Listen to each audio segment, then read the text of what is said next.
Hello everyone and welcome to the PokerStars Arena. This week we play host to the 109 Sunday Million PKO. 9,741 entries this week, a prize pool of over $1 million. Day 2 is getting underway with just 81 players remaining, competing for that Sunday Million badge and a first place prize of over $54,000 plus bounties. We're going to be following all the action tonight down to a winner. Cards Up coverage begins right now. Hello, everybody, and welcome to PokerStars Central. My name is Nicholas Walsh. I will be your host for this evening, and alongside me today is the one and only Mr. Arlie Shaban. Arlie, how you doing today, buddy? I am doing great, Nick. How are you? PokerStars, how's everyone? Good We're to see here. ya. We're here, guys, and as per usual, we're going to be covering the 109 Sunday Million for you guys. It's PKO. That's the new format. It's already underway. Let's jump across to Table A and jump straight into the action. Let's do it. Let's do it. All right, guys. So we did start today with 81 players. We've already seen a couple people eliminated. We're already down to 79. And we actually joined the table as we saw somebody exit as well. But here we are, guys. We're back in the mix.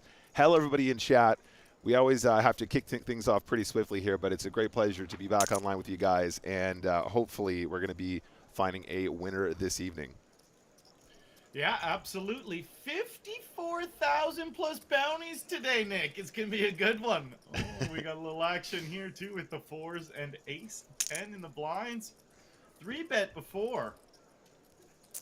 Yes, indeed. And as Arlie's already pointed out very kindly, we are playing for over $54,000 plus bounties. And the reason why the prize pool that you can see down there in the corner, first and second place, are the same. Why? Why does that happen, Arlie? I don't know what's going on. Why does it happen every week? Well, of course, it's because first place will also win the bounties that they have accrued. It is a PKO format, and therefore first place will get all that juicy bounty money that they have accrued, and they don't have to share it with anybody at all.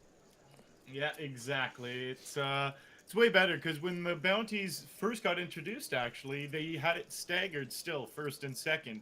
And then if you won, there was such a big difference between first and second, so they had to change it to make it equal, which I think was the right play. Because I remember how top-heavy they were before that adjustment was made, so it's the way to go for sure. Yeah, no, absolutely. It was really, really disproportionately unfair for first place, right? It was really, really weighted in their favor.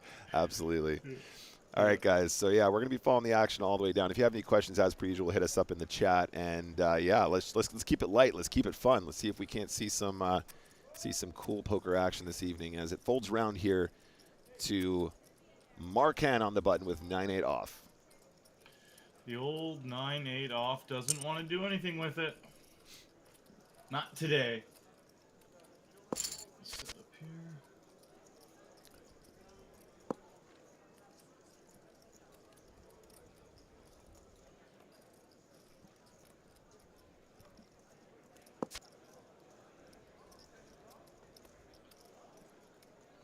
Okay, pretty nice spot for King-Queen here. Turning the trips with the King of Clubs flush draw. Yeah, they gotta pray 5-8 wants to get fancy. Yeah, I mean, there's a chance that maybe 5-8 floats the flop with the gutter ball, but given the action, I think they're probably just going to get out of the way, especially with that third club falling. Very true.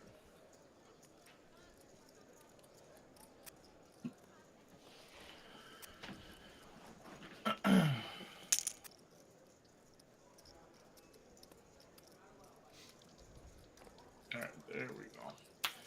Alright, so ace 9 opened up here on the button, and ace 10 has having none of it. Rejams from the big blind, and ace 9 says no.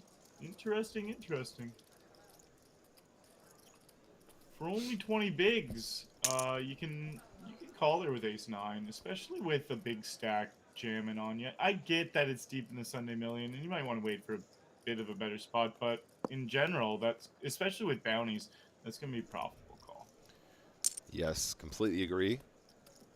As we see the old King 10 going for the continuation here. Queen 7 of Hearts does have the flush draw, and in this case, 2 live cards as well, deciding to play their hand as a check raise, very successfully getting the best hand to fold.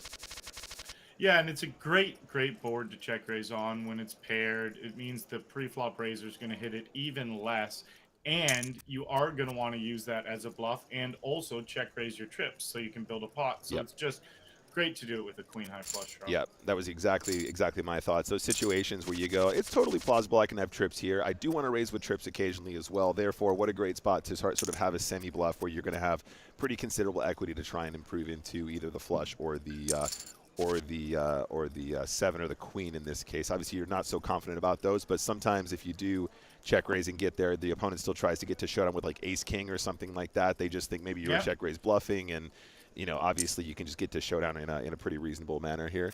We do have aces with the ace of hearts. Lobster seems to like to have made hands and flush draws to go with them every single time, it seems. Yeah, what a flop for the pocket aces. You love it. I mean, like, do you hate a check back there once in a while, Arlie? Like, you know, situations where you have aces and it's kind of a board that you might be checking back cautiously as well. Sometimes when you have the made hand with the draw, do you ever want to slow down on those boards, you think? Yeah, I think it's player dependent a little bit, but Sure. you can mix it in for sure. Everything always changes for me these days. Well, especially in the PokerStars Ontario field, because it's very player dependent here. So it's like I've actually upped that big time. Everything is just like, well, am I playing against one of the other regs, or is it just someone who's really having fun today? Yeah, no, absolutely. I mean, you know, it's poker, so it's always, you know, it depends, right? That's always the answer to every question. But we see aces again here. This time, 2 black ones, and it does come queen high. Look at there's already 1.6 in the middle here, Arlie. It's going to be pretty hard to not go busto with queen jack here, I imagine. Yeah, they're gonna have to get lucky or somehow not get it all in. But the aces should be looking to just get the bounty and go for it. So yeah, it's gonna be a tough one here. And they check. Wow. Very good check. Yeah, it's all gonna go in right here, and a queen or a jack to save them. All right. Ace is getting the bounty. Yeah, no dice. All right, so we do see elimination here, guys. Let me just get the old info out here. Our player who just exited, his name was S. Surdivad, exits in 70th place, taking home $536.72 for bounties and $442.77 for making it this far in the Sunday Million. Congratulations, sir. They're dropping like flies out of the gate here. Oh, yeah. Already under 70. Ooh, ace, king of hearts we got here from Clown Kick-Ass. Min raise. Quick fold around to the big blind. Queen 8 offsuit. Are they going to do a little defend, preserve their stack? Let's see. They call. Flop a little gut shot for both of them. Checked over the pre-flop raiser and a min bet. A min bet here. Grinder has a decision to make. They don't have many chips. Are they going to float it here? Are they going to go for a raise? Are they going to fold and they call? Check back over to Clown. It's a tough one. Yeah, I like the check. Yeah, I like the check too. It's like I think the C bet's pretty reasonable, but if you bet the turn for some reason and you get check jammed on, you're just like, oh, why did I do that? I could have hit a queen, I could have hit an ace or a king. You know, it just doesn't feel like a great spot when you can just get to showdown. That was one of those spots as well we were talking about earlier, right? You know, like you put in a C bet and sometimes you can get ace king to showdown once in a while, as well as, you know, potentially giving yourself the opportunity to improve into the nuts there or whatever, or something reasonable you're happy to call with. 6 all in. Called by the king 5 of spades, of course. That's a king on the turn. Marcano is going to exit this tournament. And we see another one. It's going fast and furious here, Arlie. We do see Marcano exit this tournament in 68th place, guys, taking home $490.62 in bounties and another $442.77 for the chips. For their prize finish as well in terms of their just finishing at a high rank here in this tournament. Ace Jack all in with no one interested in it. Dino Supremo. Not much of a hand here under the gun. Or, sorry, they're big blind. Ninjas under the gun. Folds around to Schmitty with 6s on the button. Definitely going to open up. Yeah, I imagine this is one of those too, Arlie. Like, if he gets a lot of aggressive action here from the sixes, what are these guys, about 30-ish, under 30 big blinds each, something like that. You probably are going to feel happy going for bounties with sixes here if you get some pushback, right? Yeah, definitely. Yeah, one of those spots. Yeah, eights just going to want to rip it all in here, as they do under 10 bigs. And, yeah, Clown rejams, isolates. They're looking for the bounty, and it's just going to be a flip here. Yeah, man. Once Ninja gets out of the way. That's right. Down to 63 already, guys. We started with 81 today. We've just axed this field. Everyone's looking for those Christmas bounties, guys. Yeah, that's here's a jack. Another one. He needs an ocho. No ocho. No. Kung Fu Panda. Gee. See ya. Good game, bud. That's a deep run. That is a deep run. Kung Fu Panda exits as well, guys. Let me give you another rundown. $684.38 in bounties and $442.77 for their prize in this Sunday Million. On to the next one. Let's keep it going, Arlie. Let's keep it. Let's just wrap it up here. Let's just finish it, guys. Yeah. Let's just flip for it now. Let's just go for it, guys. 20 down that fast, and we got Clown raising with the ace jack, and we got a flat on the button from Dino Supremo. Yeah, we have seen Dino Supremo on these Sunday Million streams a few times now. Definitely doing the right stuff, making their way to some deep runs, and we do see Dino flopping that King Queen 9. I love the check here from Clown Kickass as well. Clown Kickass, another player that we've seen a lot of too. Really swift check. I think they're aware of the fact that flatting range here is just going to smash the hell out of King Queen 9. Lots of sort of Jack 10, King 10, Queen 10, Queen Jack sort of combinations in there. Just happy to check fold it, and I think that's a very cool sort of range understanding, range expectation adjustment. It's really cool. Yeah, and it was big sizing from Dino too, so Clown Kickass wasn't tempted or lured into Queen Jack at risk. Yeah. All right. Another elimination. Ninja Dumar. Nice try, bud. Maybe next week. Ninja Dumar exits in 60th place, guys. 444.53 in bounties and 442.77 for their prize. GG. Let's just roll them out now, guys. Come on, let's take it. Flowing under 60, and we started with 81. Hello, Asif in the chat, buddy. He says he's dreaming of EPT London, that VIP lounge. It was a pretty sweet setup, I have to admit. Arlie, you know what I'm talking about, man. Just like it's so busy. Oh wait, one sec, guys. I think we're gonna see another one here. King Queen at risk this time. Ace 7 still ahead. Happen. Dino Supremo knocks out another one. All right, cool. Another elimination. 1992. It was a valiant effort.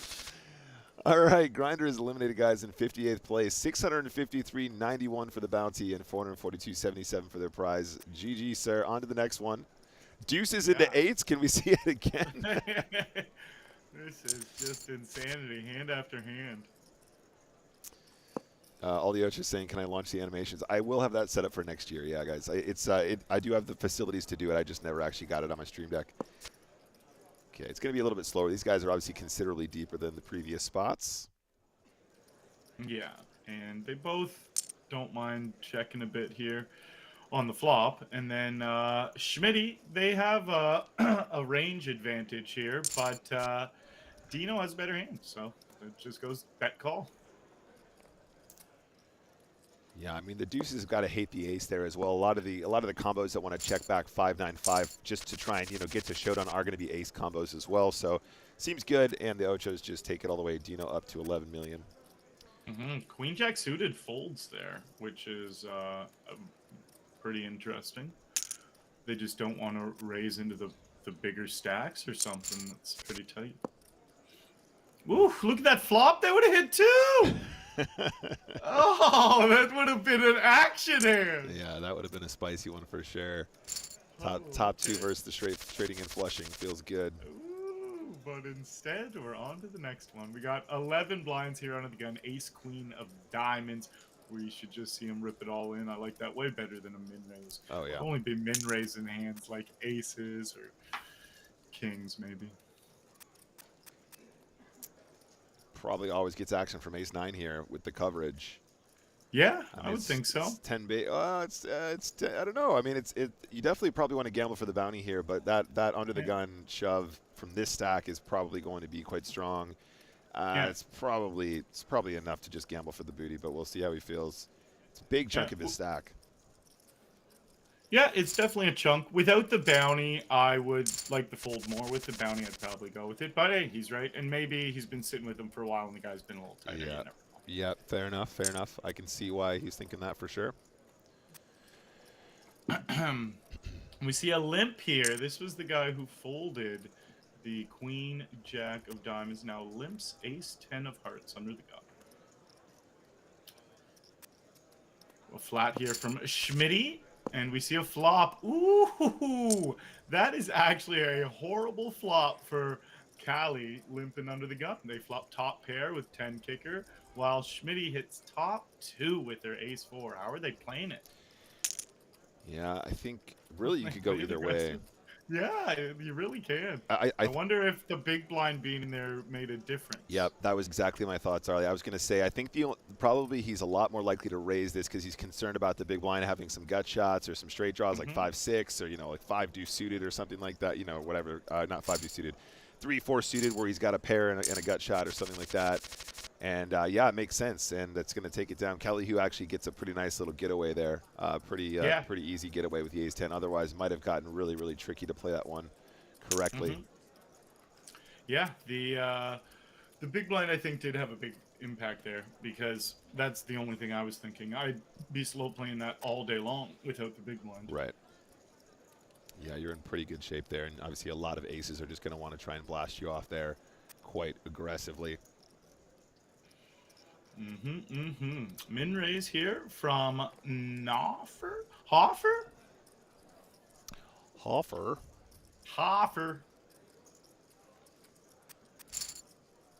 And it gets through.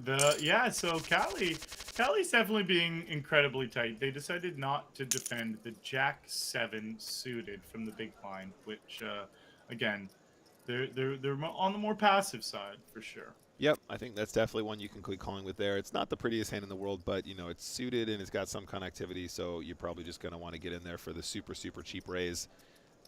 Take a flop and just try and get lucky, and if not, it's okay to just call and get away from it. You're going to have enough equity to probably pull that one off. I don't think we're deep enough where the ICM would probably try and put you off there in that situation. I think you probably just go for it. Pocket trays now in the big blind. And they don't hate their hand because the under the gun raiser is going to miss that board a vast majority of the time, and threes are going to be ahead. But in this spot, they decide to just check folder.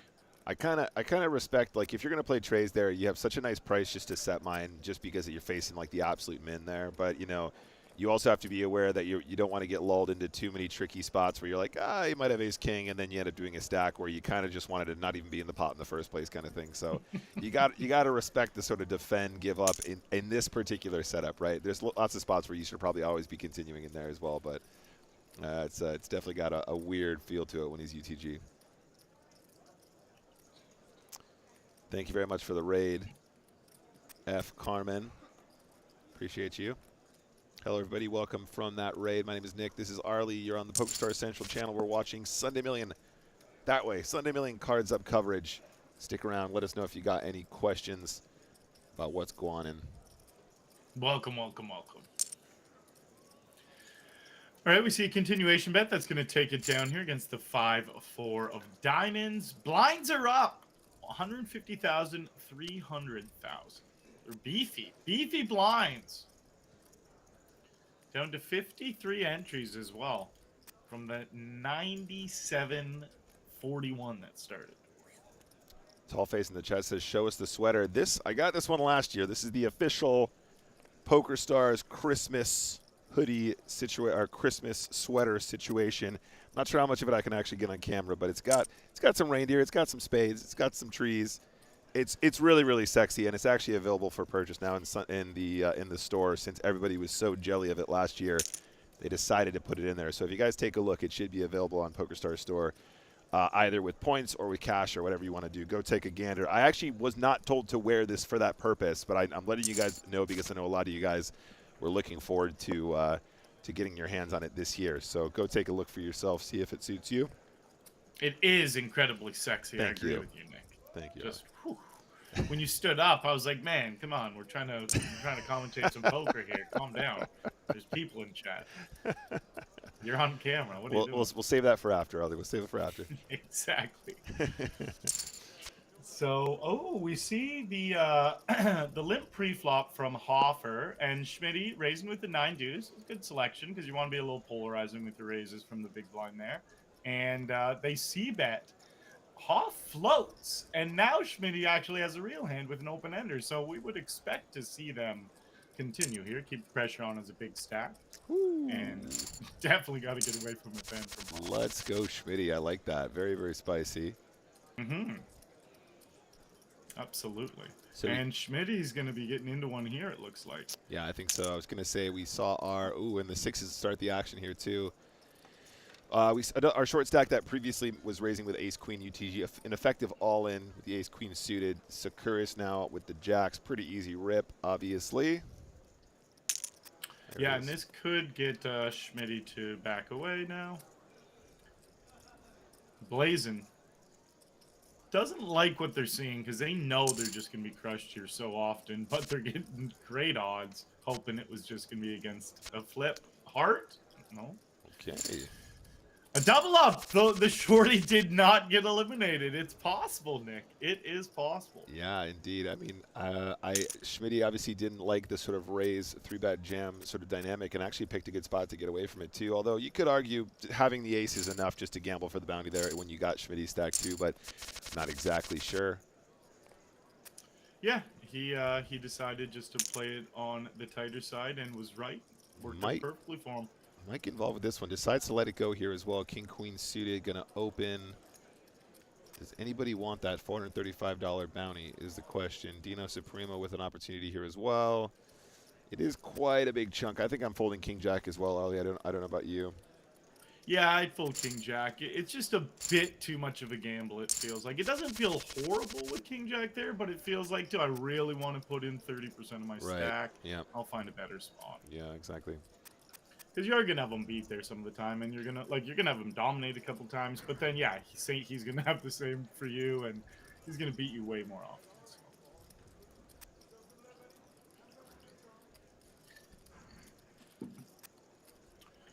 So. Clown with ace-6 here. Are they gonna get a little extra aggressive? No, had they picked up that Cali might be on the tighter side. All right, yeah, so that's a little bit of a wider open, but I feel like it's pretty justifiable in this situation deep in the game. I think I like the ship with the ochos here as well. I think this is a pretty easy all-in. Yeah. Let's see. Yep, and they do decide to rip in their 22 blinds, take it down quickly. Yes, indeed. All right, so we got a min raise from Hoff, a quick min raise under the gun, and Schmitty with ace queen suited under the gun +1 flats it. Folds quickly around to lobster legs in the big blind, who defends the 5-6. They said, "You can't get me out of here with my 5-6." They hit a gut shot. I'm not sure I've seen too much of this limping with the king jack under the gun here before. I'm not really sure what the plan was for that. I don't know if maybe they're thinking. I don't know if there's min raise. Oh, it was min raise. Thank you. Sorry. Sorry. I was gonna say. But I was gonna say if there was a limp there, it was like I don't think there's anybody that short that you're kind of just trying to sneak in here, try and win a little bounty action. But if it was min raise, fair play. King jack picking up the double gutter on the turn. Action turn card. An 8 or a queen. Queen other than spades would be the nuts, and an 8 would be an obvious monster hand. Queen would give Schmitty 2 pair as well. Now, Schmitty here, I wonder, yeah, they just want to flat it, and, ooh, Hoff bricks the river. They have the jack of spades. It's hard to want to put your tournament life on the line with a big bluff, or even just pump in half pot, but we'll see. They're not winning it otherwise, and it's going to be hard to make Schmitty fold this hand, but not impossible. Yeah, they give up.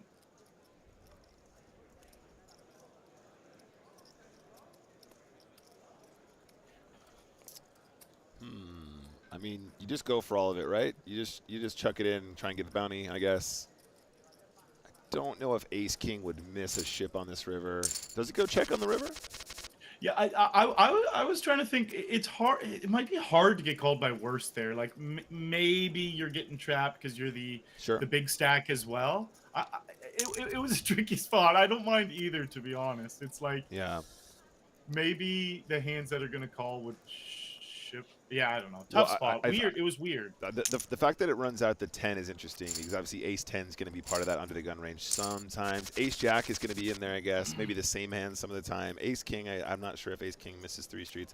Definitely an interesting dynamic when you're that early in position, right? This sort of small blind versus UTG versus UTG +1. We do have another all in here, guys. Ace 10 at risk. No ochos. Ace 10 gets the double this time. Lobster legs. I like the name lobster legs, so they get to survive. No, yeah, that was definitely though interesting with that Schmitty hand before. So we'll see. We'll see what they can keep doing. Looks like they're the star of the show right now. Indeed. Ace 7 of spades is going to come along here, small blinds. Not the best flop for them, though. Yeah, both players, contestants miss. Half pop bet.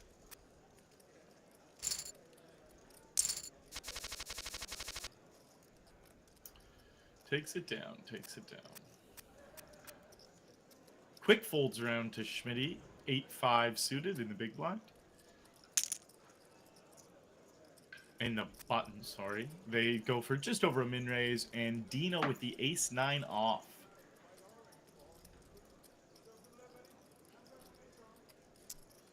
Where are we at here? 33-ish big blinds, 34-ish big blinds. Does decide just to flats. And Schmitty out flops him. 2 pair now. 8 kicker. Yeah, and when you play ace-9 slow like this, you do feel kind of compelled to continue on this kind of a texture, right? You know, you're going to have the best hand here a ton versus that wider button open. Yeah, especially against a big stack. Yeah, makes the call. And Schmitty here could feel fine just checking. They're going to feel like their hand's probably good here, but no real need to bet. It's also going to be hard to get called by worse, and you don't really need to bet for protection. They're not going to hit too frequently, knowing if they have 2 random cards, they probably have 6 outs. Yes, sir. Schmitty with a lot of showdown here. Don't know if he wants to reactivate the betting here. Yeah, just does check it and takes it down. Very nice. Mm-hmm. Very nice.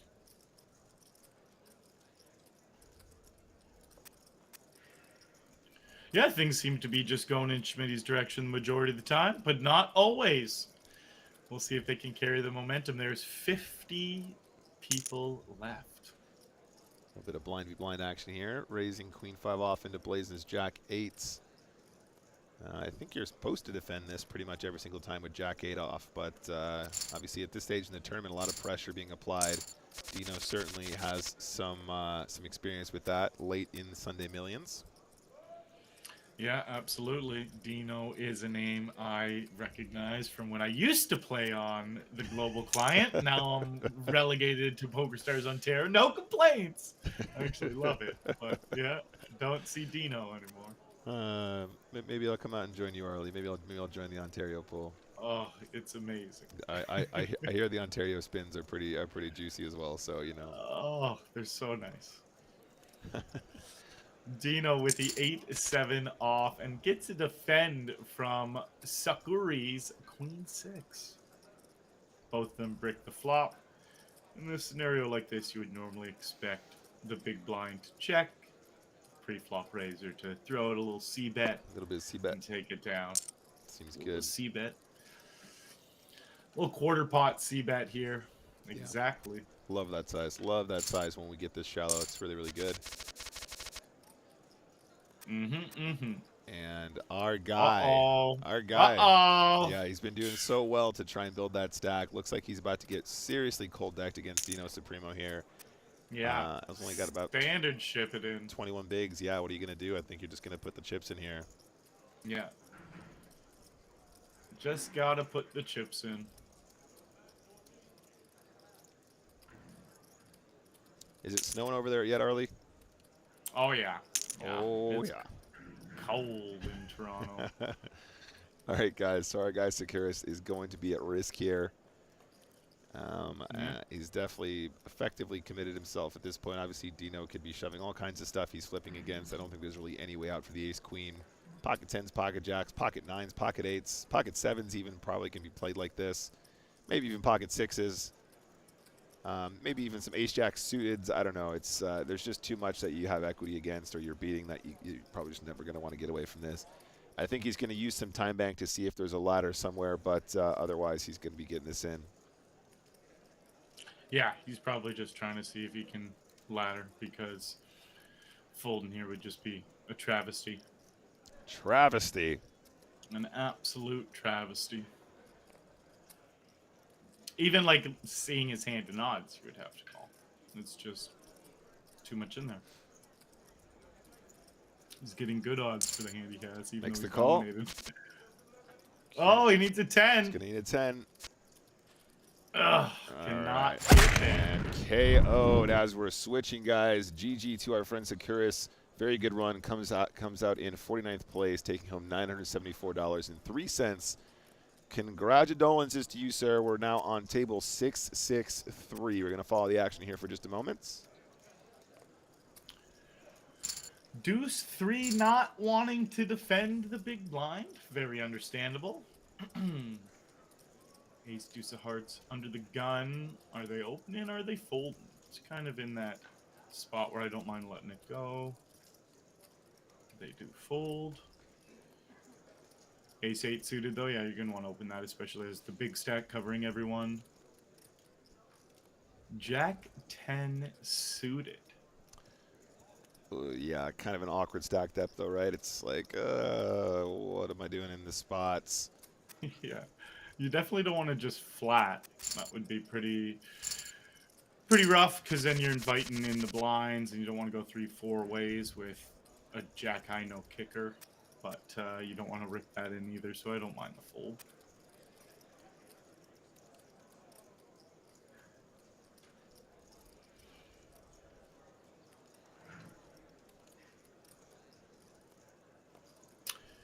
King 8? Are they thinking, or are they just playing another table? 7-8 here on the button. Mathus. Mathus. They're not going to like what they see.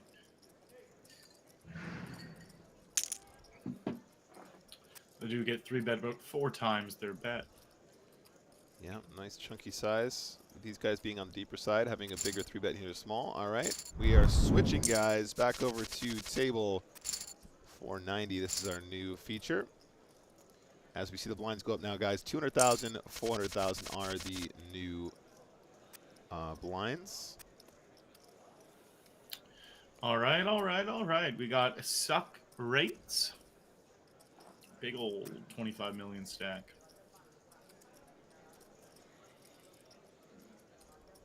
And we got the bounty daddy at the table too. It's gonna be a good one. Ace 4 decides to fold there. Definitely can be getting that in off of 7.5 blinds. Yes, indeed. So French Mucker, definitely not one of our chip leaders, but is the bounty daddy. Currently has raked in a pretty considerable amount. If we were to take a look, for example, French Mucker currently about 14th place right now, but absolutely mountains of bounties right now. $3,133 in bounties thus far, something in that region. Pretty spicy. Phew, beautiful. Well, they should definitely be jamming this king-queen suited. If they're folding ace 4 off, yes, they got to be waiting for a hand like this then. And Dino in the small blind here. Unless they've picked up on something about this player being super tight. This is definitely a bounty hunt, which they do go for. $300 bounty, and they have the best hand. Will it hold? King-queen suited is such a pretty hand, though. Yeah, it definitely does really well in these spots in terms of equity. Such a nice spot for Dino, though, right, as well, because Risk Maximus being such a shorty in the big blind as well, doesn't have one of those weird spots where he's going to try and isolate and then get, like, sort of the big blind wakes up with kings. But it is going in, guys. Oh my Ooh, days. 2 pairs versus the nut flush. Wow. The royal redraw, too. Wow, wow, wow, wow. That was a Huge game. flop. What were you saying Yeah. about king queen suited being a pretty hand? I mean, that's a Ooh, so pretty pretty. flop. Knows how to go to war. Yeah, just and not even flopped him dead though. Like actually just was completely live to hit that boat. Well, I guess folding the ace-4 was the right play then, results oriented. Yeah. Lobster is right in the chat. Lots of strawberries out there today. Yeah, field of strawberries. Folds round, risk maximus now. Queen 10 of spades. You know, it's one of those. It's one of those. I feel like it's not the craziest hand just to rip in here. Yeah, I think you just kind of gotta whip it in sometimes. It's profitable jam. It's uncomfortable because it's one of those where you definitely don't want to get called you're jamming queen high, but you are gonna be making money there. Yes, sir. Just like this spot here, Hoff. They're sitting there with 13 blinds, king queen suited. Just you don't love it, but you're definitely gonna want to put it in, and they're really not gonna love it when they see what they're up against. It's our old friend Timka with the pocket kings and the small blinds. Yeah, we're gonna need to see the king queen suited really go to battle here. Okay. Okay. Okay. A little bit of potential. And they put up a fight. They put up a fight. Yeah, yeah. Didn't quite get there. We see Hoffer eliminated in 45th place. That's a pretty significant one, though, for Hoffer. Payout was $2,458.74. And for that kind of an elimination at this stage, that is actually pretty good. So GG to you, sir. And GG's. on to the next one. Yeah, pretty decent pickup for a 109 buy-in, especially considering we still have 44 remaining. Yeah, nice 3-bet here from French Mucker. The ace-7 suited against the big stack as well. Maybe they're on to him. They're like, okay, this guy's going to be open a little wide. We can 3-bet bluff against him. It's ballsy. So I'm assuming that that suck rates is like a Socrates kind of like, you know, like was it from sure. Bill and Ted or something? You kept calling him Socrates or something like that. yeah, I remember that from somewhere. He does go for the 4-bet bluff. Let's go. Very nice, yeah. They maybe they have a little bit of history, or maybe they're just out there Wild West in it. But I love to see it. Yeah, it was Bill and Ted Crystal. Yeah, I thought so. Yeah. Oh, love to see it. Yeah, using those sort of low ace-4, ace-5 combos, this 4-bet bluff feels fantastic, especially if you have some experience with French Mucker. If you think he's capable of those 3-bets, then it's really, really easy just to click it back, and they just got nowhere to go, really. Like, they got to commit the rest or they got to give up. It's pretty spicy. Yeah. If you know that the percentage of their hands are going to be those bluffs, and it's a higher percentage than normal, then bam, you are really making money when they're trying to make those plays against you, and you just don't let them. Yeah. The double exploit. Yeah, the double 9-10 open-ender right now here, too. Oh, they both connect. The hearts could slow them down, but they're sitting here like, yes, the 7. Loving it. And let's see how this one plays out. We see half pot bet pumped into the center. And suck rates, never going to get called Socrates. Suck rates puts in a 3 million to match it, and quick check. That one was always going to get chopped.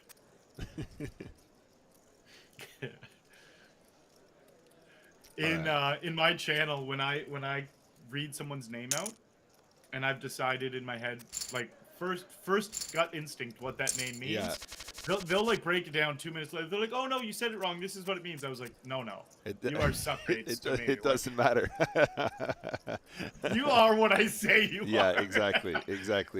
I had I've got a guy in my chat, very, very frequent. If you're watching, he might even be watching right now, but he's a real reg on the channel. His name is Baines, B-A-N-E-Z, and I always read it as Banez, like it was some sort of Spanish, you know, he's some sort of like Spanish singer, you know, Matador or something like that. So he's just Senor Banez now. It's cool. This is what we live with. It's so good.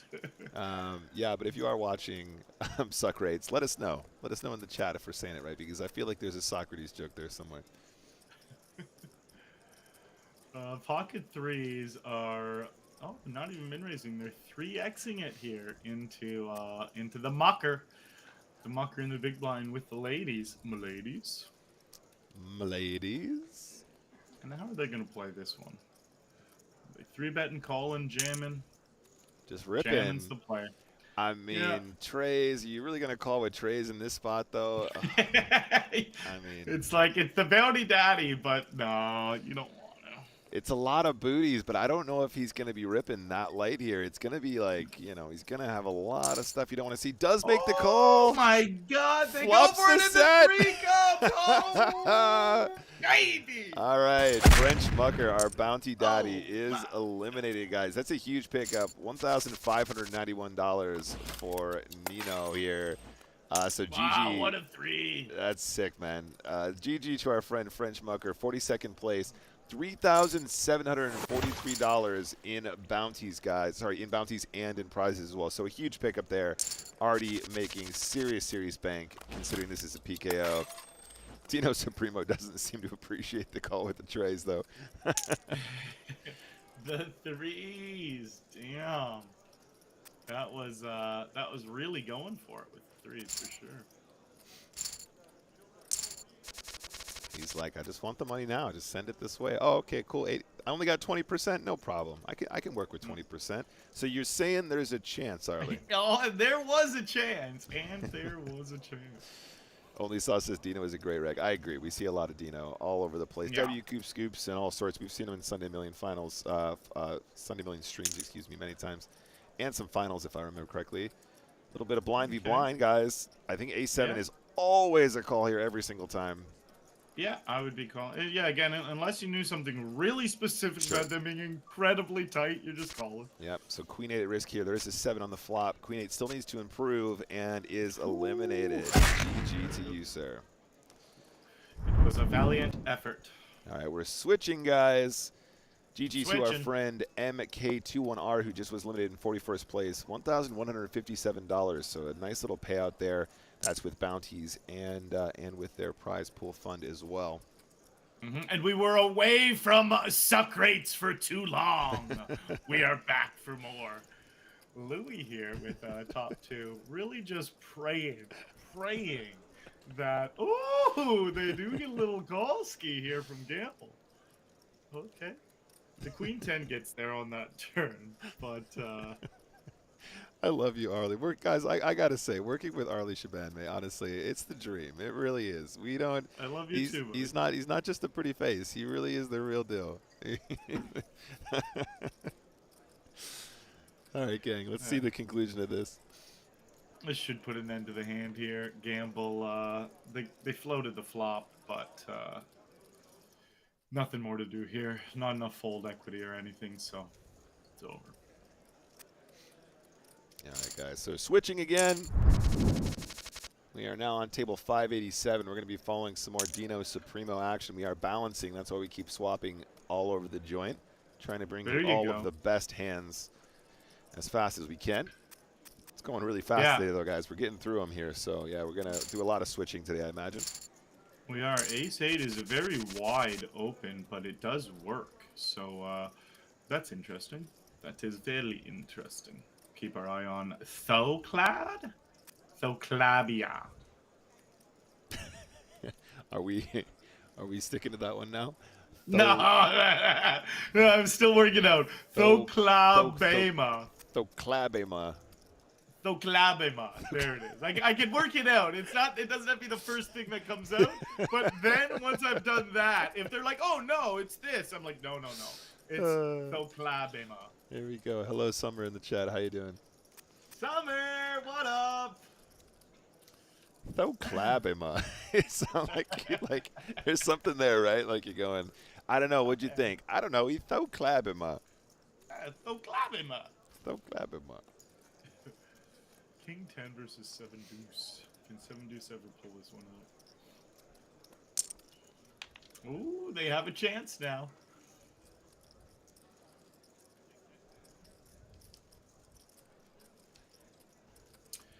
They have a chance. Are they going to go for the polarizing raise? They do. And again, chat, that's a nice thing to do in the big blind. when you get limped on, you want to raise absolute garbage hands like this, and then your good hands. It's just like one or the other. You don't want to raise your mediocre stuff. Yeah. Exactly. Yeah, it's one of those. It's one of those spots where polarization just makes the most sense because you don't want to raise and then have a hand that you don't want to get raised off, right? You don't want to raise like Queen Jack suited there and they just shove and you're like, oh, see, I could have just flopped. I could have flopped a royal here, but now I'm not even allowed to call anymore. You want to have stuff that you're happy to raise fold, and also the stuff they don't expect you to have too, because you like ISO there was 7 deuce off, and then the flop comes, Jack 7 deuce, and they have like Queen Jack or something. You take them to town, they're like, this guy would never raise 7 deuce. Don't be ridiculous.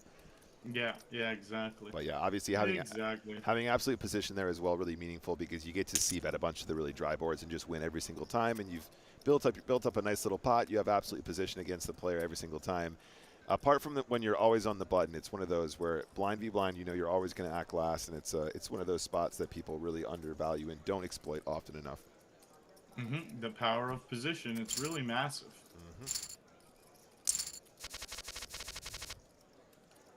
Ace queen in the big blind and ace queen under the gun +1. So Klabema. It looks like they're gonna get a little dance with our boy Dino. But they got the suited version. It's like, I don't know. Suiting, absolutely suiting. Strapped up. Min raise here from Dino. And Clab only with the 21 bigs too, so it's not like they're sitting too deep here.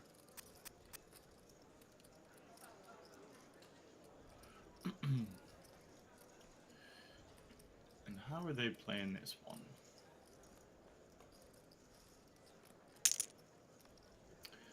Okay, they go for a very small 3-bet. And it's actually fun because it's so tricky and weird, actually. You're just like, okay. Sometimes, and they just get re-jammed on. What does Fo think about that? They call it off. It's just a spade. Oh. Chop it up. Okay, chop it up. All right, Arlie, are we doing the song? I don't know it. You can teach me it. So, chat, we're going to try this one time. Okay, we're doing it one time today. We're doing it because it's Christmas, and this we're going to try. So I'm going to say, this is going to be a chop pot, Arlie, and then you're going to say, everyone loves the chop pot, okay? And we're going to try and time it our best, but the time is going to be off. Anyway, Arlie, this is going to be a chop pot, and you know what they say. Everyone loves a chop pot. The chop pot. Beautiful. Oh. What was the accent? What was the accent you had on that? It just came out. It's like everybody has a chopper pot. It's just how she flows. It's Christmas, you guys. We got yelled at last time for not doing it, so I was able to do it this time. I was actually gonna ask you before to tell me it. And I was like, oh, maybe it won't come up. It's all good, you guys. We did that one for you. It is Christmas, guys, and just heads up. Obviously, this is going to be our last Sunday Million before the Christmas situation because we got so much EPT Prague coming your way, which we'll talk about later on as well. So fear not, baby. Guys. Oh yeah. All right, and Queen Deuce here is just gonna want to rip it in. There's no more slow playing you're gonna want to do in this situation, and the King 10 is now just hating her life. Yeah. And it's like, we were talking about a spot earlier, Arlie, where we were saying like, you don't want to bet the turn and get check shoved on. I feel like the Queen is actually a really nice card to continue on where you're not going to get jammed on too often. So it's kind of unlucky that Queen Deuce actually improves into the 2 there. But fair play. And our friend with King 10 is just kind of in an ugly spot now. I don't even know if there's justification for just calling at that point. There's so much dead money out there. I didn't actually get a good look at the spot, but you got equity, and if you fold, you're going to be down to like 3 million, which is just almost nothing at all. So tough one, though. Tough one. I can really see what the King 10 was trying to accomplish there. Yeah, it's definitely pretty tough, and it is a spot where you are still going to want to bet the turn. It's like the overcard to the board with a queen, and it gave you the open ender, and you still had an overcard to that open ender with a king. There's so much going there that you're just not going to get jammed on frequently. Right. Like you said. So it was just a really unfortunate way it played out. Maybe you can even jam the turn. Well, I was gonna say, yeah, that, or you do one of these, or you just do one of those ginormous like turn C bets where you're always committed to the call anyway, and you can just justify it to yourself afterwards. You go, I'm priced in. I was priced in. I don't even know what you're talking about. I have to call. What am I supposed to do? And then you get there and you're like, I told you, I priced myself in. What could I do? Yeah. I've started to just jam there sometimes, but I get the exact same thing. Yeah.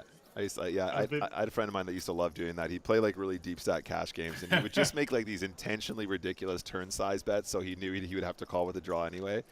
It's just like, in a weird way, that's kind of mathematically sound. It's actually hilarious. I love it. Maximize bless. I mean, I guess it becomes pretty unbalanced when you're always showing down like, a straight flush draw every time you do it or something. But, there you go. Yeah. Still doesn't feel good. Definitely raising his ace-3 here. We saw him raising wide. This is a spot where you can get away with folding or raising. It's probably mixed. John Delano says, who replaced Nick with Rodney Dangerfield? I am absolutely honored that you would consider me anything near a Rodney Dangerfield, mate. He is, oh man, he's just so many memes. So many memes. The guy was memeing before memes were even memes, you know what I'm saying? It's the truth. Yeah. Not many beautiful cards this hand. Let's see what's going down. Jack 9 could go for an open. Most likely. Maybe get a little friction from the big blind, but... And we've definitely seen, the small blind be super tight, so... More trash hands, and so it's just, in situations like this, there are going to be a lot of times where you just see everyone get dealt not much. And it's going to be the more aggressive player that can pick up these pots. And they have to have some type of hand. But like Dino here with the King 8, it would be pretty aggressive with the King 8. But again, they've seen the table be pretty passive. And the big blind, they could actually probably do it for the bounty in the big blind here. Because they're going to be ahead of a big blind range for sure. I like this open from King 8 because King 8's normally near the very bottom of the opening range on the button. But they're opening it from the cutoff here, and they're just a big stack to have everyone covered, and the table, especially directly to their left, has been very passive. So I like opening your range up in these spots. Yeah, I think in the PKO dynamic as well, like Callie is in a really awkward one because if we're playing a regular tournament, shoving 5 million chips will have some sort of, impact on Dino Supremo's calling. He'll go, okay, I was opening kind of wide. Do I really want to put 10 big blinds in? But when it's 10 big blinds and he can win your bouncy, immediately he's going to call much wider. So many of those sort of like bluff jams or those sort of looser jams that might sort of inspire folds just become super useless, and they're just not gonna have as much of an impact on generating folds. So if you're in a dynamic where you're one of the big stacks and you've got a short stack to your left and you're playing a PKO or a knockout or a KO or whatever you're playing, that dynamic is really, really interesting because they have to be super honest, basically. They have to actually wake up with the hands to make the pushes. And so playing around those short stacks when they know that they can get called for bounties is really, really special. It's a very interesting dynamic that you guys should be looking out for in your games for sure. Yeah, definitely. And this table in general is a very interesting dynamic right now because when you have someone with 4 blinds and 6 blinds and 10 blinds, like, you're dying to be sitting at this table. This is especially considering one of the ones is the bounty daddy. Yeah. It's like you're definitely going to be opening wider. You're definitely going to be super aware of every single position they're in. And anytime you can try to get their bounty, even with a mediocre hand, you're going to be going for it. Yeah, no, absolutely. And then also trying to keep an eye. If you're one of the middling stacks and you're kind of like watching the big stacks trying to angle to be in positions to win bounties with a much wider range, you can start to really flex on those guys too, because they might be opening like any 2 from the button if they know that like the big blind is really shallow, just trying to get them all in, just trying to play for their bounty, just trying to isolate them. And you can start ripping a much wider range because they're doing exactly what they're doing, and they're going to have all kinds of stuff that you're going to be getting to fold. And that's why one of the PKO sort of dynamic has such a cool, there's just so much to think about, especially as Arlie points out, in these situations specifically where there's just so many short stacks that you just really, really want to be involved with all the time. Usually there's 1 or 2 and you're like, okay, cool, if I get lucky, I might find a spot against him. If you're Dino Supremo here, or any of the big stacks really, and you're just raising into the blinds where, you know, if you've got a guy with 1.8 and then 2.7, you're just living the dream, right? You can't make a mistake. It doesn't matter what you have. It's impossible to not raise, you know, any hand into those guys and then not make the right call against them. You know, it's really, really easy to play in those dynamics. Yep, absolutely. And Dino here hits exactly what they're looking for on the flop. Middle pair, backdoor straight and flush draw. Now they have the best hand. We'll see bet take it down. You could just check back too, but C bet's normally going to be the play.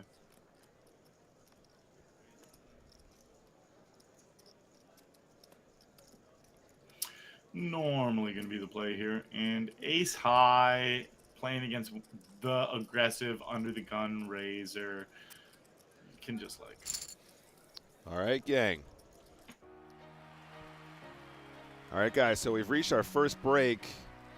There is exactly 32 players remaining in this Sunday Million PKO, which means we're exactly 31 places from crowning our winner, who will walk away with over $54,000 plus all of that bounty value.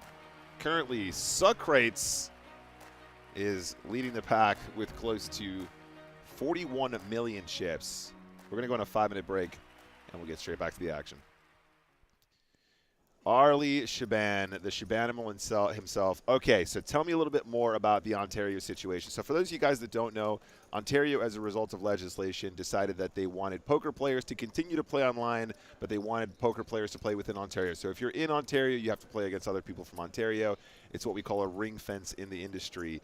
Tell me a little bit more about, you know, obviously you've had a lot of success on your on-coop, you know, won a lot of titles during that time as well. What would you say is the biggest adjustment you're making? So you're saying the player pool is generally softer. How does that impact on your ability to play tournaments? And also, like, what are the biggest things you're looking to do and adjust for what is generally a softer field? Yeah, it's actually really fun to have a new game to figure out, it feels like, because it's still no limit hold'em poker, but you're playing against a completely different field. So you have to come up with just new strategies. And it's really fun. I actually just had a coaching session with Jordan from BBZ, and he went through all my Ontario stuff because I'd been making these wildly different plays, and I was so curious what he would think about them. And yeah, so some of the biggest adjustments are you're always trying to, when you're playing poker, figure out exactly who's at your table, who the good players are, mediocre, who the bad players are. You want to not get exploited by the really good players, and you want to definitely, as rough as it is to say, you want to pick on and exploit the players that you're better than. You want to figure out exactly the mistakes they're making and really extract as much value as you can from those mistakes. So on the Ontario pool, every table now, it's either all recreationals or there's like one, or especially at the beginning of tournaments, or one or two good players and then all recreationals. So what I'm doing now, and since the field is so small, you play with all the players so frequently, I'm really started to pick out all the best players, and you label them appropriately, and then you go to war with those guys so they can't run you over, Right. because you're at the final table with them all the time. So you just know one of you guys is going to really try to take on the other one. Sure. And you also don't want to go too hard at the other good players because you're making so much money when you're playing pots against the recreationals. So you have to walk a fine line between not getting picked on by the other good regs and making sure that you try to make most of your big plays and money off of the recreationals. So that's what it is. It's like I'm picking and choosing my spots really specifically against the regs, and I've started working on a lot more just big wild bluffs just to really let them know, like, hey, I'm here, you guys can't push me around, because I went through a stage of shying away from the regs a bit just to really pick on the recreationals. Sure. And then I started to realize, I can just clash with the regs a little sooner. One of us is going to win that clash, take the other one out, and then pretty much the other person can just steamroll to the end. Like, I've opened up my ranges completely. Like, when I'm a big stack on a bubble, opening ranges just don't exist. I just look at the table and I can tell which players are going to let me run them over, and I will start opening like 100% from button, like just crazy stuff. Right, It's so right. fun, and the stats, like when Jordan was going through them, he was looking at them. He's like, this is insane. He's like, this is insane. He was actually just baffled. He was like, I would tell you to move up in stakes. He's like, but you're playing everything you can play. My Right. win rate was so high, and I was just like, this is so fun. It's just such a good feeling. That's really cool. One of my one of the guys in my channel, he won an on-coup, and he made himself a trophy, a 3D printed trophy, and he showed me it. So I got him to make me Oh, one. no way. Yeah. That so it's like, is those are my 5 so wins. cool. It's actually fucking awesome. Dude, it's pretty awesome. Dude, the actual quality of that is incredible. That is that's so really sick. So it's the red spades as well. Actually, so I just came back on Friday. I went to a PokerStars and Red Bull Oracle racing, Formula One racing sort of meetup situation, like end of year party situation to celebrate our partnership with Oracle Red Bull Racing, and they were giving out a red spade, because they're usually silver spades, right? When we're playing, EPTs, they had a red spade almost identical to those little ones there. That was for the first place for the charity tournament, and I was like, I came fourth, and I was like, I want that spade so bad. But you managed to get 5 for yourself there, man. That's really, really cool. All right, guys, we're jumping back into the action. Back to table 587. Let's get it on. Let's do it.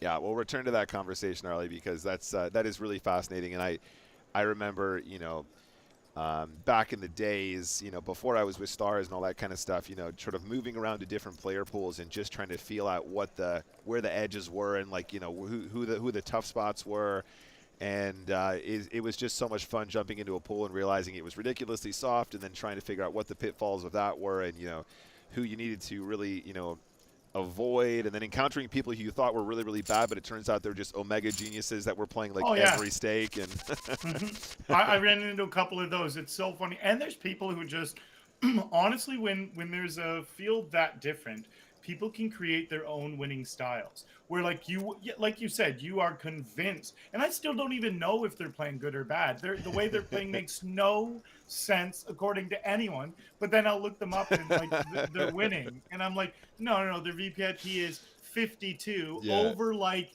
1,000 hands. Like, it doesn't make sense, but they're crushing. Cool. I've always found that, because I've always been more of a sit and go player, so I'll jump on some tournaments and I'll be like, all right, cool, we'll play, and this guy just does something that's so incredibly left field. I'm like, I just don't understand how this makes any sense at all. Look him up, he's up 500K, and I'm like, all right, well, fair enough, okay, cool, seems good. Exactly. I'm like sending the hand to my friends, and I'm like, this guy, I mean, seriously, have you ever seen anything so stupid? They're like, that's the stupidest thing I've ever seen in my life, and then you go and look him up, and you're like, all right, never mind, I guess I'm just a massive whale, who knows. Yeah. Sometimes it's just above our heads.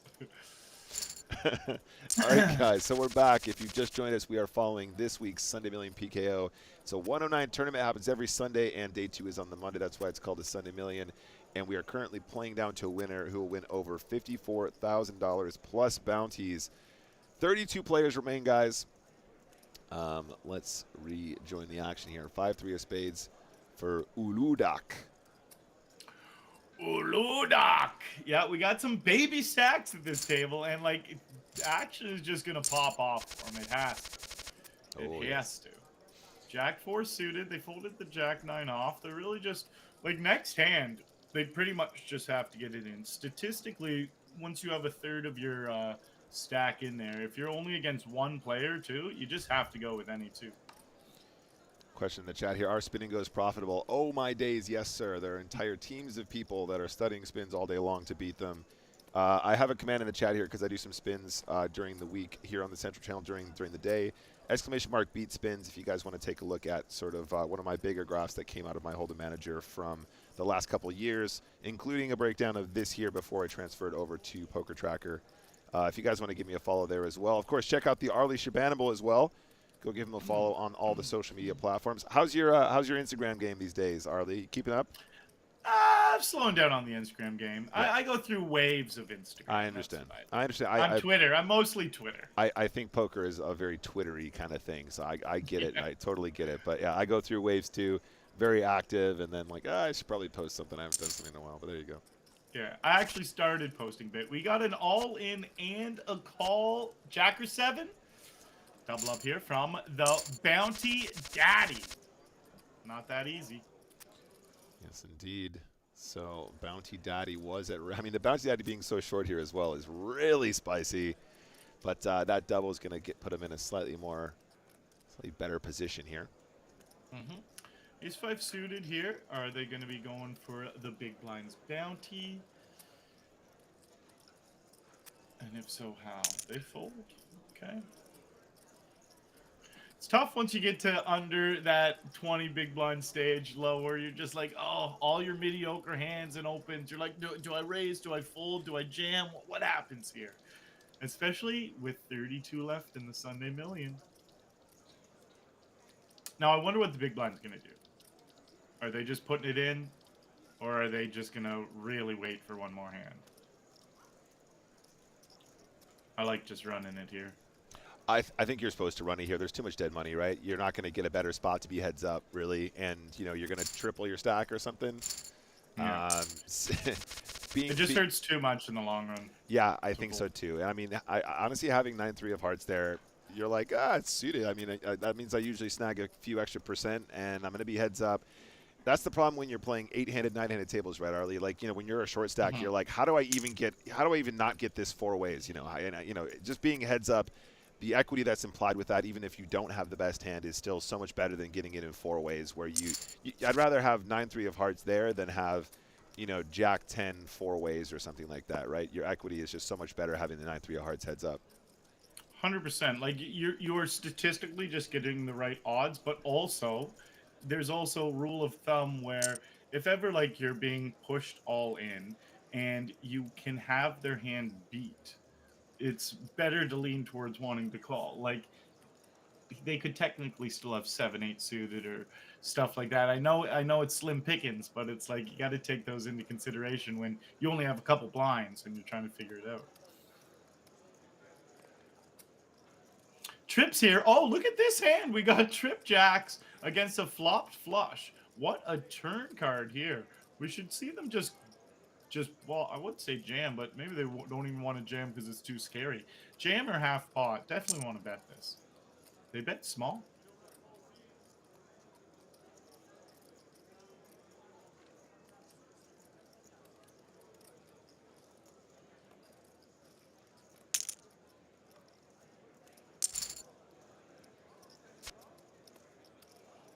Woo!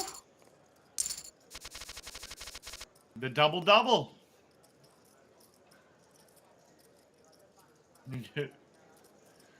Ringenkopf. Ringenkopf. I think you're muted, Nick. Sorry, guys. I was muted there. I was trying to spare you while I was sipping on my lemon water. I was just saying, guys, yeah, it's just such a savage one when you have the jack there. You have the trips. You're actually pretty well protected for the most part. So I don't think you need to overbet jam there. I think you're just going to bet because, you know, your opponent running out the flush actually isn't that likely in the first place. And then when the 6 is also going to give you the boat, then it's, you know, obviously you're feeling better about it. But kind of a bummer. You think you're about to win the Bounty Daddy money there, but there you go. GG, sir. GG to the attempt. Sorry, guys. I was laughing because John Delano said I was responding to the question about spinning goes and whether or not they were profitable. John's response was, and you have to learn how to win your all-ins, which he knows I suffer from. Snap 1-minute ban to you, sir. I think that's probably the first time John's ever been banned before, but I did it with love, buddy. Don't leave us. We need you here on the Central Channel, buddy. PokerStars wouldn't be the same without you, John. We got 3 king jacks this hand and 1 pocket queens. Queens are going to want to put in a 3-bet. And it's like, a situation like this is always interesting. You have 18 blinds. I do like 3-betting not all in. Unless it's against a reg, then I'd probably just go all in. Well, right, and I think actually if you're going to have this smaller 3-bet size, you can do this more liberally, right? You know, if you're like, okay, my standard 3-bet size here is 3 times the big blind, then it's just committing such a huge portion of what is an otherwise short stack, right? But if you kind of have a 2.5x 3-bet size here, all of a sudden you can actually have way more bluffs in this spot, just trying to look as unbelievably strong as possible. This is a 4-bet, though, excuse me. No, sorry, this is a 3-bet. I was getting confused there.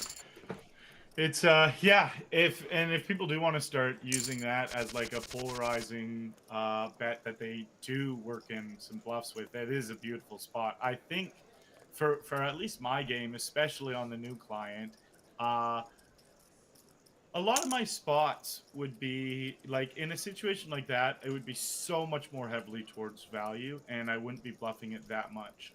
But again, that's because I am just against so many. But Chris, you know what? You think make me think maybe I should start bluffing like that a little bit more, because I don't use that as the bluff that you were saying too much, but Well, it does look very, very strong. yeah, yeah. I mean, it's kind of like the spot we were looking at earlier. This sort of just over a click back four bet against the loose three bet. You know, sort of like you make it two and a bit. They make it like 5. You make it like 10 and a bit. You know, it's. I don't know.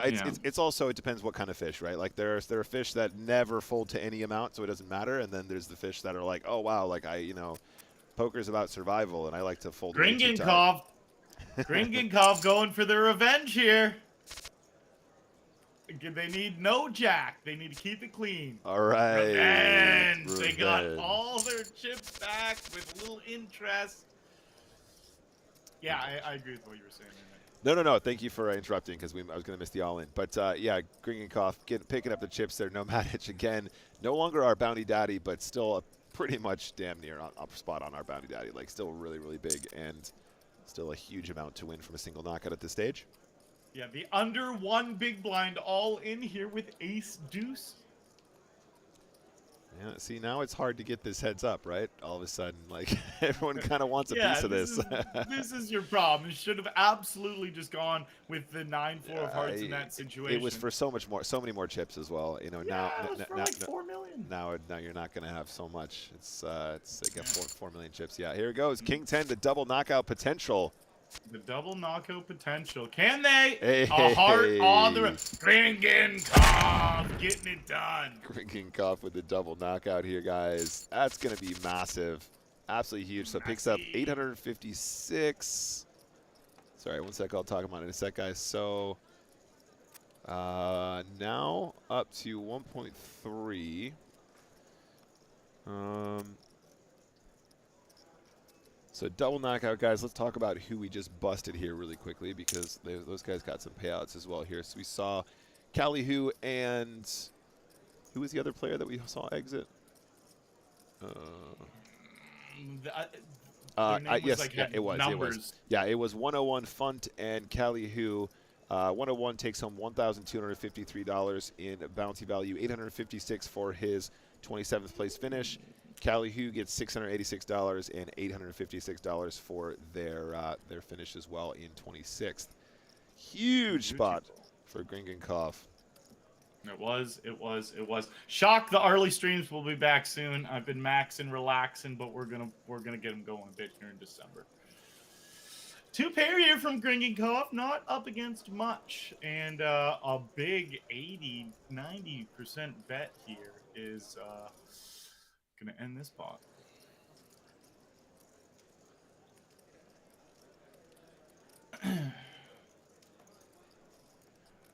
Very, very big bet.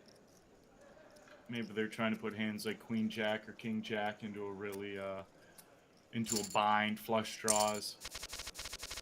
It was a pretty draw heavy board, yeah, and when you get bet big like that and you got a big draw, it sucks, it hurts. We got 11, 12 blinds here from Uladak. What was his name? It was all in. Uladak.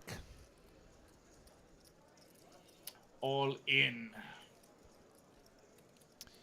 Olio asking, did we lose 7 people during the last hand? No, it was just a refresh error. Sometimes the box up here takes a second to refresh and it just jumps. 7 people in one hand would be pretty wild. crazy. I mean, we did lose 2 in that one hand, so it's not the craziest jump ever, but you know, we're getting pretty close. 7's still pretty difficult to do. I've knocked out 5 people in a bounty game before in one hand. 5 in one hand. Cody's asking, can I drink 5 500 milliliter Heinekens and play spin and goes? I don't recommend it, buddy. It's not really. I do. That sounds like a good time. Yes, you can. No, gamble responsibly. Gamble responsibly, Arlie. Goddamn. 5's not. 500. Okay, I thought that was the warm up, but fine. Yes, very gamble responsibly for sure. I agree. Oh, jeez. Thank you, Tom. Thank you for the command there, buddy. We see ace-9 flopping the 2-pair. Ace-9 with the 2-pair. Arlie, are we going to see you in Prague by any chance, buddy? I don't think so. Okay. Well, I mean, we're getting pretty close to the Bahamas anyway, so we'll be reunited soon, regardless. We will. I want to see those pigs in the water. May, I want to go try out that dope mini golf course, man. Like we got like our own little private mini golf course, dude. Looks sick. Buddy, I'm in. I'm in. I road tripped across Canada playing mini golf courses. Love literally. Love it, dude. With John Party. Oh, the old Pards, the J Pards himself. Me and him road tripped across country, and we stopped at every mini golf course we could find. We would detour an hour or two just for mini putt places. It was incredible. Dude, that is actually incredible. We were gambling on them too. Oh yeah. $100 Oh yeah. A point or something. Love it, mate. That's how we do. Oh my God, we're definitely getting involved for sure. I mean, I'm wondering if we're actually going to see J Pards in Bahamas. I'm assuming we are. I could try to rope him into come. I don't know for sure. I'm gonna drop a message right now. That mofo. Yeah, you should. Pocket deuces in the big blind. Is anyone gonna come at him crooked though? That's the question. Sevens. Oh, Schmitty. Okay, we got a couple of the big boys at the table now. We got Schmitty. We got Louie. We got Gringenkov. And don't you dare forget about Thoklabama. You can't. Thoklabame. Oh, it was a limp under the gun here from Louis with the deuces. Whenever I see that limp under the gun, it's sometimes even while playing, it always makes me think it's the big blind. Yeah, there's something about the limp as well. Makes me very, very suspicious. I'm just wondering if there's some kind of a fun exploit where you just start limping a bunch of weird stuff there just to really freak people out. Then you can sneak a limp in with the aces once in a while too. Just like pull a classic limp UTG with the aces. Yeah, I remember Dramatic DJ got me with one of the limp under the gun with aces plays a while back, and I was like, this guy! If you're playing a more like reg heavy field, I think it actually kind of becomes a better play because, you know, people, the biggest issue with limping when you're playing like a bunch of like, you know, loose players is that you end up like 5 ways with aces, right? But when you're playing like a bunch of people that are really relatively tight pre, you might actually be able to like sneak that in. This might be the new meta, that like limping aces under the gun is good again. Maybe. That might be the play. We're learning. So Schmitty does c-bet, and Louis defends because Schmitty's going to miss that board with all his big cards. Obviously, his pairs are going to be ahead of Louis, but any of the ace-king, ace-queen stuff that's raising pre-flop, Louis would be beating.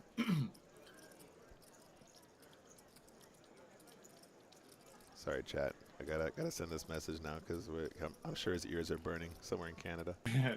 Little blocker bet, and yeah, that was designed to kind of just control the river. You're trying to just get ace king, ace queen to give up. It's harder to raise that than it is to bluff it. And he did just get called by the sevens. He wasn't trying to get sevens to fold. Limerkey says, I remember a stream of Spraggy's where he had aces and probably 5 or 6 people shoved and he got all the monies. That sounds like the dream. Sounds like the dream. I'm bringing back limping UTG. It's a new thing. I mean, you know, I don't know if it's going to be Jordan from BBZ approved, but maybe we can convince him. Lime Ricky is an absolute legend. An absolute legend. A reg from the early days of my channel. Fives versus ace 4 blind on blind, and a big continuation bet here. Takes it down. And a bunch of napkins out there. 5-3, 5-3, 7-3, 8 deuce. Anyone gonna play? 6-4. The king 7 from Schmitty decides to open up. Now that is a super wide open. I was talking about king 8 offsuit being wide from the hijack earlier, but yeah, that king 7 is it's gonna work. Everyone literally has such trash hands too. I love it. I love to see Schmitty flex, and it's not even like they're raising into small stacks. Literally, the button and blinds all have massive stacks. But Schmitty's letting them know I'm the biggest stack, and I'm putting my foot down with it. Love it. Love it. You love to see that the big stacks go to town. Folding around now. Ulu Doc. I don't know. Ulu Doc. 4 deuce off seems like a little bit wild. Folding around now, blind v blind, king queen. It's a ton of big blinds here. Sorry, not many big blinds, excuse me. Gringenkoff covering pretty significantly. Our friend, he's got about 15 bigs in the big blind here, so probably just going to want to try and get that all in against the king queen as often as possible. Yeah, exactly. King Queen wants to get it all in for the bounty because it's a nice size bounty as well.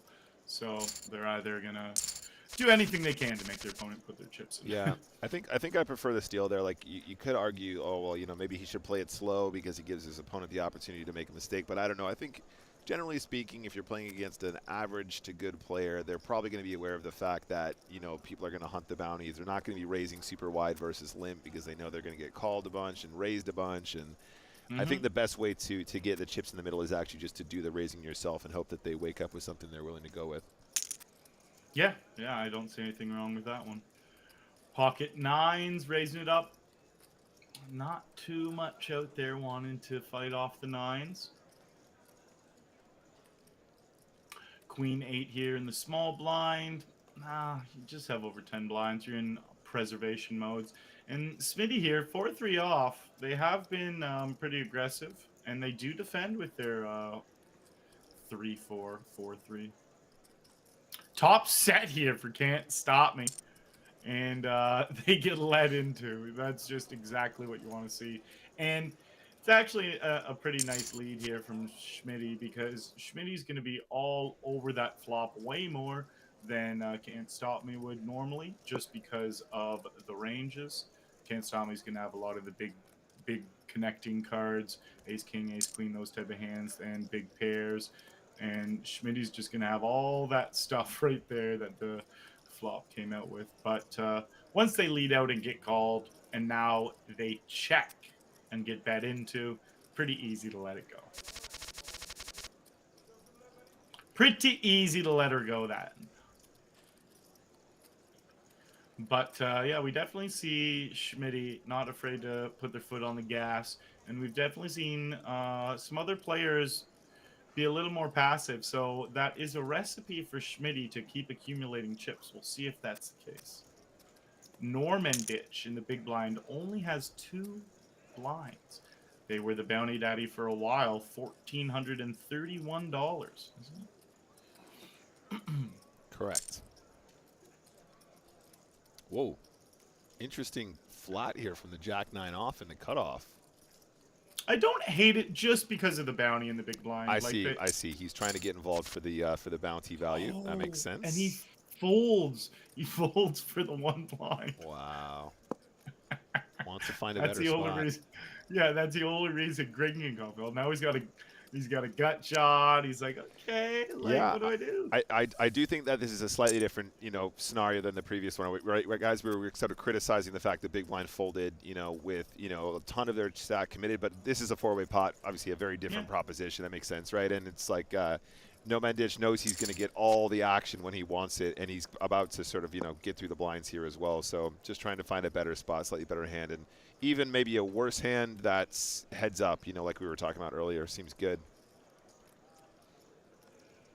Yeah, that's tough. I don't know because it is half his stack, right? But it's 4 ways and it's Jack Deuce. It's actually just like a very, very specific spot. Right. I still feel like I would go for it because it's like he will also have to put in half his stack next hand. Right. But it does get to a point where you're so low, the antes and stuff like triple you up. So it's like, Yeah, no, the intricacies of poker. Yeah, no, absolutely agree. And honestly, I think you're right. There is a chance it still should go in regardless. But yeah, it's just such a specifically ugly one. It's just gross. Anything that's super gross, it's like, okay, it's a tough spot. The Queen 10 here. Wow, this pot has actually inflated massive, and they go for the all-in bluff. Gringenkoff is not messing around, and this is a really tough hand to call. Remember, this went 3 ways to the flop. Bet, jam. Yeah, you just actually have to fold at that point. You hate seeing the king on the river, but even if that wasn't an overcard and you're just sitting there with queen 10, you're like, um, you don't love your hand at all. Yeah, absolutely. Really, really, really gritty bluff there from Gringenkov. Mm-hmm. And Yeah, so it's kind of nice that they flatted that Jack 9 if they have that in their arsenal where they have even more like grit where they're not just going to let it go. That's gangster. yeah, really, really sick bluff there from Gringenkov. Just a reminder, guys, we are down to 24. Final 3 tables in this week's Sunday Millie. So we're getting into it now. And, I mean, as you can see, still plenty of short stacks around there. I think we're going to see a lot of bloodshed here as we get down into the final couple tables. Lots of bounty value out there to be won. We got no man ditch here in the small blind where they have 5-6 suited now. They've already put in 65% of their chips. So they should just put in the rest. I mean, 6-5 suited is a gorgeous little let's go to town hand, right? You know, that's more like it, right? If he was in the big blind there, even with Jack Deuce suited, he might have even much preferred it, you know. But 6-5 suited, you know, you're gonna have a lot of ways to make some straights and flushes, and you know the power of the sort of suited connector feels a lot better than Jack Deuce off 4 ways, and I get that. I totally get that. We're going 5 ways to the flop unless Louis gets wild, which I wouldn't recommend. Yeah, I mean, when you see this, it's tough, especially though with the big blind flats for like 30% of their stack or 25%. Yeah. It's like, oh my God, what's happening? I mean, this is the dream for Gringenkov, though, right? So he kind of raised to try and isolate, and now literally just flops top 2. And everyone else has put in they called this 3-bet. This pot is absolutely ginormous now for Gringenkov, and he's just got a spot where he's like, cool, I'm completely happy with this flop, and if I go broke, I'm just going to do it every time. This is great for me. Yeah. He might even get more action from Thoklabeme. Yeah, Schmitty. I also like Schmitty flatting the button with queen 9 there. It's all because of the big bounty, and it just shows the adjustments you make. The really good aggressive players make for bounties. Ooh, a7. Dead on the turn. And that's just it. Dead. Gringenkov taking out Thoklabeme. Yeah, he is absolutely massive now, up to 47 million, you guys. So no Madish, excuse me, who is one of our bouncy daddies for some time, exits in 22nd place, $4,013. That's a very big win considering the 22nd place finish. And Thoklabeme, 21st placed, $1,544 for their time here in the Sunday Million. GG's, guys. And then there were 19 players remaining.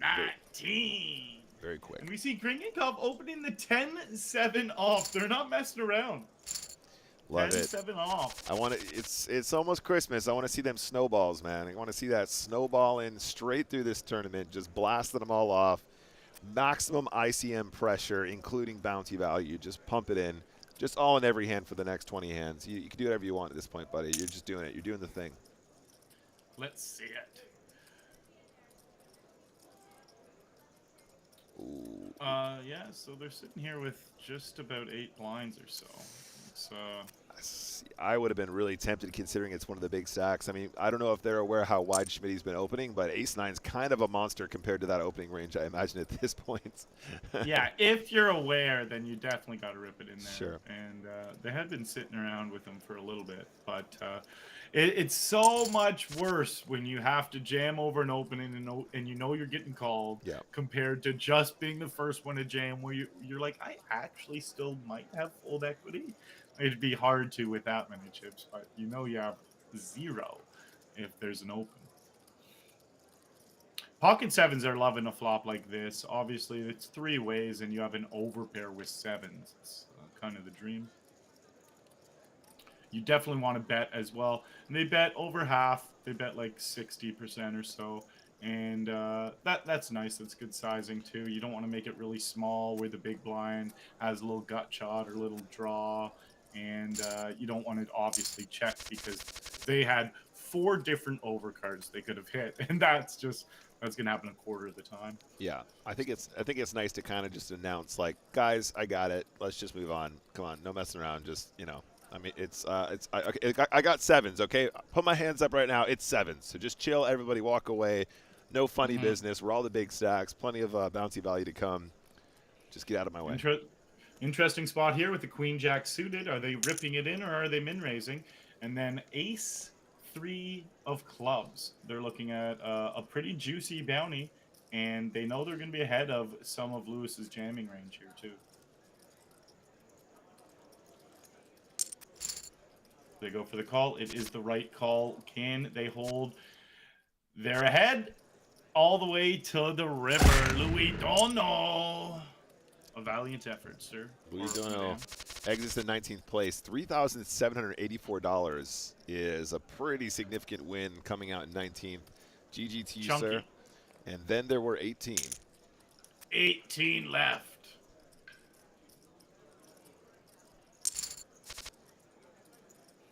All right, we see a little gut shot versus open-ender with two pretty aggressive players. I expect to see Gringinkov throw it a little C-bet, and Schmitty's not going anywhere. Schmitty is not going anywhere. Raise or call? They do call, and they bink the nuts on the turn. There is a world where they can lead out here, but also against the big stack. Yeah, they do go for the lead out. We saw them lead out on a different flop. So we know they have the lead out in their range. Oh. Gringinkov, just no mercy. They call, they hit a pair and a gut shot, and they were like, you know what? It was a small bet. We're staying along. And Schmitty bet small purposely, just trying to rope them along for a couple extra chips. I wonder if it all goes in here. Like, are they like no fear from the old 5-7? They're just gonna be like, yep, come on, going for all of it. I mean, it seems like a pretty reasonable spot, really. At least a big raise, but I think he probably just jams and and hopes he's up against a setter or two pair aces up or something. He goes for the less greedy raise. Shout out to Cordy in the chat. Thank you very much. Also, hello to John Edwards. Welcome to the stream. Welcome, everyone. Another reg. Yeah, that I go through that sometimes where I'm like, is it too greedy to jam here for a bounty? I get it. And it's tough. The fine line you gotta walk. I think that was definitely one of those for sure, Arlie. It's like, you know, it was like a lot more to shove. Like, it's a huge shove at that stage. The SPR isn't quite such that you're like, yeah, this is an easy all-in now at this point, right? It just feels like the chips might be more important than going greedy for the bounty. But I feel you, man. It's definitely one of the quandaries we encounter when we're playing PKOs. Yeah, and it's such an important spot for Schmitty there too, and stack preservation and everything comes into play when you work in the jam. So yeah, it's but then when it works, you're just like you're like, it was obviously no bet jam every single time. I'm the greatest player of all time. Yeah. I'm a god. Yeah, Schmitty's kind of bummed out there, I imagine, turning the nuts, and then, you know, just such a great spot to turn the nuts there, and you're just thinking, yeah, I'm about to get it all. And you get called when you bet. You're like, yes. You see the river, you're like, okay, not good, but like, it doesn't have the 5. Exactly. It's the worst chain of events. Exactly. Poker can be so cruel. Ooh, an all-in. I like this from Higa. Can't stop me.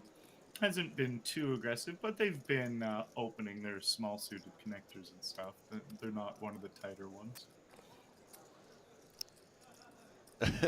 Super Tash has worst chop pot song ever, you guys. I actually completely forgot it was a chop pot. I told you, you're only getting one of those. Arlie gave a performance of a lifetime. It doesn't get any better. You have to go out. You have to go out when you're ahead. You know, you guys. You got to take what you can get in these situations. You guys can clip that one and just play it on repeat every time there's a chop pot for yourself. Feel free to like make it your ringtone or like your wake up alarm. You know, whatever you want.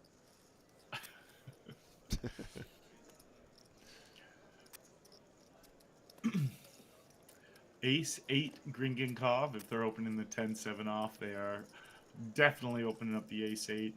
And again, these are, I've pointed it out a few times, but these are just adjustments you definitely have to make deep in a PKO, or even just deep in any tournament when you're one of the big stacks. And you just have to open wider than ranges normally are. You actually this is what running over the table is. You just keep putting pressure on.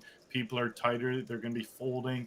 All those mediocre things they would normally be calling or stuff that's a little above bottom of their range, they're folding all that stuff because they're deep in the Sunday million. There's 18 left. Like, And especially if you're a reg that's made some money and been in maybe not this situation before, but situations where you're comfortable seeing a lot of money up top, you're not going to be as passive or shy away from those spots. And that's why you see other big stacks clashing against each other, because they've been more familiar, and you see other people kind of whittling away.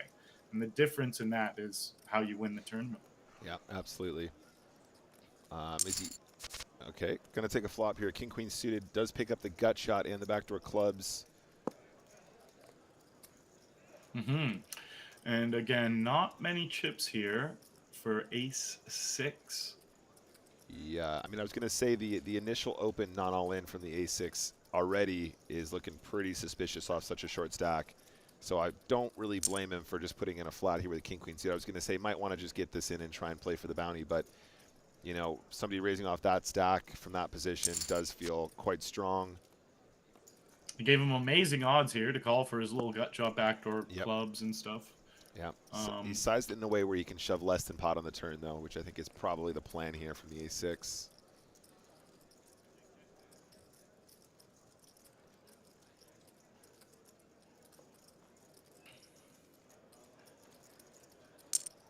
Never mind. Yeah, they were just doing funky things. I was gonna say I think you had it right, Arlie. Because I did feel like they were lining up a jam there. They were just wild westing it. Because even though the raise with the a6 instead of jam, it's like it's either some next level. Yeah, that's exactly it. That's exactly it. Or it's like no. It's either like, yeah, what do you mean you don't absolutely rep aces here every time with a6, or it's I just don't know what I'm doing with a6 under the gun. Let's just min raise it. We're all in again, guys. Ace 4 at risk here. There's a 4 on the turn. Oh, that changes it. All right, Ulu Doc gets the double, but our bounty daddy had a real good shot there just for a minute. That's going to be a chop pot quite frequently, but there you go. On to the next one. On to the next one. All you got to do sometimes is stay alive, and then you get a few doubles, and damn, you're in a position to do some of the muscling. But if ever you get to the muscling position, you actually have to do. You can't just. I hear often people say like, "Oh, I built up a lot of chips. Should I just like sit back and chill for a bit?" And it's like never, never. That should never be something you're thinking about. If you build up a lot of chips, you need to learn how to use those to make more chips. Yeah, absolutely. Bit of an interesting one here, guys. Both players flopping top pair. Queen 9 is the favorite right now with the 9 kicker. These are always ugly ones, right, Arlie, where you're just outkicked by like one card. I mean, it's already hard enough to have top pair while somebody else has top pair. It just doesn't happen that often, right? Just purely because of card removal. And you get sticky, and you're like, I feel like I should be calling with top pair, and they have like a 9. You got Queen 8. It's like, ugh, gross. 72.7% for the Queen 9 suited at the moment. Yeah, and another bet here from Can't Stop Me. Ooh, chunky too. Yeah. Yeah, very, very interesting. They don't feel the need to take their foot off. They just feel like they had the best hand, which they didn't. And yeah, I see what Schmitty's thinking there, though. They're like, well, why would they bet a jack? Like, if they're, what are they betting other than bluffs that I'm actually beating? Right. And it's honestly like probably just Queen 8 suited, Queen 7 suited, like probably just a couple hands at that point. Yeah, right. Because it's even risque betting the Queen, but I see how they think they're still going to have the best hand the majority of the time. They're going for some good value, but so we did see Queen's here. We did see some more unusual play from the Queen. From this player just now. Looks like they're going to play this more conventionally. Effectively going to get it all in here for 11-ish big blinds, something like that. I say give them more chips. I want to see how they play with them. Yeah, I absolutely love to see Sunday Million randoms. It's just great. So much more interesting poker to follow when we're not doing just pure W coop like GTO Wizards. Ace Jack is going all in here. Yeah. And at risk with Queens. Pretty good flop for Queens. Ooh, open ender. Can't hit it. All right, Queens get the full double. The full double, and now they have a healthy stack. They got over 20 bigs. Okay, now we did just see Higa ripping that ace jack versus the under the gun open, right, Arlie? So I wonder if we see him playing something similar here. The blinds are now 400K and 800K, so he's actually shorter stack now than he was when he was shoving with the ace-jack. I think we're probably going to see an all-in from the ace-10 here for that reason. I personally would probably be shoving ace-10. I don't know about you, Arlie, but that seems like a pretty clear one. Yeah, against Gringinkov, especially because they've been opening wild. They're opening 10-7 offsuit and stuff. So right. I'd be getting it in pretty happily. Yep, chip leader going to have a much wider open. Ace-10 seems like a real slam dunk, but Gringinkov obviously dominating with those jacks. And it looks like he's going to be at risk. This is slam dunk getting these jacks in at best day ever. Here we go for the bounty, $1,080 at risk on the line here. Could be going Gringinkov's way. Yeah, Higa needs a very lucky ace or some other magic to unfold. 18 left, probably looking for a little ladder here. Well, obviously that's what they're looking for because they're not folding. And an 8. Well, they had a little love with a backdoor draw, but they couldn't get the straight. And Gringinkov with yet another elimination, just steamrolling through the competition at this point. Absolutely love it. I love to see him on the snowball. Our friend Higa, 1989, just exited in 18th place, taking home $3,311.46. GG to you. Very nice little pickup there as we're getting down to almost the final 2 tables. A very respectable payout, I'd say. I would say that's a very respectable payout. I mean, you've gone ultra deep, but, you know, we've seen some really big payouts now. Obviously, that's the benefit of the PKO situation. Can pick up a lot more than you would have otherwise done if you had gotten this deep. In a more conventional tournament format. Schmitty folded the deuces. They didn't want to be opened up into Gringinkov. That's understandable at this point. And can't stop me besides they're limping. They're limping their 6-4. And probably... Oh, Gringin. Gringin says, you know what? I'm not even betting the flush draw. Now can't stop me's picked up a little gut shot. And... it's actually pretty interesting. Gringin checks it all the way and lets Can't Stop Me get a better hand. That is how you play 6-4 offsuit, ladies and gentlemen. Very well played. You limp in against the chip leader bounty daddy, check it all the way, hit a 6 on the river, boom. You beat the flush draw that never tried to scare you away. Super Tash is asking about the whole effective all-in situation. For the most part, players do it to allow themselves to have more time bank if they think there might be a ladder opportunity. There's also some situations where you might do that, and then there's like a bunch of action behind you, like 5 people are all in, and you have like a guaranteed ladder, which might be significant if you're on a final table or something like that, and you can actually have the opportunity to still get away. Would you agree with that assessment, Arlie? Yeah, and some things that you'll see, especially in some of the higher stakes, is instead of going all in, someone might put in like 60-65% of their stack. So it's like they're all in, and say there's 5 people left in the game, someone makes that play. If there's 2 all-ins and behind them, and the chip leader calls too, they're just going to fold their hand, leave themselves with 35% of the stack, and hope for a couple juicy ladders. Right, exactly. I think that's actually a really good distinction as well, because a lot of players will they'll say, oh, he's effectively all in, but there's a difference between leaving yourself with 40% of a playable stack and then leaving yourself with 1 big blind. The 1 big blind one is almost always just you want to waste some time and, you know, allow the ladder to happen on other tables. And then the 60% one, as Arlie mentioned, is more like if there is some sort of insane, you know, so you've under the gun opens, you 3-bet 60% of your stack in because you got a hand you're going to commit with, and then there's like 3 or 4 all-ins behind you where you're going to guarantee make like another 20 or 30 grand when somebody busts. You just take the ladder because the money's so much more valuable at that point. It's usually only on final tables where that really is meaningful, unless maybe you're playing.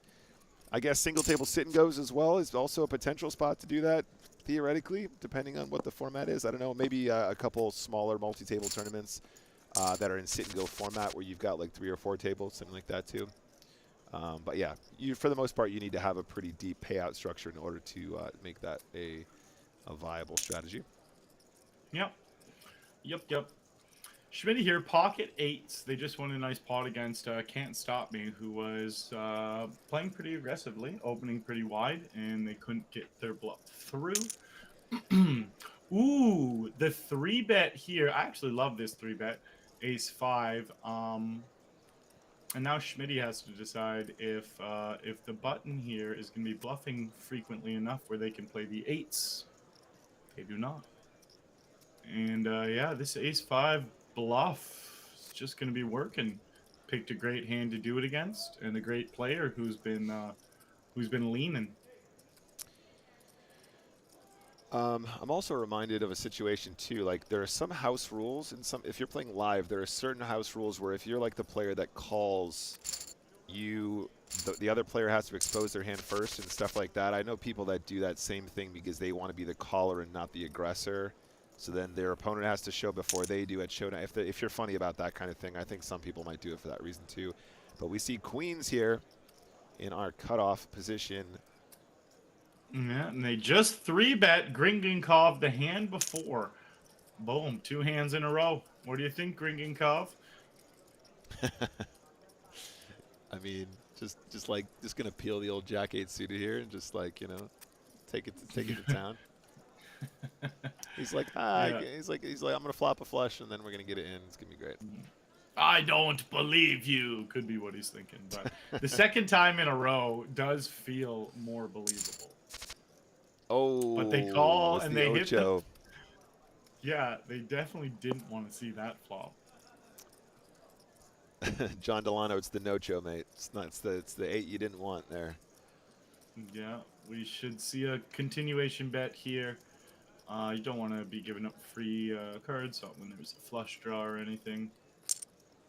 Yeah, it's the no-cho. I think Gringinkov. Sometimes with aces, I check that board, actually, if I'm honest, just as a really sneaky. I don't even love it, but it's just like a...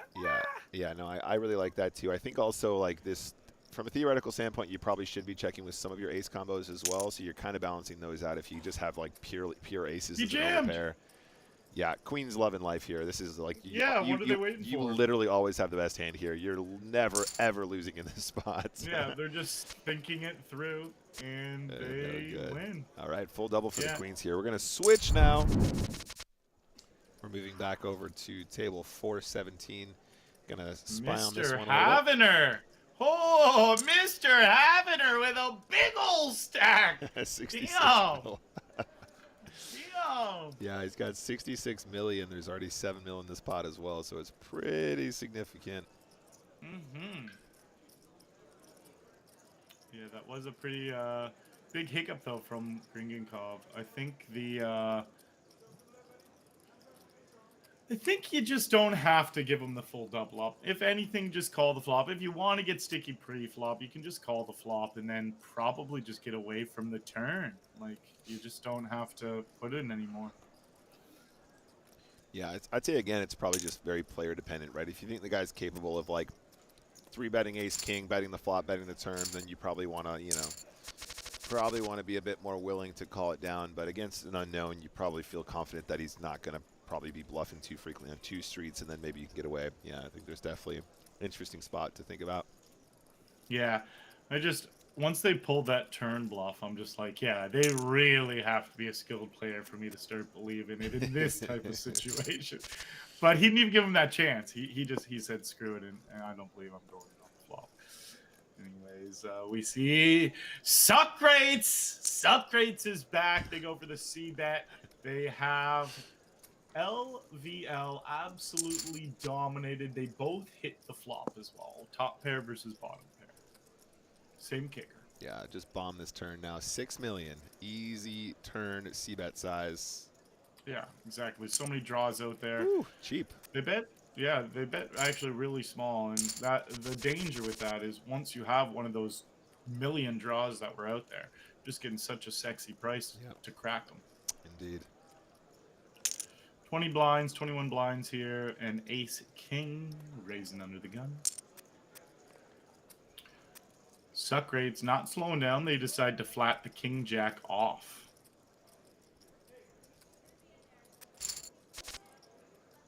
Whew. And they do out flop ace king of spades. Top pair, king kicker, and they even have the backdoor diamonds, while ace king of spades has their backdoor flush. Oof, this is a weird dynamic now. Ace King looks like he just wants to check.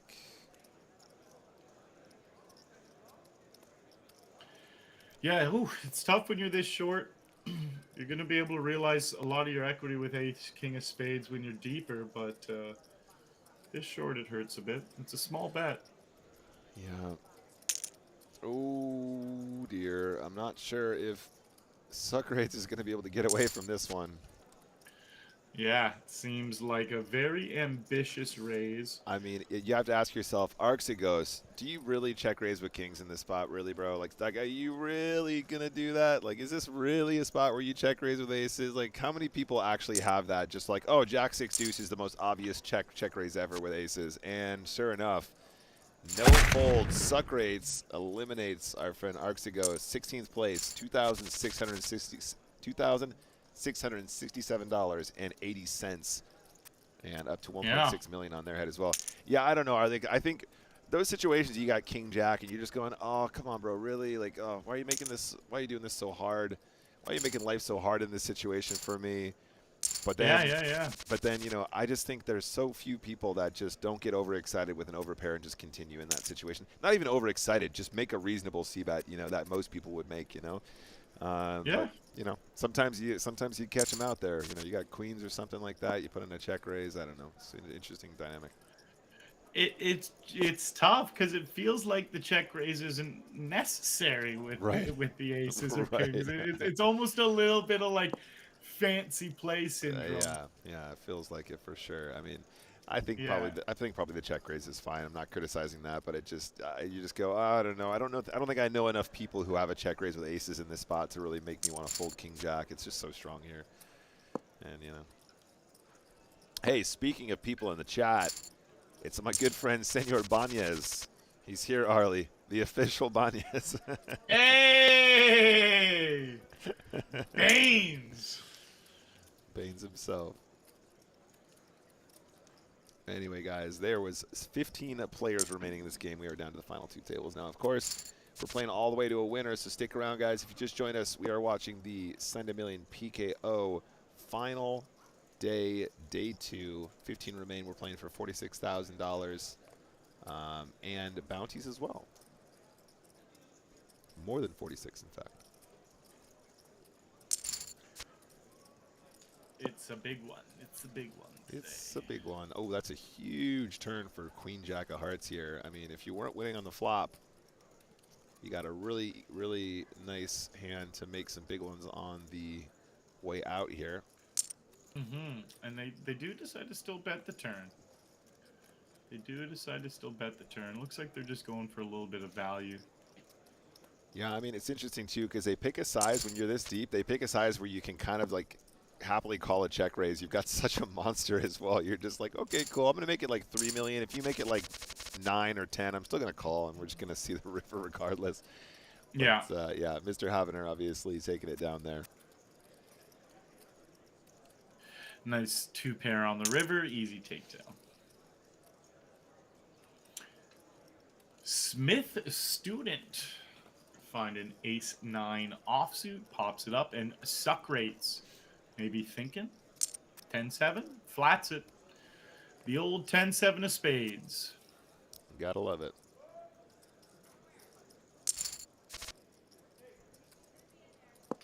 And the big blinds, gotta love that. It's a middle pair top kicker for the pre-flop raiser. Suckrates just absolutely bricks that flop. But then big blind level 05 here. They connect with top pair no kicker. Checks all the way to Suckrates. And will they be the one that just blindly bets into it? They will.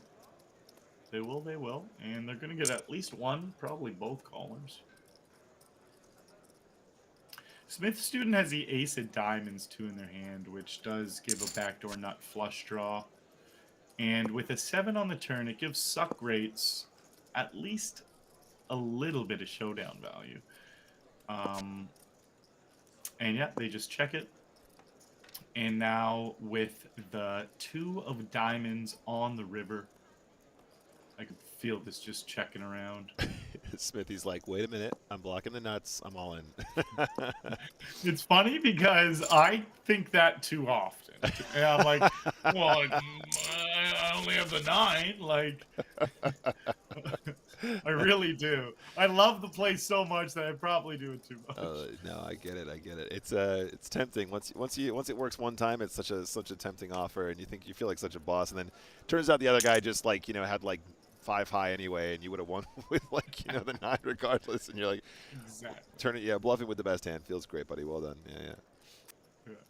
So 13 blinds here from Smith student. They have pocket kings, min raise, and pocket nines just rips it all in here from the small blind. Very reasonable all in. I feel like kings is probably going to call. Great spot for the kings here. Can they hold? The 9 on the river. It does not come. All right, huge spot. 28 million for Smith student here. Limericky says, Arlie Shaban, guys, I'm going to speculate that Socrates is actually pronounced Socrates. Sorry, no, we've spoken about this, Limericky. We've decided that it's Socrates, and that's what we're sticking with. Yeah, we know what it should be, but we have decided. Oh, we got an elimination attempt here. An ace does not come. And Mr. Havener with another booty and up to 88 million chips. Yeah, he's an absolute monster here, doing really, really well, guys. We're going another break, and here we go. All right, guys, so that is our second break. And we are down to just 14 players remaining in this Sunday Million PKO. That means we're 13 places away from crowning our winner, who will walk away with over 54,000. I get this right, guys. I was saying 46,000. It is 54,000. I was misquoting you guys just a moment ago. Plus, of course, all that bounty value. Currently, our guy, Mr. Havener, who's just on our tables leading the pack. Let's take a short break, and we'll get right back to the action. All right, Arlie Shabanimal. There he is, off camera. Arlie, I wanted to pick up where we left off. So we were discussing previously, guys. Arlie plays in Ontario, which is now currently a ring-fenced territory, so they play against other people from Ontario. He's been enjoying some nice soft poker. He's been encountering some pretty soft fields. And he mentioned that you were working with Jordan from BBZ, very well respected coach, obviously, the owner of BBZ as well. And I was going to say, you sat down with him and you were doing some work, and he was just looking through your database or whatever, and you're just like, he's just like, I don't even know how this is happening because you're doing the craziest stuff ever. But I want to know, what was his actual feedback? Because, it's one thing to say that he was kind of blown away at how soft the games were, but is there anything that he looked through your database and sort of said to you, oh, I know that they're kind of bad, but you shouldn't be going this far with that? Or is there some what was his actual sort of reaction and his actual sort of professional advice, having seen some of the wilder side of the Ontario client? Yeah, well, I wasn't getting too wild. There was just some spots where, like I was saying, he could see me opening ranges that were like really wide, but obviously you should be opening those ranges sometimes, but I was just being able to do it more frequently than you're supposed to. And so what he did was he started just saying that I don't think I was doing anything too crazy. If anything, I was being a bit too passive against some of the other regs. Okay, right. That's why I've stepped that up a lot recently.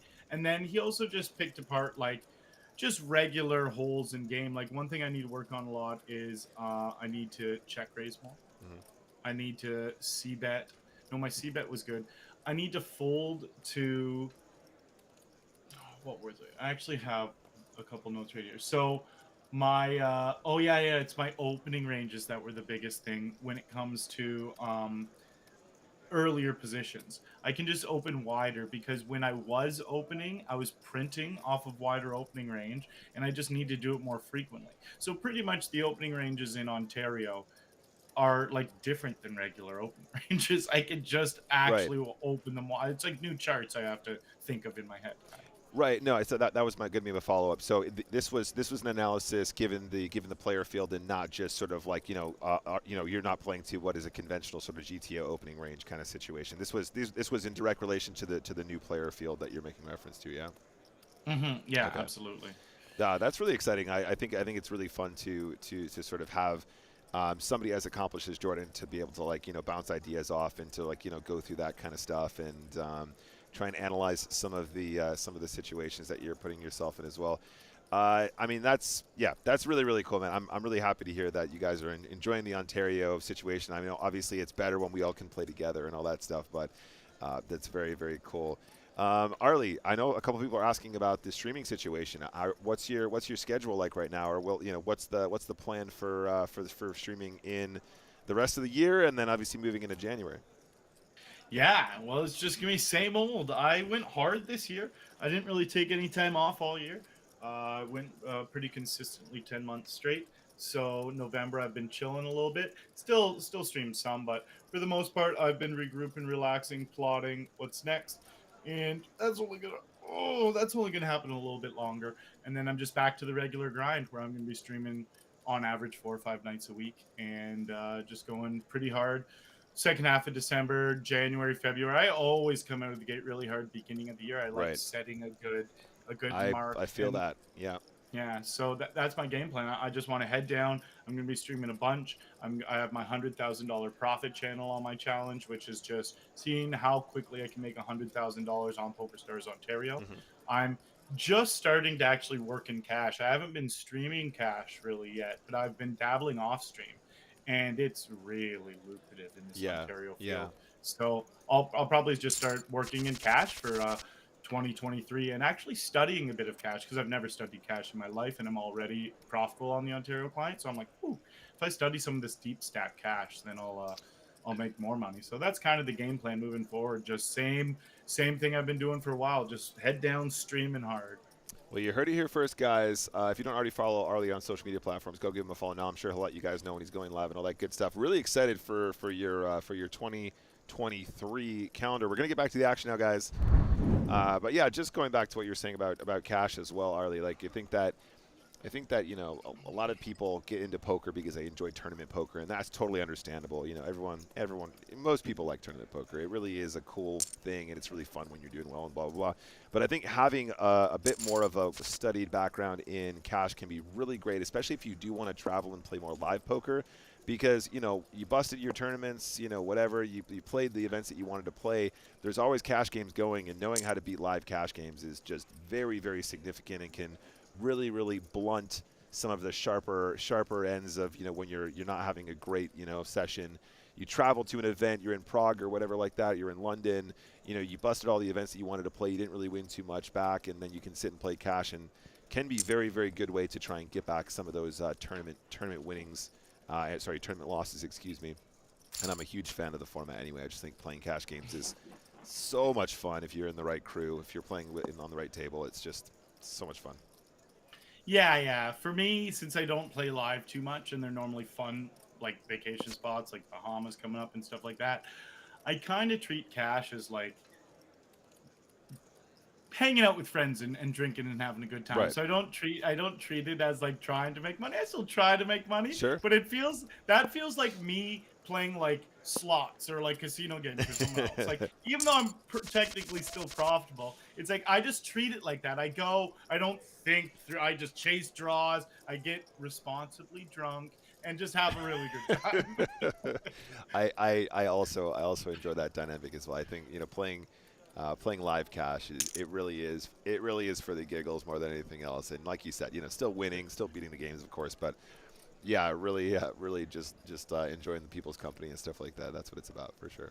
Yeah, exactly. Mm-hmm. We see a min raise off of 8 blinds here. See, off of 8 blinds, this is very regularly going to be a big pair. I don't think people are balancing their min raises off of 8 blinds too often. But Mr. Havener, they're getting great odds here to try to hit a king on the flop.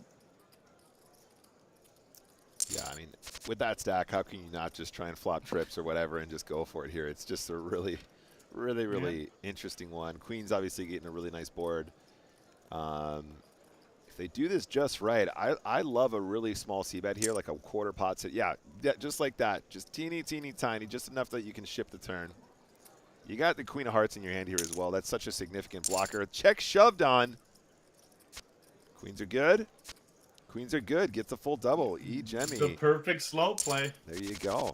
Absolutely beautiful spot there, buddy. Yeah, like you said, pretty unconventional to open off such a small stack, but you're getting all of that dynamic associated with winning the bounty. People get really greedy, trying to get in pots with you and stuff like that. So I think it's totally called for.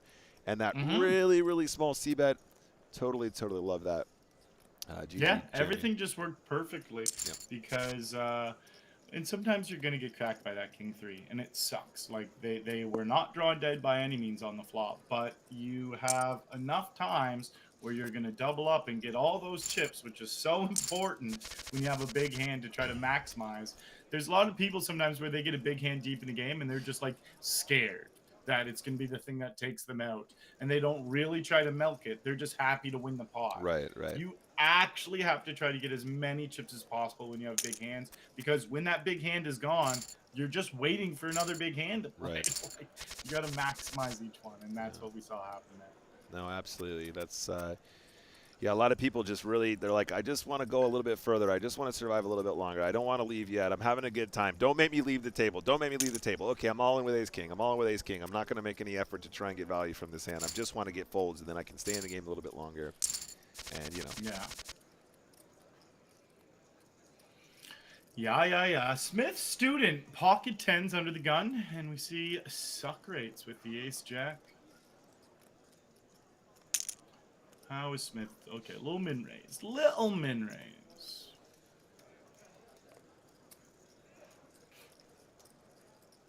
Suck rates goes for a 3-bet. Okay.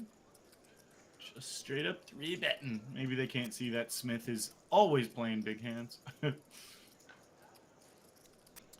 John said that he's definitely not coming to Bahamas. Boo. Yeah. He's in, like, trying to better himself modes. Yeah. I am too, but I'm still going to Bahamas. Okay, I'm gonna say even if there's loads of mini golf. And yeah. Loads of mini golf. He should come. Private course on our resort. Ace King of Hearts opens up here, and we're going to see the big blind, or we should see the big blind defend. Smith student has really been crawling up. They were pretty short, but not no mo. Not no mo. Not no mo. But not no mo. We do see a defend, and they connect with top pair. They have the best hand. LVL with the 2 overcards, backdoor flush draw. They elect to just check it back. They elect to just check it back. And now Smith students got to be feeling really good about their hand. With the 9 coming, I would like to see a bet almost regardless, but with the 9, now hands like King Queen or Queen 10, we're going to have better odds, so you definitely don't want to give them a free river. He bets pot, takes it down. Yep, I like that big chunky bet there in that spot for sure. And another king, ace king suited, this time from Stack Beast. Yeah, I think you can just ship the 6s.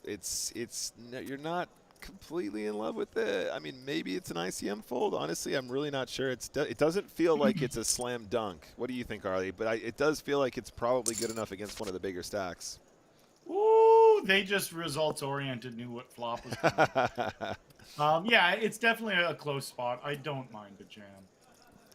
Yeah, I think we have 2 pair here though versus the and now top pair. Top pair, 2 pair, flop nut flush. Stack Beast goes with the slow play and does not bet the flop. So now Suck Rates has got to be putting chips in. I mean, I'd be surprised if they didn't. Yeah, and I don't know. I mean, Stack Beast in a multi-way pot flopping a flush on Jack 7-5. I mean, I don't know if they're maybe missing a trick by missing the flop C. But I mean, you know, of course, a ton of times people are just going to fold.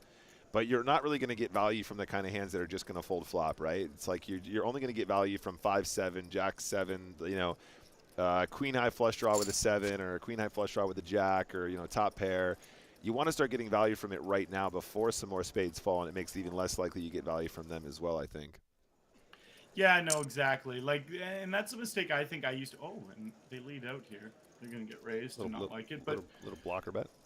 little blocker bet. Yeah, that's a mistake I think I used to make back in the day. More is I would over slow play hands, and like you just said, I don't think there's any reason to check the flop because you're going to get paid bigger on when they have big hands than the times where you slow play it and get paid extra. Yeah, right. Because if that spade doesn't come on the river and he bets the flop, bets the turn, that could potentially be a full double up. Right. Because you put him in a really tough spot with two pair there. You have the ace of spades in your Yep. hand, that bluff we were talking about earlier. It's going to make the same play. I'm making the same play with the ace of spades for sure. Right. So, like, you can definitely bluff catch with two pair, and then it's a full double up, and you just totally take that out of the equation when you check. Right, exactly. Yeah, I think you just make, you gotta, like you said, you win so much more when you cold deck the hell out of him than when you let him catch up a little bit and you get like one big blind on the river or two big blinds on the river. It's just not, they're so disproportionate in terms of the value of sort of allowing your opponent to catch up with a weak spade, especially ace king of spades specifically, right? You might get some value from the queen of spades, but people just don't even want to continue with the five of spades or the three of spades or whatever was available there. Yeah, it was definitely something that I used to get like scolded by my poker coaches. They would be like, I would do that exact same thing, and I remembered I would just do that, and they'd be like, well, you're missing value. I'm like, but aren't I getting extra value these times? They're like, yeah, those few times you're getting extra value, but what about all these times where do you think you're missing value here? And I'm like, yeah, actually, exactly. More there. Yeah. All right, guys. So it was a great turn card here for Smith's student. They were actually in the hurt locker there on the flop against two pair, but now they're going to chop it up.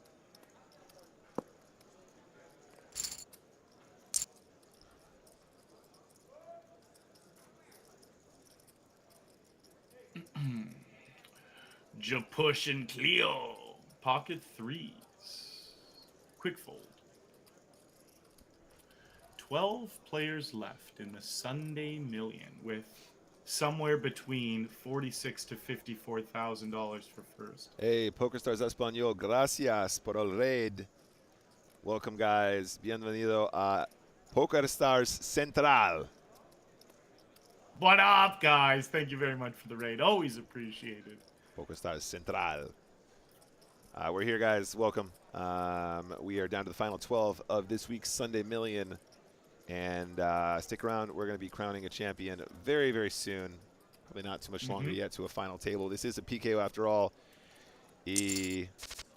Ooh, that was a missed jam there from Jemmy. It was min raise from the button, a flat from the small blind, and they had pocket threes off of about 15 big blinds. Right, yeah, much better spot, I think, for the jam. I mean, even better than maybe the sixes, right, Arlie? Because, gonna get a lot more folds from that position as opposed to the earlier open, and then with players stacked behind you, you can wake up with, eights and nines and tens and all that stuff, too. Definitely feel much more confident about getting the trays in there and just picking up the dead money. As an ICM adjustment, I don't know. There's so much dead money when the small blind flats. You're going to get so much more money when they fold. There's so much additional dead money. I think you're probably right. That is going to be a jam. Yeah, definitely when the small blind flats because of the extra dead money. Even when they don't flat, it feels pretty decent to jam over Mr. Havener, who's the chip leader and super aggressive player. So the range is going to be way bigger than 50% normal. I mean, gotta say, Mr. Havener, man, kind of jealous right now. 87 million, final 12 Sunday Million. You're just having a really, really good day. You're having a really good Monday. Like this, as far as Mondays go, it's going pretty good. You're having a nice. It's up there for Mondays. You're having a nice time. Absolutely. You guys from the Spanish channel, what were you guys covering? Were you doing some Sunday Millie, or were you doing? Were you covering more from the events, the Spanish events that were running this week and last? Yes. What was going on? All right, we got a limp here. Queen 5 of spades. Smith student 9-8 off. They just go for the check. Hit middle pair and a gut shot. The small blind not enjoying that flop.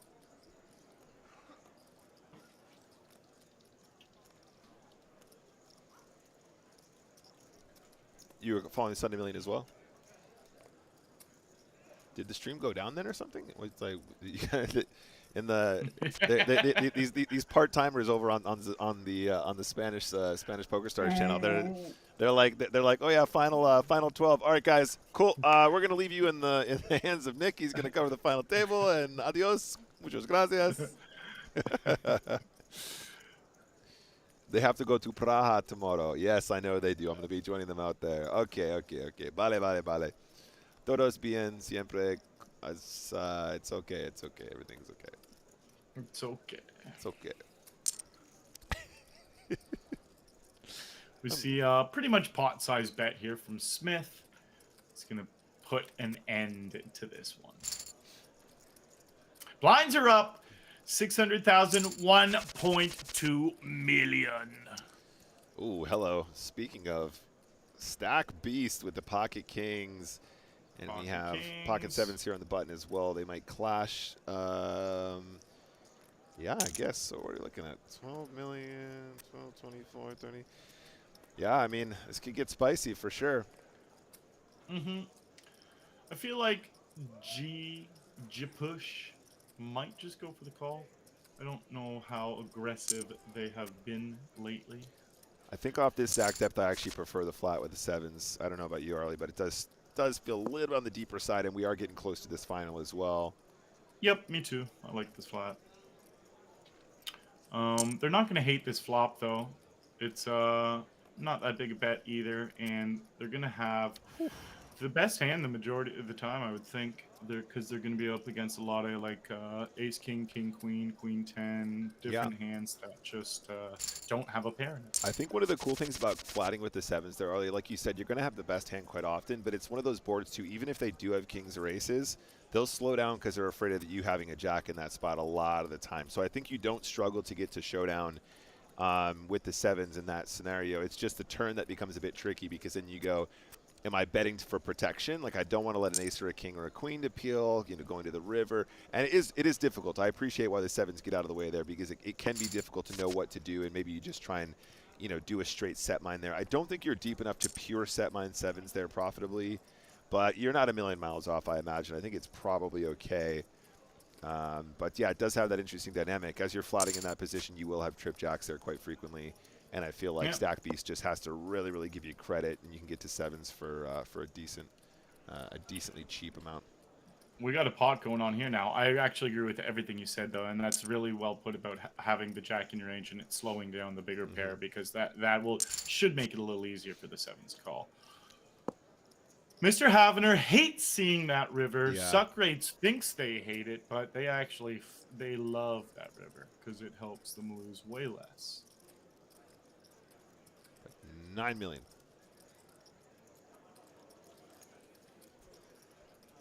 Yeah, you want to bet a size where two pair. Ooh. So they went polarizing. That's absolutely beautiful. Very polarizing. 19,950,000 guys. He typed that out for sure. There's no chance that's just a button. That's a very specific. 1995 was a good year for him, or something like that. It's 1.5 times pot.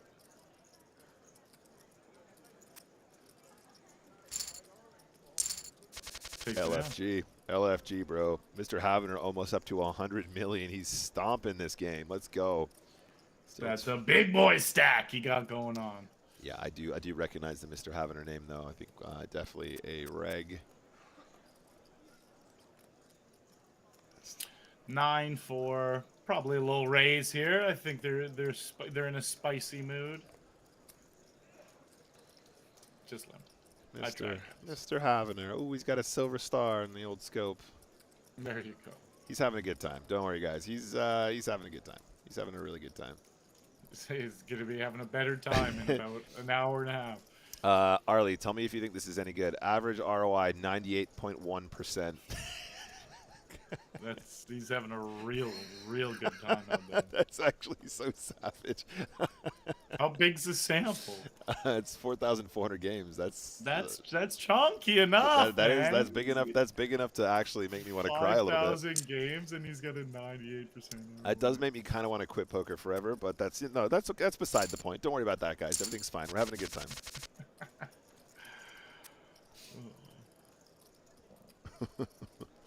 Over 100 million officially now for Mr. Havener. Let's go, over 100 million. Crystal, I'm not just jealous of the scores. I'm just jealous of the ability. Like, you know, I don't. It's incredibly difficult to sustain that. I'm not even sure if that would be sustainable theoretically, but it's to be anywhere in that region. You're definitely having a nice couple of years. You're enjoying poker. Yeah, you're having a good time when you're out there on the field. More days than not, you're going to bed being like, I love what I do. You know, you're going out. You're eating out pretty often. You know, you're drinking the nice wine. You're having a good time. You're driving the nice cars. You know, This is true. You're buying the kids ice cream. You know, you're getting the extra sprinkles because, like, whatever, it doesn't cost that much more. It's all good. All the finer things in life. He clearly wins his all-ins. I know, Crystal. I know. Just think, he must. Just think how many sprinkles I could buy if I would win some all-ins once in a while. It'd be amazing. Endless sprinkles. Smith student here. Flops king high flush draw. They are 53% to win, and they go ahead and bet pot. They do like their pot size bet. Yes. Stack beast. Ace, jack of diamonds.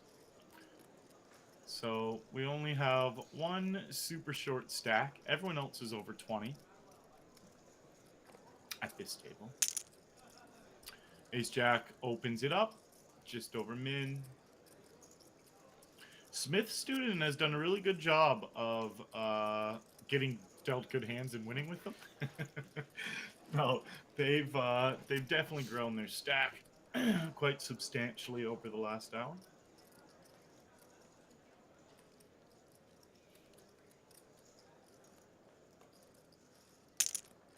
Woo! And this is the first real spicy play they've decided to make.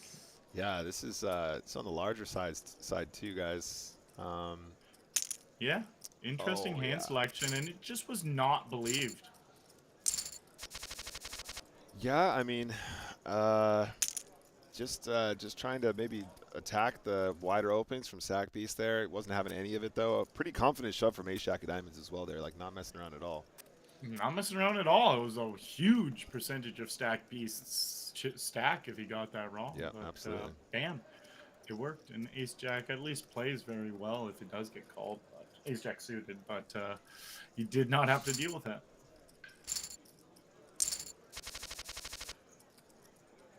Smith student was actually, everything was just going their way up until that hand. And the one time they get a little out of line.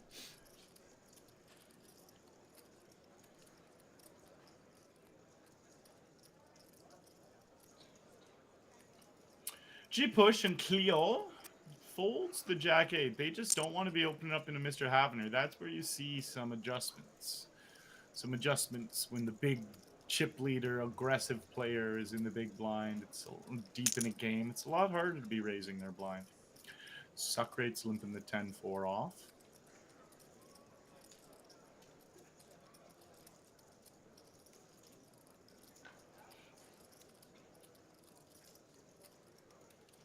Taking his time to hit the fold button. Does make the correct decision. I was going to say for a second there, Arlie, as well. I don't know if I know that one exactly, if I'm thinking about that one, but there definitely are some of those limp spots where you do what you were describing, blind v blind, where you're like limp raising like 7 deuce off exactly, and then you're literally going to limp raise with, like, you know, aces and kings or something like that. It's like one of those really, really weird. I don't remember the exact stack depth, but it's definitely in there somewhere where you've just got complete air balls and then just like really strong stuff, I think. Yeah.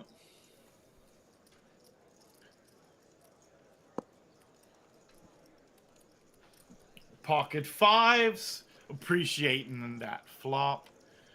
Deuce, jack, jack. Fives are going to just be feeling pretty good here. Really small bet. Love it. Smith's, yeah, Smith students thinking, what's happening? But they did just get scolded with their King 7, but doesn't deter them. And quick check back from suck rates.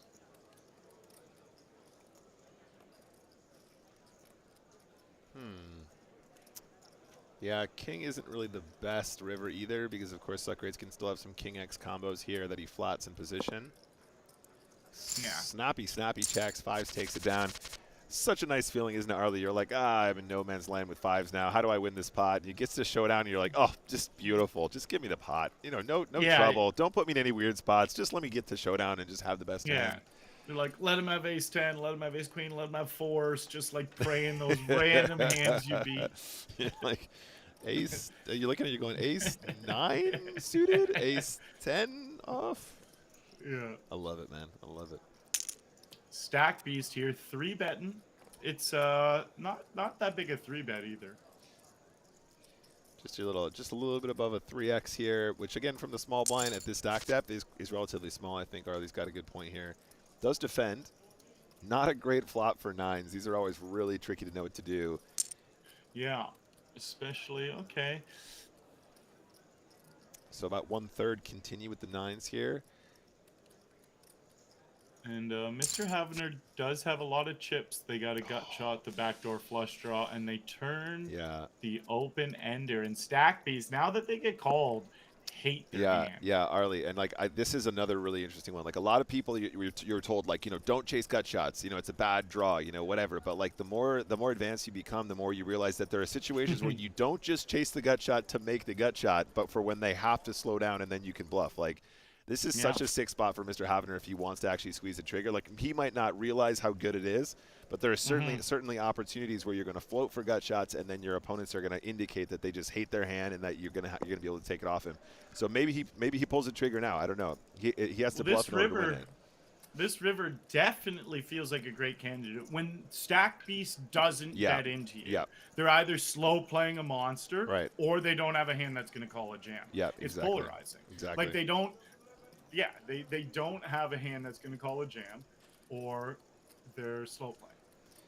I mean, I was going to say, I think you have to basically like just go huge. Yeah, 23 million, easy takedown, and that is a huge differentiating factor. There are situations where you're calling significant portions of your stack where you can only win if you hit a gut shot, and there are situations where you're calling with a gut shot knowing full well that it's going to give you the opportunity to exploit your position and actually exploit your opponents when they're forced to slow down. And pocket 9's just crushing their pre-flop, and it's just impossible for him to win the pot, basically, if you're playing somebody who really has that kind of nous, Yeah, exactly. And to add to that, Nick, it's like he's playing with the gut shot. He's also playing to bluff, like Nick said, but he also is playing because in each situation you can look at what outs you can still hit to come. So he turned the open ender, which obviously gave him a lot of outs, but he also, there's a flip here.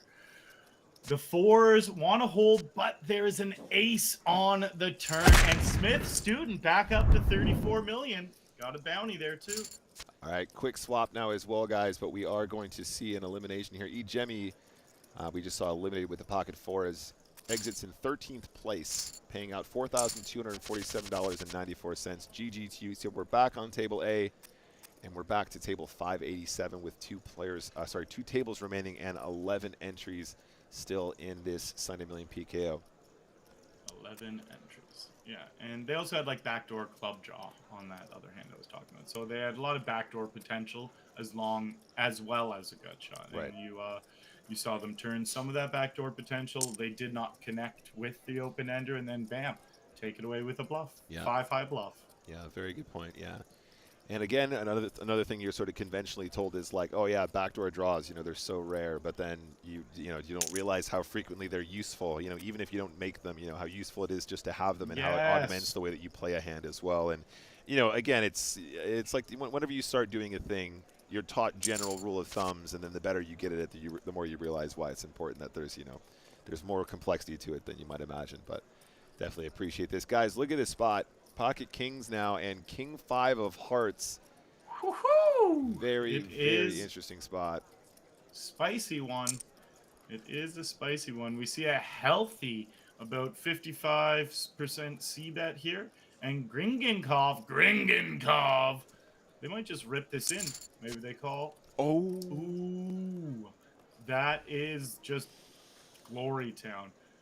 Because kings here are only afraid of the flush, and there's so many hands that they're still beating, so they're just going to jam almost always, and they get called, and there's just nothing kings can do. Just because drawn you're still beating, ace jack. There's so many hands you're still beating with the kings that all you have to do is they don't have 2 hearts in their hand or a set. Monkey May is asking, do the probabilities include card removal? No, they do not. Because, of course, like what you're seeing here is a recreation of what the players would have seen. And, of course, the players wouldn't, the system wouldn't know what the other players had at the time of the probabilities being calculated, including card removal from what can be seen by us cards up. So what you're seeing here is just a recreation of what we see, of what the players would have seen, and therefore everything you see is with the known information in the pot, in the hands. Yes, yes. Yeah, and when you were talking about backdoor draws too, I remember when I first started watching Twitch. Shout out Kevin Martin. And I was watching him talk about backdoor draws. Ooh, we got a setup hand here. I'll continue this in a second. Yep, sure. Pocket 10s here from Gringenkov. They're going to raise, and yeah, unless Can't Stop Me does some wild slow play, which they shouldn't do. This is getting in pre-flop. This is a time where you're under 15 blinds here. Yeah, you just want to jam it all in. Snap call. It is a cooler no matter how it runs out. And Gringenkov just got all those chips. Had to give them up. But yeah, I remember Kmart talking about backdoor draws. And right. I genuinely, as a viewer, as a complete recreational 6 or 7 years ago, thought he was just like talking out his ass. Yeah. And I was like, what do you mean backdoor draws? What does a backdoor flush draw have to do with if you're going to call this bet? Like, actually thought he was just trying to act cool to the viewers. And then I started studying for the first time, and I realized it was so common. Like, you have to, obviously, you just, once you learn. Yeah, no, learn. Exactly. No, I feel that for sure. Yeah. It's, it wasn't just being cool. It's a thing. Like, oh, Kmart, just Kmart, just chatting absolute breeze. Just trying to sound like he knows what he's talking. Backdoor draw, like that is influencing his flop call here or his check raise. But just had no understanding of it. Actually thought he was just fairy tale talk. It's crazy. And then you learn it. I'm like, oh my god, I was so dumb before. Like,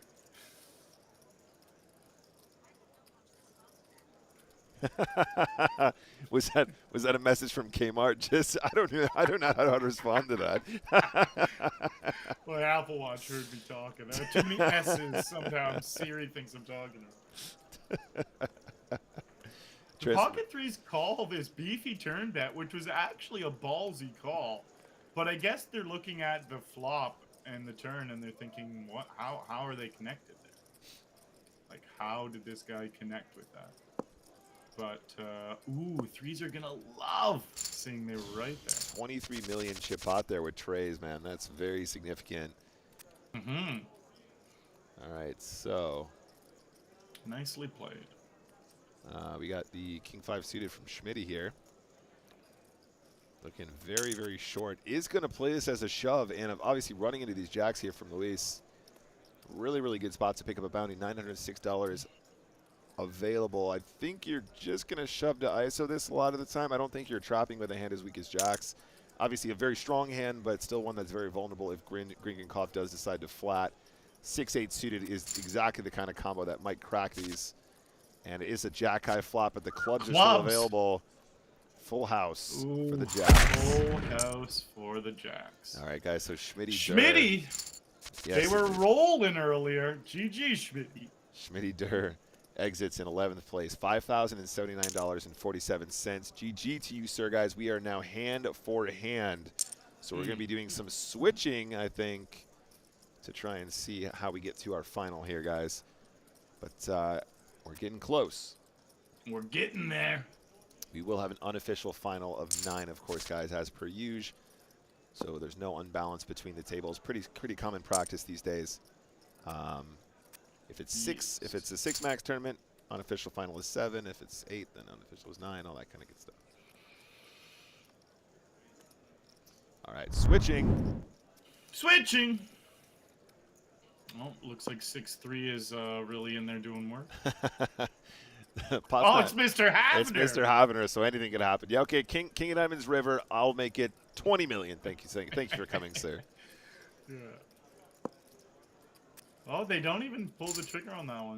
They had a really good sense, though, I didn't watch that hand, but to know not to bluff there. I mean, Arlie, you don't have a 98% ROI unless you know when to slow down once in a while, buddy. This is true. This is very true. Taking your foot off the gas is a thing? I didn't know. Queen 10 suited is going to limp the button here. Very interesting adjustment from Suck Rates. I think Mr. Suck Rates is going, we are so close to a final. I'm not going to inflate any pots here. I'm just going to limp call here. Queen 10 suited all day. Love it. Yeah. A lot better than raising and having to call a 3-bet. Mr. Havner wants to set mine here all day with these 5s. Or they... It's pretty juicy, isn't it? Oh, man. If you flop a set this way and, like, there's already 20 million in the pot, you're just, like, best day ever. It's a good Monday. It's a good Monday. Actually, best day ever. Stackbase putting out a half-pot C-bet with their gut shot, and it really puts Suck Rates into an annoying spot. They did call pre-flop, and they just fold their middle pair. It's just annoying. It's an annoying spot. I think you got to call, but it's still whatever. Jack 10. Jack 10 for Mr. Havner. Yeah, and this, again, I would like the big blind just to jam the 3s. Same type of situation as before. The small blind's not flatting, but it's just you're making so much money off this jam. Yep. And I remember learning this specific jam, not even like ICM spots, but like early in game. Right. Just learning that you're like 15, even 20 blinds, like you just want to jam over button opens and with small pairs, and you're printing. I'm like, even other hands too, but the small pairs specifically, the small pairs are so strong if you get called compared to if you have to try to play pocket 2s or 3s post flop. Right. Yeah, and it just makes the decision tree so much harder to get through when you just kind of insta profit by playing your hand alternatively. Exactly. Yeah. You don't want to set mine off of 17 blinds. Like, it's just not worth it. That's exactly right, yeah. Stack Beast 8-9 off. Might be tempted. Decides not to. All right, Queen 5 off from Je Push un Clio. Nothing. Je Push un Clio. Smith student.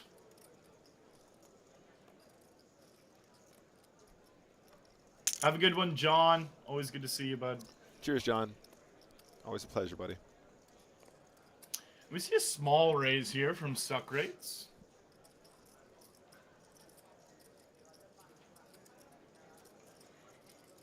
Smith student. If you're limping, you got the call there. They both connect, and Smith student, slightly better kicker. Will it come into play? Will they get the showdown? The questions we all want to know the answers to.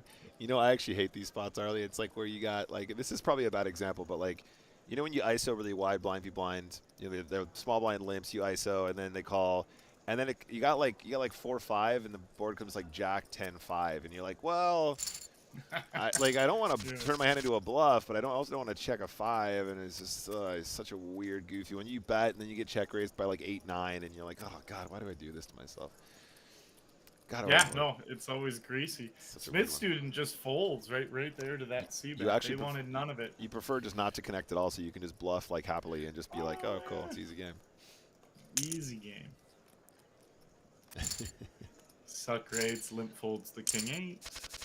All right, guys, we're going to swap after this one. I don't think there's anything particularly interesting, but we're just going to swap over and try and cover as much as we can from both tables. Pocket 8s here for Je Push un Clio. Je Push. Je Push un Clio.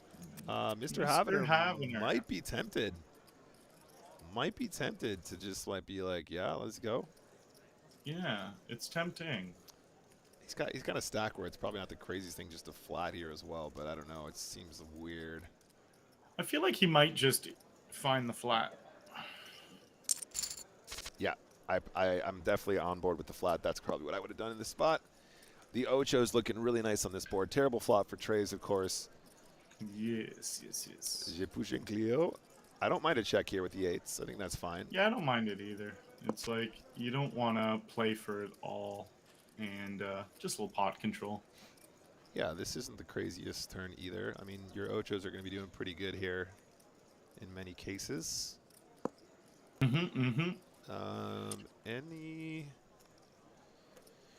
Any protection on the turn? I think a lot of the Queen X might have led turn. Some of the Queen X might have led the turn. Some of the 10s and the Jacks probably would have done that as well. So I think you're probably good just to try and get to showdown.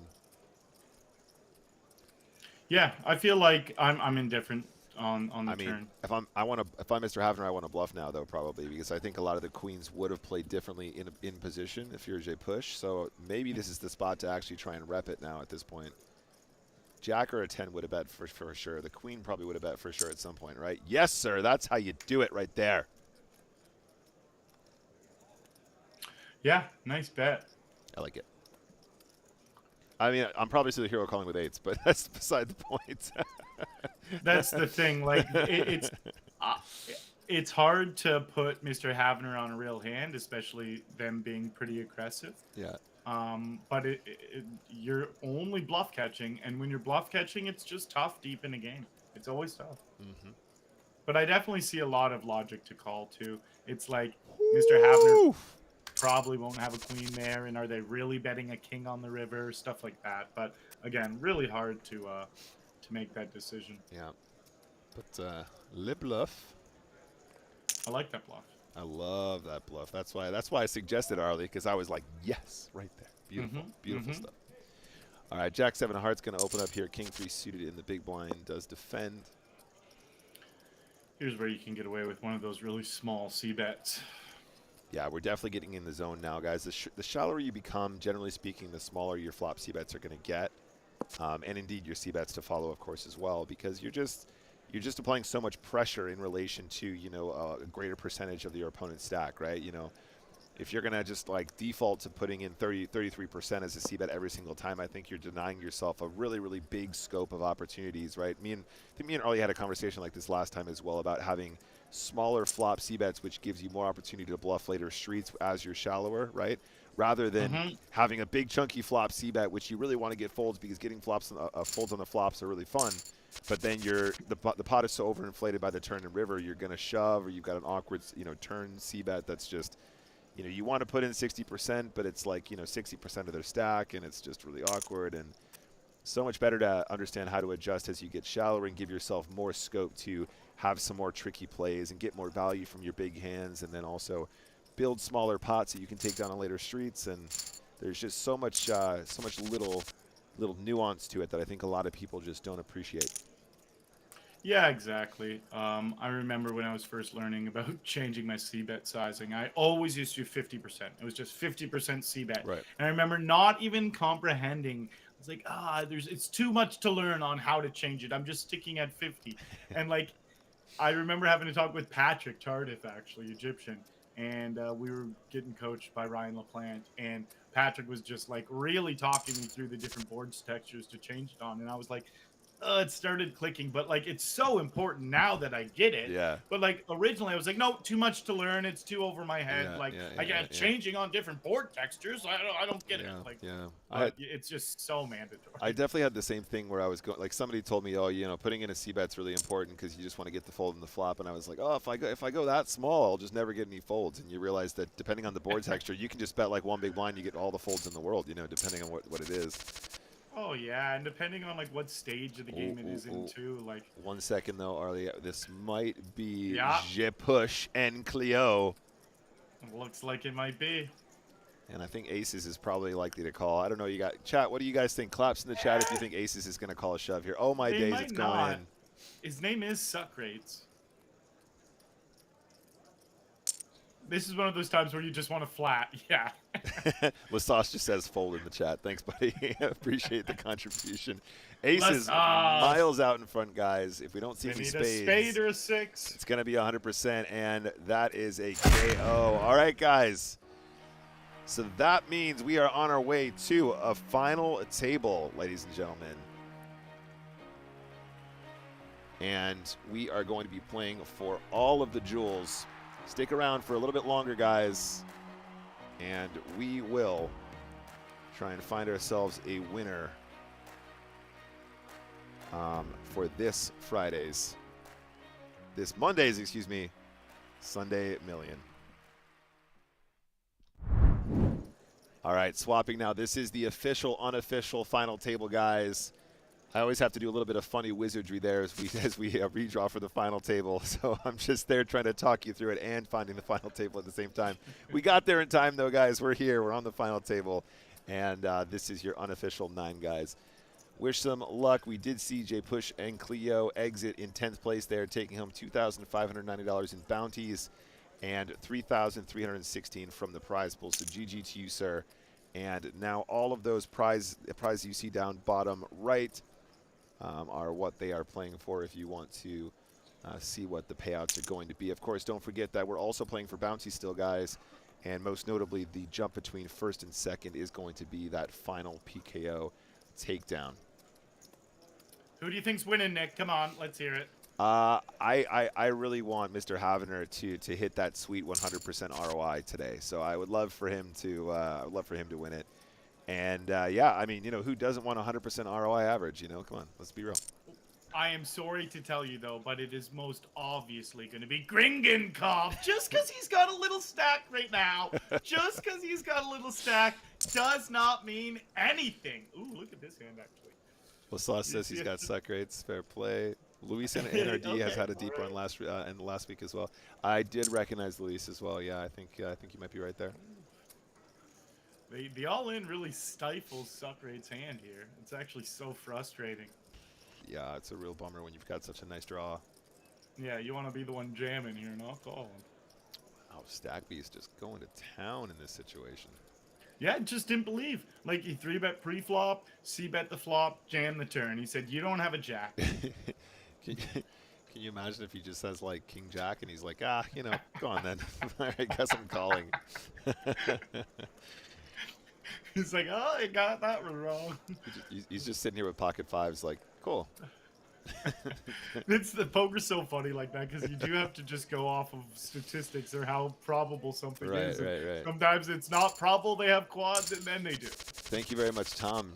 Shout out to Tom, our moderator, for keeping an eye out for me. Luis NRD actually came 4th last week in the Sunday Million. That is very, very significant. I think we need to do some more investigation here as well. We've already given Mr. Havener a little bit of heat here. Let's take a look at the old scope one more time, and see if we have any info on Luis too.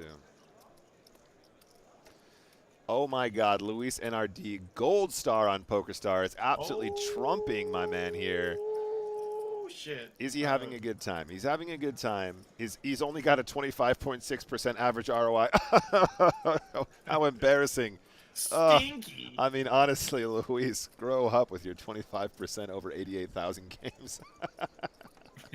Just 88,000. No, my guy is an absolute beast, obviously, doing very, very well for himself. So GL to him as well. Did final table Sunday Million last week. Just 2 in a row. 2 final tables in a row is completely ludicrous, let's be real. That is wild. It's just not fair. It's just not right. Well, Gringenkopf down to 11 bigs, but have no fear. They have the biggest bounty. They're going to get an easy double when the time comes. You've played 88,000 games. You're averaging a 25% ROI, and we're like, oh, God, 25%. How embarrassing for you. God, you're going to get so flamed now. Everybody, all your friends are going to make fun of you for your 25% ROI. Pretty much. No, that's he's obviously an absolute animal. He's you know, an absolute beast of the game. So best of luck, guys. This is your final 9. You are watching the 109 PKO final table Sunday Million situation on a Monday. Stick around, guys. We're almost there. We're gonna get to a winner very shortly. We're doing it. Ace Queen from LVL. Not gonna get too much resistance. Gringenkopf doesn't like their deuces off of 10. All right, guys, so we're going to do a rundown as we usually do here. As we've reached our final 9, we're going to go through the players like this. This is probably a better way to do it. So our player here currently in 9th place, Bulgarian. Griginkov from Brazil. Brazil! Luis NRD, of course, Brazilian as well. They can never leave us alone, the Brazilians, can they? They're too good. Romania as well over here for Can't Stop Me. LVL, also from Brazil. We have 3 Brazilians at this final, of course. Oh dear, we see Smith Student. One sec, guys. All in. I think we might see some action here. Smith Student, ace queen of diamonds over top of Mr. Havener's min race and suck rates. Ooh, flat. And suck rates calls and doubles up. Wow.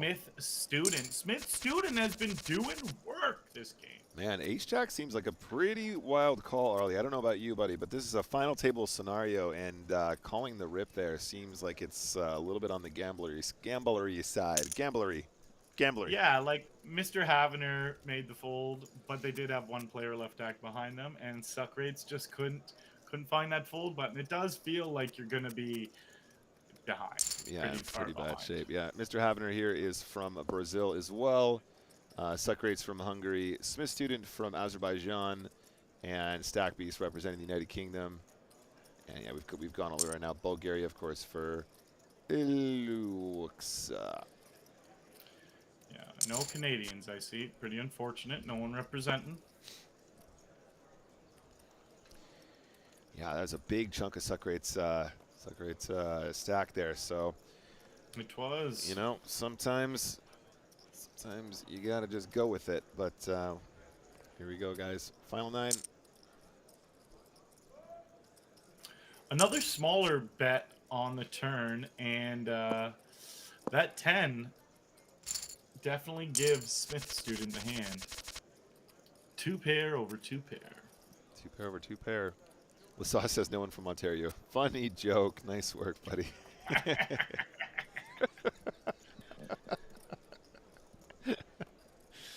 It's funny what you said about the cash games, though, Arlie, as well, because I have a friend who's in the Michigan ring fence PokerStars, and he says he's just like never won so much money playing cash. He's like just absolutely destroying it. It's just really having a good time. I think he's playing up to like 5. All in and a call here. Oops, sorry guys. No problem. Yeah. Oh, that 8 of diamonds is ahead. Oh. That is a really nice turn for pocket 5s there when you have the 5 of diamonds. Dream. Yeah. Dream. That's a pretty dreamy flip to win when you're on the final table of the Sunday Million. GG, sir. Full double up. So Michigan sounding pretty soft, the cash. From what I understand, generally speaking, the ring fence territories just generally are much softer for obvious reasons, right? I mean, you know, the Europeans just generally speaking being elite, and of course now the Brazilians as well, I should say as well. They're in a league of their own when it comes to tournament poker. And they are no longer in my games. Right. Okay, checks all the way around. 10 still ahead. We got a gut shot for Queen 10 and suck rates with the least of it all with King High is the one putting in the bet. They get a call from the 10s and now they have a 9 of spades they can use as a bluff and they jam. Oh, and they get called. G to suck rates. Oh, wow. Suck rates really went for the bluff there, and they just really didn't have to do that. It feels like a minor blow up, major blow up. Arlie, it's just pocket 10s. It's just the hand. Didn't you know that? You just never fold pocket 10s, no matter what. If you give given the opportunity, you just get it in, no problem. Suck rates is a limited there. 9th place finish, taking home $9,260.10. That's including bounty and prizes as well. So GG. Suck rate's one of our favorites all day today as well. Really putting on a performance there. But a couple final table missteps, and that's it. We're down to our official final 8, you guys. Lasau says, I'm no longer backing suck rates. You've decided to withdraw from this race at this stage. Yeah, okay, I understand, yeah. What up, Rippopotamus? Yeah, no, it seems like a reasonable time to. Yo, Rippopotamus, what's up? Yeah, pretty big call there, but nice spot there for our Bulgarian friend. It was Bulgarian, yeah. All right, nice 3-bet pot here. 4s are ahead, but it's on a board where 4s will not feel like they're ahead.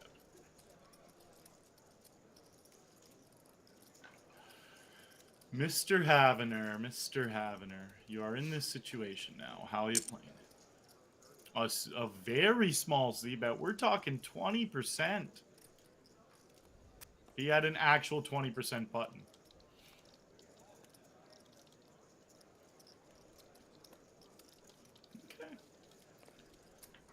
Okay. Mr. Havener returns. Yeah, they can have control for a while until my boy Gringenkov does what they're about to do. But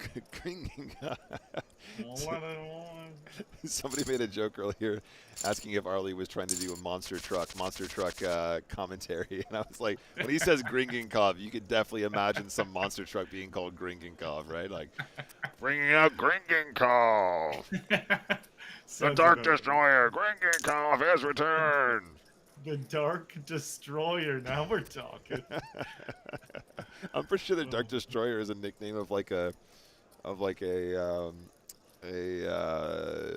game show like challenge host or whatever. I don't think you guys have it in Canada, but we have a show in England called The Chase, and I think one of their like the regular sort of quiz masters is called the Dark Destroyer. That's amazing. Yeah, it's not as badass as monster trucks, but I guess he's pretty badass in the sort of quizzing scene. Sounds like it. Sean Wallace, thank you. That's his name. Kiwi Sean, what's up, buddy?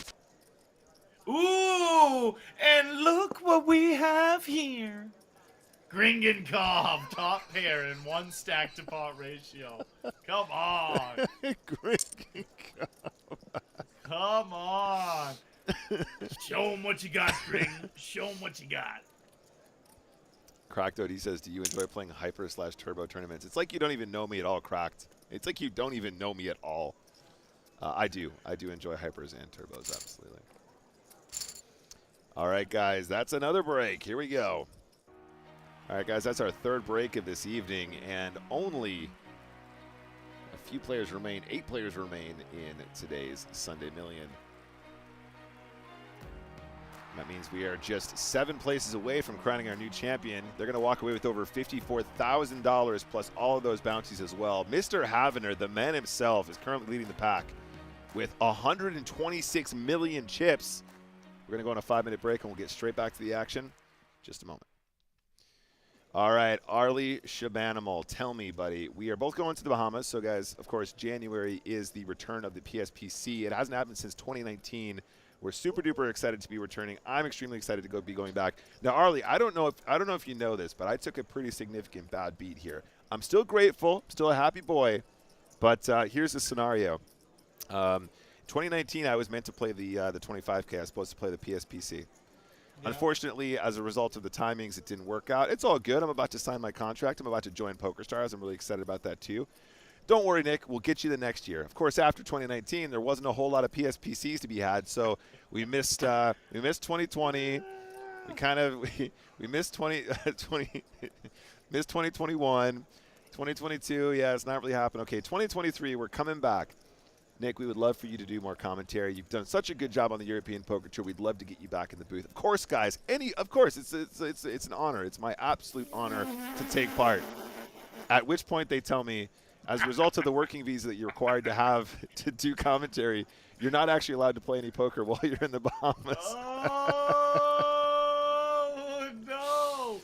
So you can't have a visa and play poker? Or you can't, is it just with I don't know. I think it's actually you're not allowed to gamble whatsoever if you're working in the Bahamas, full stop. I don't think it's specific to the PokerStars gig, unfortunately. But yeah, somewhat savage. However, it's okay. This is leading somewhere, guys. I'm not just complaining. Okay, because I'm still very, very excited. My question to you, Arlie, I'm going to live vicariously through you. And, of course, out of sympathy for me, you're going to give me a 5% of all your action. Of course, I understand. What are your plans for the Bahamas, buddy? Like, what do you have your eyes on? Obviously, the main event's going to be out there. That's obviously the big deal. But what are you doing in terms of side events? And, what are you looking forward to outside of the poker as well? Yeah, I'm going to fire when I'm down there. I'm gonna play some games. Just hopefully I'm in the 25K the whole time, so I don't get the opportunity to play much else. Sure. But yeah, if I'm not, I'm just gonna be blasting away because it's It's PSPC. Like it's been postponed for like 4 years too. I've been waiting to go back.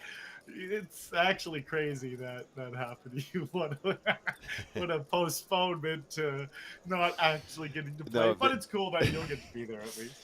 the worst part about it actually for me as well is that as a result of being an ambassador and a streamer, obviously we're usually given the opportunity to give away a lot of platinum passes and stuff like that too. So it wasn't just of course it was a hard time for everybody. So it's really not the end of the world, but it was also very sad because we would have had the opportunity to give away a bunch of platinum passes on our channel as well, and there was so much love to be shared that unfortunately it couldn't. But I'm over the world. I'm super excited to be there. So now basically we're going to have to be playing high stakes mini golf the entire time. That's the only gamble I get, buddy. That's all I get. That's all I get.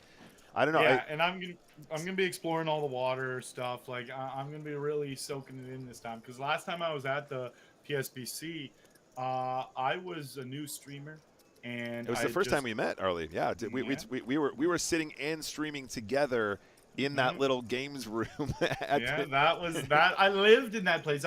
So every night there. I actually streamed there every night. I was there, all night. So I pulled all nighters, and I would stream until the PokerStars, like Scott and those guys, would wake up in the morning and come down because I wanted them to see my work ethic. Right. So every single night in Bahamas. But then I slept all day. I gave up the water park. I gave up everything just to work. Yeah. But I was getting hosts for like 25,000 people from the crazy streams. Right. And that's like, so this time, water parks every day, beaches, sand, pigs in the water, Bahama Mama just left, right, and center, responsibly. Responsibly. Yeah, no, I feel you, man. Actually, I had a similar experience because I was a new streamer as well, and I was really overwhelmed by the whole experience, so I don't feel like I soaked it up either. So me and you, responsible Bahama Mamas, water parks, mini golf all day. I might have to get like a bit of a league going with the mini golf because I know a lot of people want to get involved, but all the schedules are going to be different. So yeah, we might have to put together a little bit of a thing, guys. We're going back to the action though, guys. 8 players remaining. Let's see if we can't crown ourselves a champion. Straight back in. 8 remaining, guys. If you're just joining us, I'm Nicholas Walsh. I'm your host, joined by Arlie Shaban. We're here following the final table of the Sunday Million PKO 109 that started yesterday. This is day 2. And we are playing for a first place prize of over $54,000 plus all the bounty value you see on the table there as well. So let's do it. We're doing it. 9,741 entries down to the final 8. Mr. Havener, the chip leader. We've been seeing them do some serious work throughout the last stages of this event. Can they close it out? No, because Gringenkopf will, but I guess we'll have to wait to see that play out. We see a flat from Stack Beast and Can't Stop Me. I said to John, are you sure you don't want to come in even if there's loads of mini golf? He said, yeah, only if there's a shovels close. You remember that shot he made with the shovel in the mini golf course from Punter's Pad? Oh yeah. World class. I actually was the one that designed that game, and I was like, I'm sure John's going to be good at this. Give him a shovel, and he's gonna be great at playing mini golf with it for sure. What a guy! So what a guy! Yeah, what a legend! What a legend! Ace-4 now ahead by hitting their 4. They had a pretty sexy flush draw, turned into a pair, and no one else is liking what they're seeing. Is Mr. Havender? Nope, not gonna pull any type of bluff. Oh, and now the nuts. That seems like a good hand. Yeah, both Mr. Havener and Stack Beast have spade blockers, but seems tough to want to actually use them here to pull any type of bluff, especially with a small bet. You're just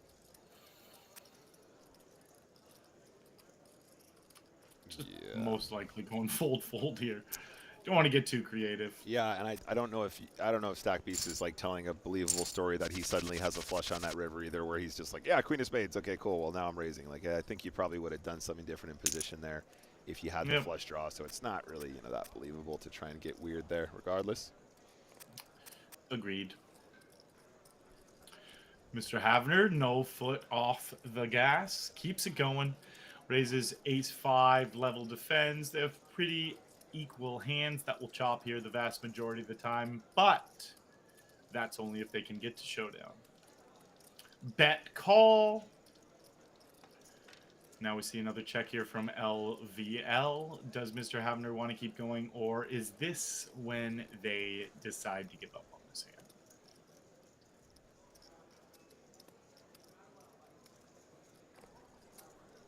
No, they keep going. They bet 66% a pot, and it is a snap fold from the small blind. Ooh, there's some action happening here. My boy gets to double up finally off the chip leader, and we're all going to witness it right now.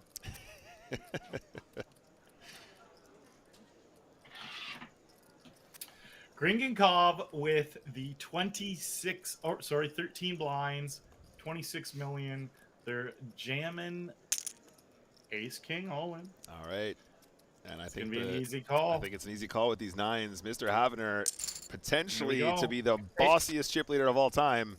A full double up from Gringenkov on the river. Oh. Gee. One of our favorites, Gringenkov, is going to exit now, guys, in 8th place, taking home $13,685.23. So a ginormous score for a 109 bind for sure, guys. Really, really well played, sir, and I don't think he's made too many mistakes while we've been watching him play. Commiserations out in 8th place. Mr. Havner, the rich get richer. I mean, my days, 158 million, just absolutely covering everybody, and clearly knows what to do with the chips, Arlie.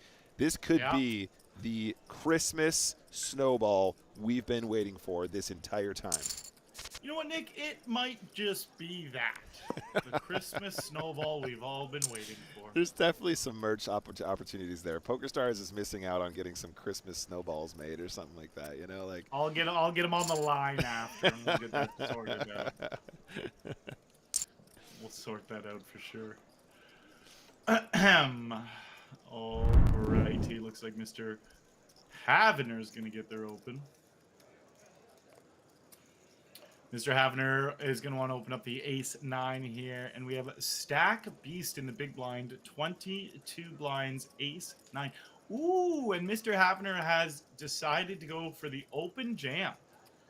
I like it. It is definitely a profitable jam off of 21, 22 bigs. Even without the bounties, it's profitable.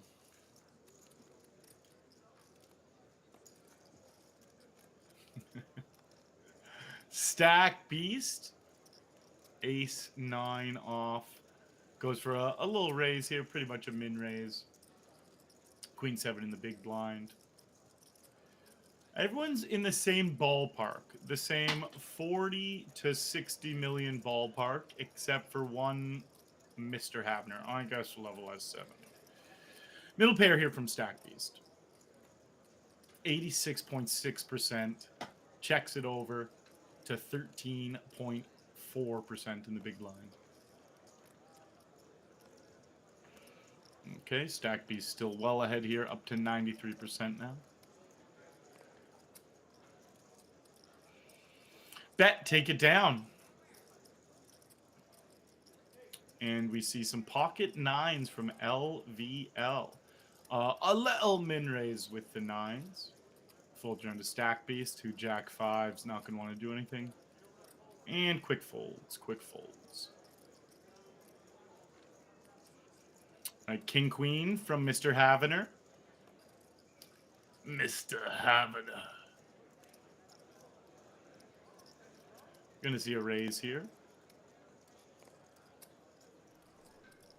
Or are they just going to are they just going to jam again? That's what they were thinking about. Maybe not even thinking.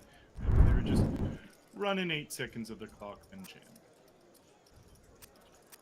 I wonder how frequently they are going to be jamming. It really, really helps when everyone's around the same stack size and it's like above 15. No one else wants to call off. Everyone's going to be very careful to not want to be next out. And we see a setup here with 9s and 8s where nothing's going to stop this from happening. 9's either just jamming off 14 blinds or they throw in half. That's effectively a jam. Yeah, Ocho's got to be putting it in here. Clean flop. A spade on the river would do it, and it comes a queen of clubs. Huge double for Louis. Don't forget, guys, Louis, however you pronounce it, did actually come fourth last week in this Sunday Million, which is just crazy to make it through so many players twice in 2 weeks. Now up to 74 million. Could we actually see him go even deeper this time? That is the Sunday $1 million question. Perfect. All right. Ace 3 of hearts. They're sitting with 21 bigs. Yep, this feels like it could be an open. I mean, the only reason why you might want to take this one out is if you think that Luis is going to be really aggressive with that new chip stack. And, you know, I don't know if 3-betting from that position is really that frequent. Is that something that people are going to try and exploit too often, right? People 3-betting their buttons a lot more frequently. Even the cutoff is more frequent than, you know, sort of UTG +2 or whatever. Seems good just to go ahead and open ace 3 of hearts there and just keep it sort of standard. Yeah, seems reasonable, but definitely not like amazing. Like ace 3 off's definitely going to be just letting it go. So there's definitely a difference between some suited variations and non-suited ones. Yes, sir. A nice jam here from Smith Student would be what I would like to see. Yeah, no messing around here. 9's pretty much a ginormous monster here, especially when you got the guy covered, potentially winning that 1.671 bounty. And they do jam. Pretty easy fold from level. They've been getting picked on a bit now. They were in second place a bit ago, and now they are pretty much tied for last. Yeah, we've definitely arrived at kind of an interesting situation now, Arlie, right? Because Mr. Havner just has so many of the chips here. All the other players kind of sitting around that 20 big blind mark, and bounties galore. In terms of ICM, though, right? Like a lot of players with kind of the same stack here. I guess Luis, being sort of the more middling player, needs to be a little bit more careful. But, you know, definitely navigating this is a really interesting ICM quandary, right? Because, you know, a misstep here could cost you a lot of potential equity in, you know, dollar equity in terms of like not allowing the other players to bust before you. Usually, for the most part, you know, you want to be one of the middling stacks waiting for one of the bigger stacks to bust, right? But you do get handcuffed to a certain degree. I guess Luis is the only one that's really super handcuffed in this scenario. Yeah, it definitely makes it really hard for the player in second. They have the most ICM pressure. And Mr. Havner can really go to town in these situations, though. Like, he could just imagine just like your Luis here, right? You're second in chips. Mr. Havner just barrels off on you in this situation. You've got Jack 9. Like, your life sucks so hard. You're like, I have a really good hand here, but like, I mean, how can I call down? I mean, Mr. Havner just makes it like 25 million on this river. Like, what the hell do you do in this spot? Yeah, like I could definitely see him making it between 15 and 25. Yeah. He goes for a big, and this is actually really tough for Louis. Yeah. I think if you're gonna go for it, you got to punish a little bit more than that. But you can appreciate the ace being a really good scare card, and you would certainly get folds from second and third pair on the flop, you know, for sure. That's what I was just going to say. And that's what he's going to have a lot of the time there. So Mr. Havner's bluff is going to work there most of the time. Right. But when he has the top pair on the flop, and he also, like Louis or Lewis, is going to be pretty confident that Mr. Havner is going to have bluffs there as well. Right. So, and he's opening so wide, he's going to have less aces than other people would in that situation. Yep. So it makes it easier to call with the top pair from the flop, second pair overall.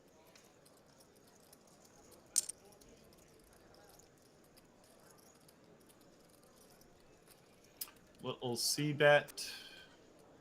Take it down.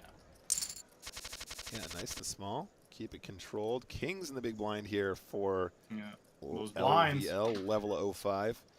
I mean, might get a little bit of action from Queen 9 of hearts here. Might get some action from the ace 6 off. Yeah. Might get some action from the ace 9 of diamonds.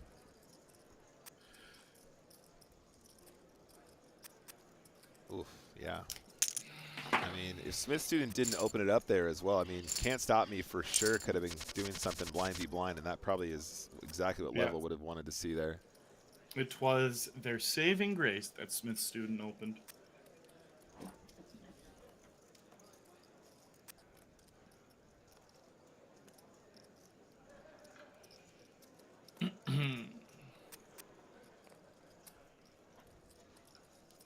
Bum, bum, bum.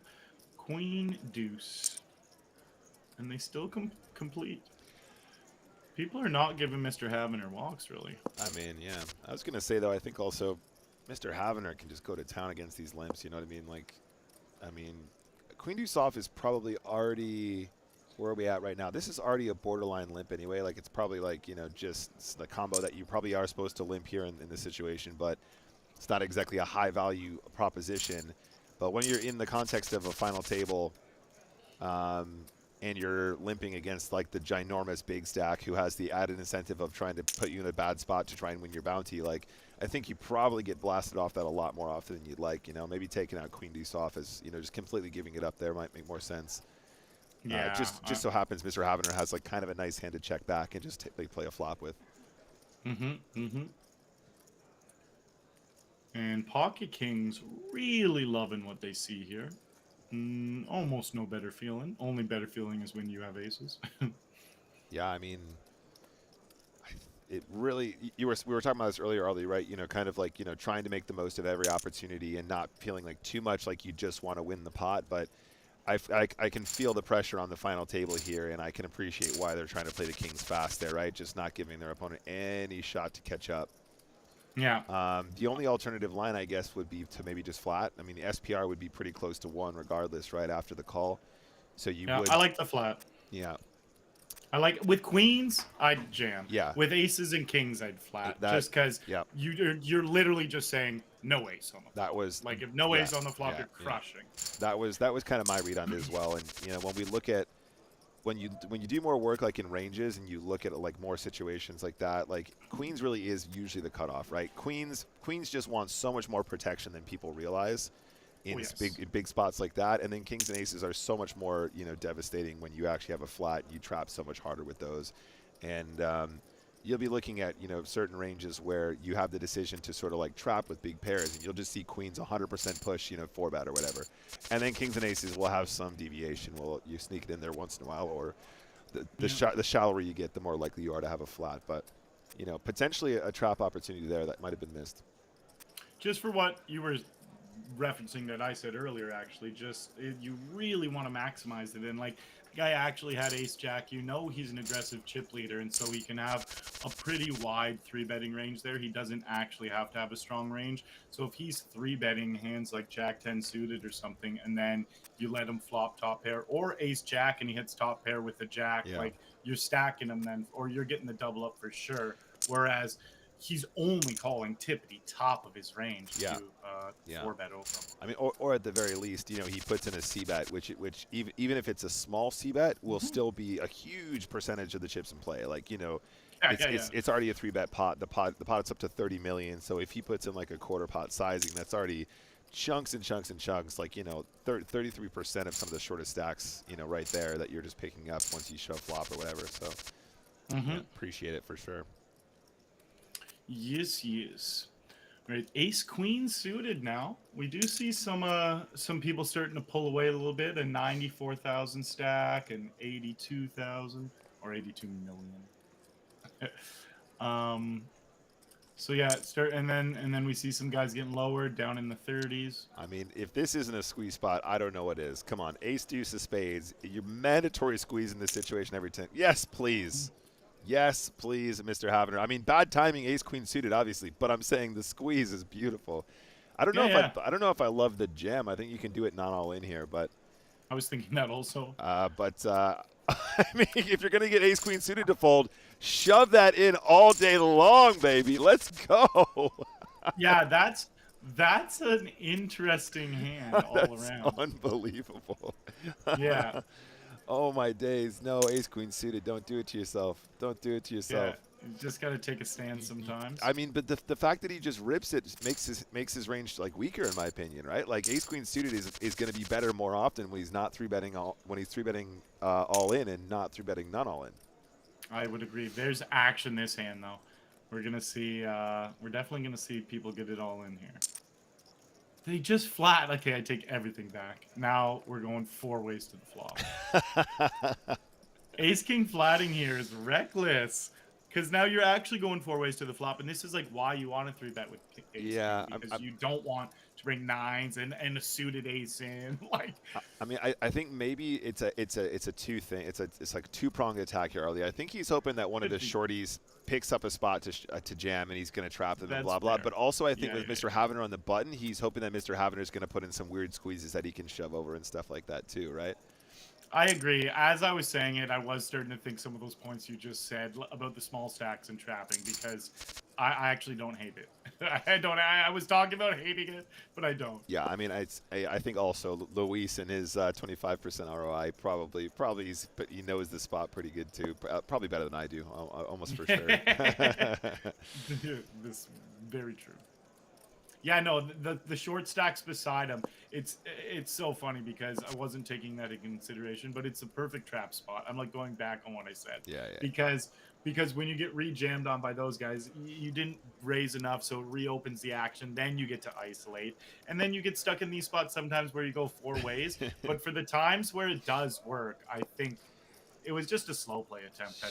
Sure. I mean, I think also like, I mean, if you're looking for a nice clean turn here, guys, you know, King of Clubs feels pretty great, especially with nobody leading into you, right? Like a lot of the sets probably have to start leading, and Pocket Queens decides they want to try and put in some money when the king falls as well. I don't know how to feel about this because I feel like the call in this position is going to be King X quite often. I mean, king, if not king queen or something like that, then you know maybe sometimes a trapped ace king, I guess. King 10 suited, maybe. I might even be here once in a while. I'm not even sure what the appropriate range is. Yeah, and it's a great raise too. Yeah. The queen's bet was like a blocker bet, trying to get a cheap river, but also Lewis didn't want it to be a draw, trying to get a cheap river, and there was a lot of potential draws out there. So he's just like, nah, I have a good hand, great kicker, I'm raising. Yeah, shout out to Mr. Havener, by the way. That squeeze, I mean, I love the squeeze. I would have found the non-all-in squeeze, but you know, I think probably again somebody who probably knows the spot a lot better than I do. And max pressure getting ace queen of clubs to fold there. I feel like that's pretty wild. I would be surprised if ace queen suited is a fold there. Yeah, people are gonna scream ICM in the chat, but I feel like ace queen of spades, ace queen suited is way up there in your range, right, Arlie? Like. Yeah, I wouldn't think ace queen suited to fold, and not even for ICM, because like it's a PKO and you're also playing to win PKOs. If this wasn't a PKO, I honestly still don't even feel like it's a fold. But it being, I don't know that one for sure, but it being a PKO, I'm like, no chance, they can't. Yeah, I mean there were quite a few other shorties. I appreciate that for sure, and he is pretty handcuffed. But usually when you're looking at those ICM adjusted ranges, ace queen suited is in there. Usually. Yeah, it's like your opponent still has some bluffs, which he did there, but it's like if you're folding ace queen suited, your opponent pretty much never has a bluff. I mean, and also it's a different dynamic, right? If Mr. Havener has like 80 million and you have like 80 million and some other guy has 200 million and he's making that play against you, it's a very different proposition than the absolute chip leader just blasting in a huge overbet all in, you know, from the big blind in a really beautiful squeeze spot where you know it can be wide as hell, right? That's the thing. Like, you saw how beautiful a squeeze spot it was for his hand selection or those hands in his range. So if it's that nice of a spot just being set up for him with the dead money flat. Yeah. It just looks so pretty, didn't it? You know, if you've seen those before. Oh, we have an all in here, guys. Action here. And it's not looking good. Oh, they river the straight. They river the runner straight. Can't get rid of, can't stop me. Can't stop them. Did I hear someone call Max Pressure? I think Max Pressure made an appearance there for one night only here on the PokerStars Central channel. Can't stop me. What a time to run good there. Jack 10, man. You're like, please don't let it end. And sure enough, the backdoor straight keeps him alive. Yeah, it's just so good. That feels so good. All right, LVL, couple jams get through, up to 53 million. 53 million. 53. If you wanted to be really spicy, he could 3-bet this. Totally. This is a great person to 3-bet it against too. You're just applying pressure. Okay, Arlie, I'm just going to say it. We're just calling it. We're calling Mr. Havener's play today. Every single spot. Getting it right every single time. We pretty much have a 98 I ROI. basically have a 98% ROI, guys. I don't know what to like tell you. I don't know what to tell you. It does feel like it. Will he just jam here? Yeah, We've done it again. Arlie, we got to team up, buddy. We like between us. Okay, you bring you bring 45%. I'll bring 45%. You know, between us, we're like the Mighty Morphin Power Rangers, mate. We're the Mighty Morphin 98% ROI Rangers. Ooh, I think we are. Yeah, I mean, it's such a clear jam spot, isn't it? Like, you know, you got everybody, like, everyone's so short at this point. You just have ace-set of diamonds. You really don't give it. You just don't give a damn. You're just like, let's get it in. Come on. Yeah, because LVL, you are crushing their opening range by a lot, and some of the times they'll have a better hand, but the majority of the time you have the best hand. It just comes down to that.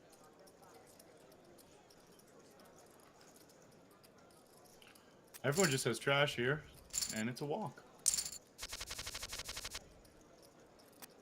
Yeah, another not too pretty deal. Sure. Stack beasts. What an awkward stack depth. Blind v blind here. I think I can just shove ace-4. Seems pretty good. Yeah, I like it. Laslas says you should try and get into spots where you don't have to win all-ins. I do actually do really well in the spots where I don't have to win all-ins. Unfortunately, I play spinning goes, and there's a lot of all-ins in that game, so I'm struggling. A lot. There's a lot of this. Yeah, I mean, if you're not going to rip the ace-4 here, then, you know, are you going to limp jam it? Because I think you should against Lewis. There you go. Yeah. There you go. Lewis is definitely capable, and like we've seen, guys, the capable players are always, not always, but very frequently raising that trash in the big blind when they get limped to. Yeah. 7 deuce, 10 deuce. We pointed out a few different things like that. Yeah. And it's ooh, we're gonna see action. Lots of action here. I think Stack Beast is going to be a risk here. Yeah, I mean, I think 3 ways. Oh, potentially. Yeah, I didn't even spot the 7s there. Yeah, because 7s are. Well, oh, I thought for some reason I thought it was 9 instead of 13, but still. Yeah, I think you just ship, and then queens in the big blind here, love and life. Looking queens for are love and life. Almost a triple. Yeah.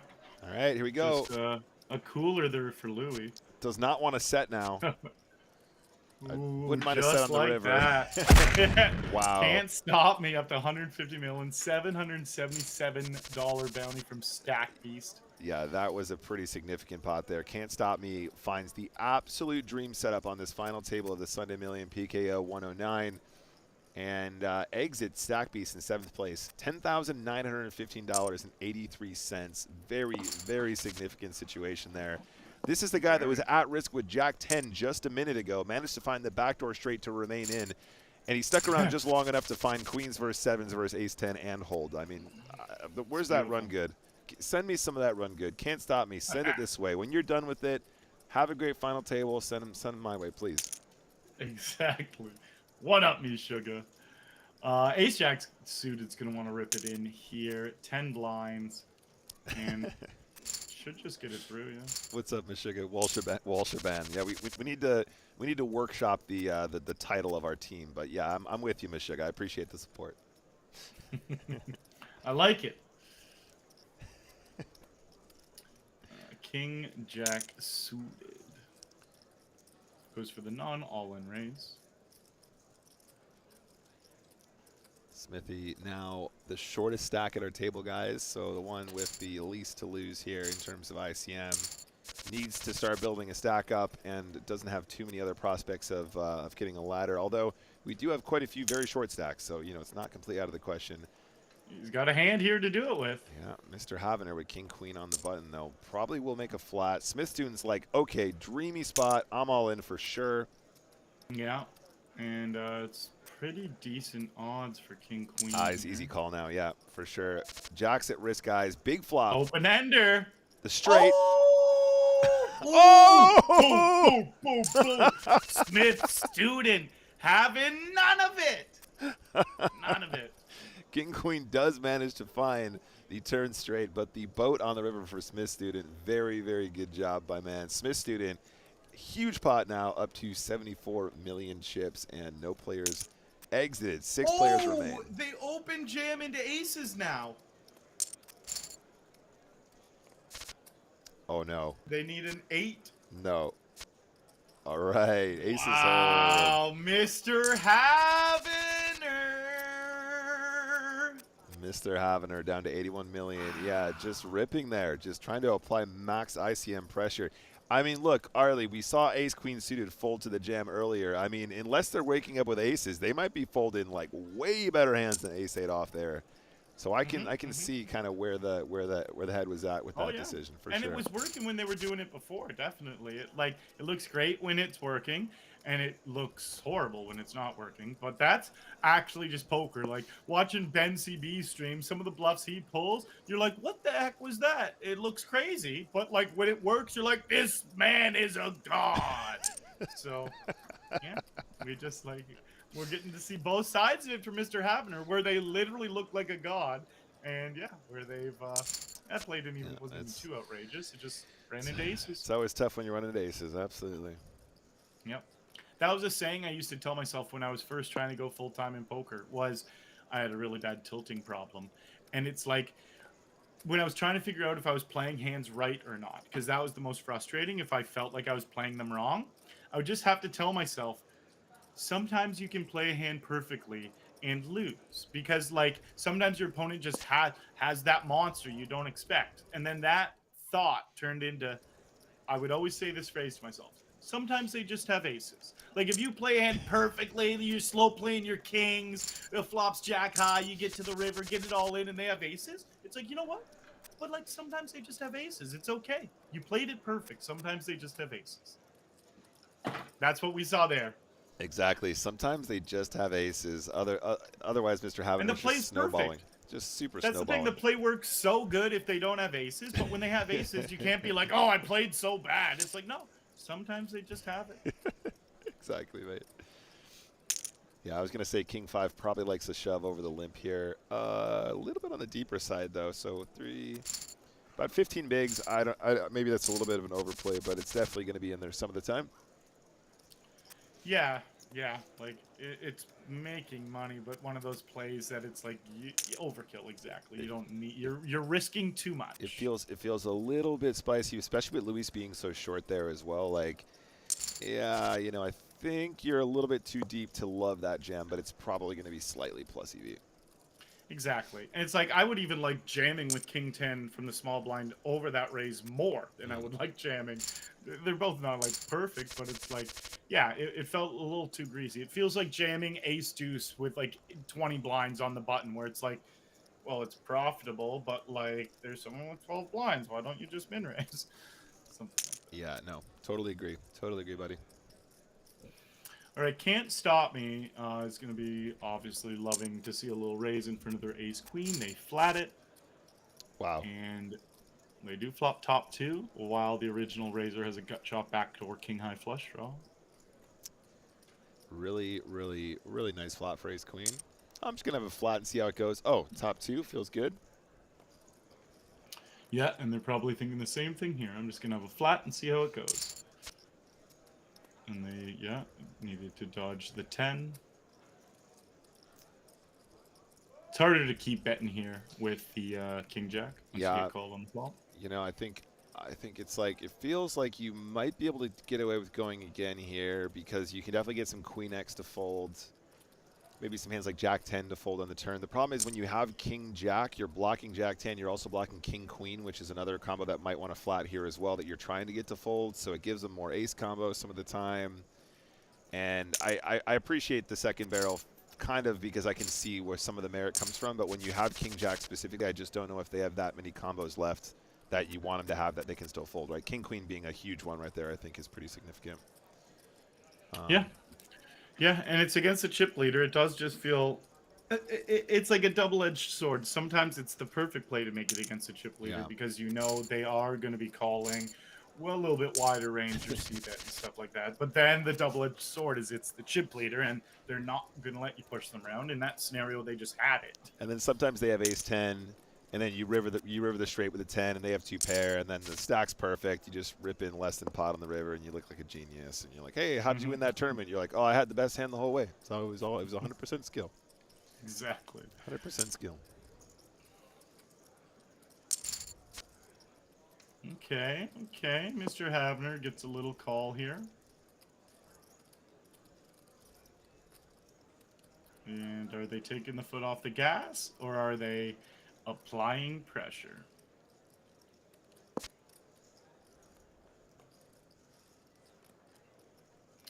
Now, Louis is just accepting defeat there. Okay.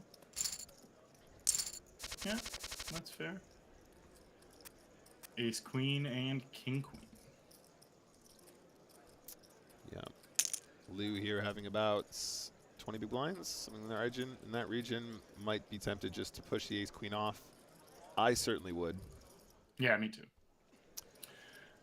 All in is the play I like. Yeah, the effective all in.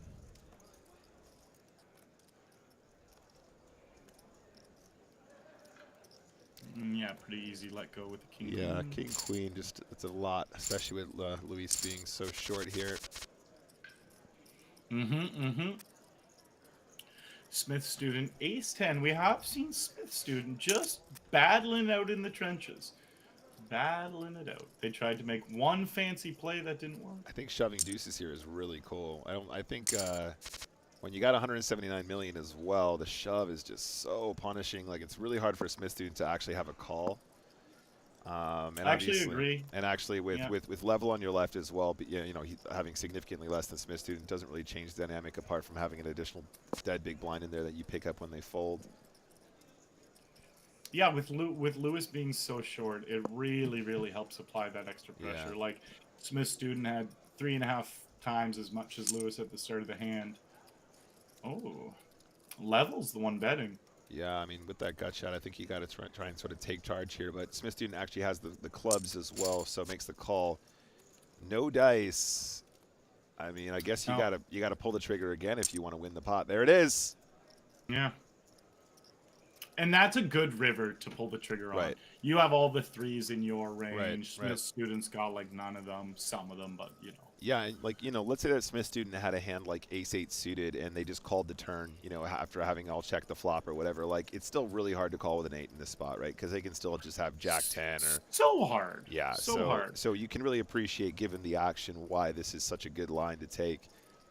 Yeah. And, you know, what you'd like level to have is a missed flush draw, but when you have the ace-10 of clubs, it's much harder for him to have, you know, 10-7 of clubs here, for example, which is what you're beating when you have ace-10. You know, you need him to literally... The thing that I guess he must be thinking about, though, is the fact that, like, he's probably not betting a 3 on the turn.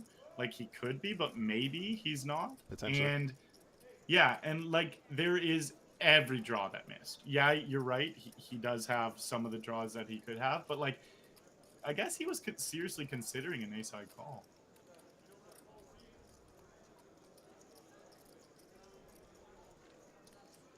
Yeah, no, I can see why. It's actually a decent run out for ace high to call, but like I said, it's better if you don't have the clubs in that spot, right? The ace high call without the clubs is way better. It gives him a lot more bluffs. Way more club bluffs that might bet turn and then try and get off on the river as well.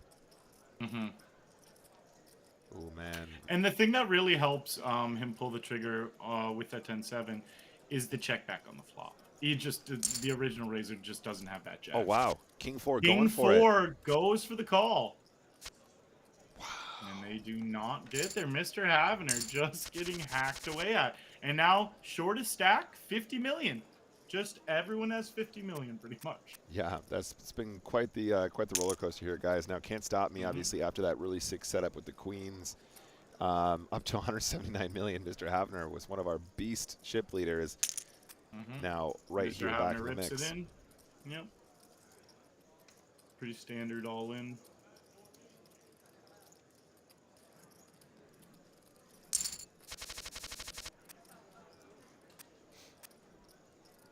Mr. Havner trying to pull away a little bit again. How are they playing the queen 10? A little min raise. I like a little min raise, yeah. Back up to 80 million just by winning a couple.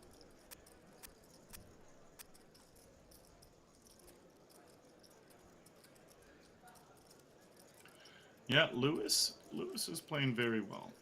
They went down to a shorty, and they've just been conservative with their chips. Ooh, they both hit a 7 here. Both backdoor spades. Yeah, these blind v blind spots really hard to fold any pairs really. So these are really tricky ones to get right, especially as one of the shorter stacks here in Lewis' position. Now 2 pair here for Lou.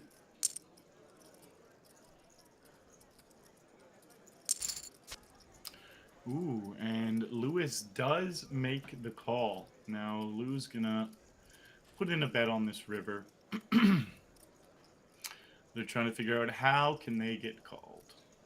Are they going to get greedy, or are they just going 50%? Think you just try and punish the Queen X and maybe some King X's. I mean, they can definitely have some King X combos that have gut shots, right? Like, I don't know. The fact your hand's so strong too, just sizing up feels good. That's they super sized up. That's pretty much. much. Nothing wrong with that. Yeah. Yeah. No, I think because it's just that little bit more than pot, you kind of have to be greedy there. I don't think that's being particularly greedy. Like it's as long as you understand that that's how you need to bluff as well, because you need to tell a believable story like you're going for bounties. 10-8 suited here might be at risk. Ace-3 makes a fold there. Wow, that is really unexpected. Yeah, I just don't see why. That seemed like a snap call for a bounty. I mean, that's a $2,000 bounty, and it's going to cost you very little of your stack if you got it wrong. And you have a nice hand. It's not even like you got a bad hand. Yeah, right. No, I mean you falling hand. Their shoving range there. You're definitely beating their shoving range for sure. Unless they're massively over adjusting for being covered or something like that, which I guess they should to a certain degree, but that seems surprising. I mean, especially at Ace-3, like Ace-7, obviously you can't make the wheel. Ace-3 can still make the wheel. I think that's just always a call. Yeah. I agree. Ace, Queen of Clubs opening up here.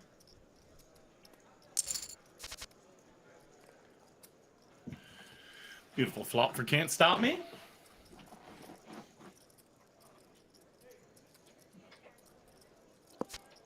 Wow. I don't know. These are weird spots. Like when people open the button and then check Ace-10 deuce, like they just never have nothing. Like they always have like at least a 10. I mean, if not basically always an ace, right? Like people like to bet their 10s as well for some reason as well. But it's just like you're not. I don't know what you're hoping to glean from that. I don't think you like. Okay, you might get a little bit of value from the jack now. Okay, cool, right? But a lot of the other times you're just going to let your opponents catch up in a more meaningful way. I mean, Mr. Havener might even be good enough to get away from this at this point. Like, I just don't know how Can't Stop Me doesn't just always have an ace in this situation, right? They would never play a 10 passively and then try and go for value on a jack river, right? I mean, I understand it's not that much more to call. I can appreciate the jack getting some more, but I think for the most part you're just inviting pain by not c-betting there. And actually worse than that, I just think you're kind of screaming that you have a hand. Like, I think you make way more if you. What I'm saying is you make way more from the 10x and the deuce x on the flop if you just bet. I think that makes sense. Definitely. It's kind of the same as the spot we were talking about earlier, where you like flop the flush and you're like, oh wow, this seems like a spot where I should try and be like, slow playing this. That spot's a little bit more ambiguous because it's not so obvious, that flush isn't like you don't have a super strong hand like the ace high flush with a king kicker as well. But, Yeah, no, it's well put, and it's just interesting watching these guys make little adjustments against each other and trying to figure out exactly what's going on in their head. Sure. Yeah, like that Ace-3 fold doesn't really compute. That one doesn't compute for me, no.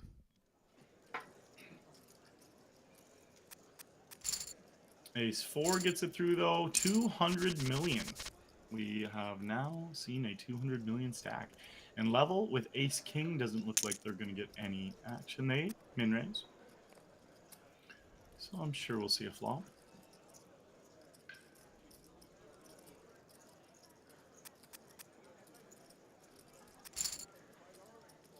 No, not even a defense. It's interesting from the big stack not even defending a min-raise there. They even had a little connecting hand.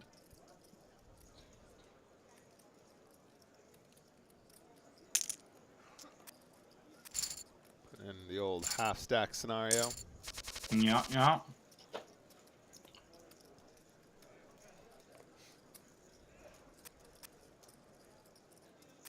Queen 8, no.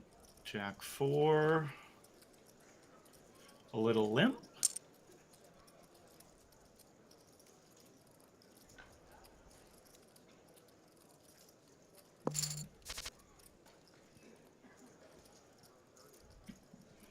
A bottom pair for Mr. Havener.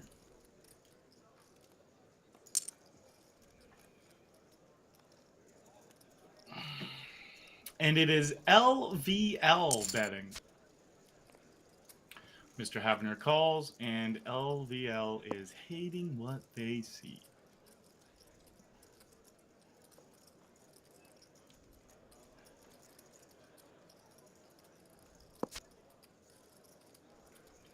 Right, it goes check, check on the turn and check, check on the river. Well, no, Mr. Havener should check. We'll see. I would be surprised if he doesn't check the tray. Yeah, takes it down. Check, Very nice. check. Ooh, I see jacks, but we only ever see one big hand at the same time. Mr. Havener. We haven't seen anything crazy out of line, like them jamming something like this, so they'll probably just limp. Maybe they'll raise, but yeah, I like it. No point getting too frisky, and we see, what's this, 13 blinds, 14 blinds. Just all in, again, only one hand. We see 9s and ace 3. Pocket 9s. This should... They could min-raise to, like, induce, but I wouldn't be surprised if they just jam as well. Right. Maybe 9s are strong enough where you want to just be min-raising, though. I think probably from a chippy view perspective, you're right. I think it's probably like 8s and 9s is probably where it starts, I imagine, and then you're probably going to jam a lot of the weaker stuff, something like that. Yep, I like that. Sounds about right. But yeah. 9's a bit strong, where you want to be not scaring off hands that are going to rejam on you. Right, and the trick there, guys, as a general sort of rule of thumb is, you know, is this a pair that has better playability than smaller pairs post-flop? And for the most part, that's always true, right? Like, the more happy flops you have, you know, when you actually get to them, the more likely you are to have, like, raises with some of those pairs. You know, if you have aces, you're pretty much not afraid of most flops, for example. But then if you have deuces, you know, you're afraid of almost all flops, and it kind of works in that way.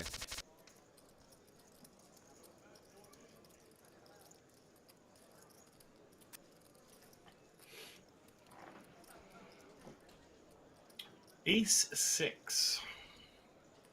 It's just a lot of medium. Oh, so we saw the ace 3 did fold.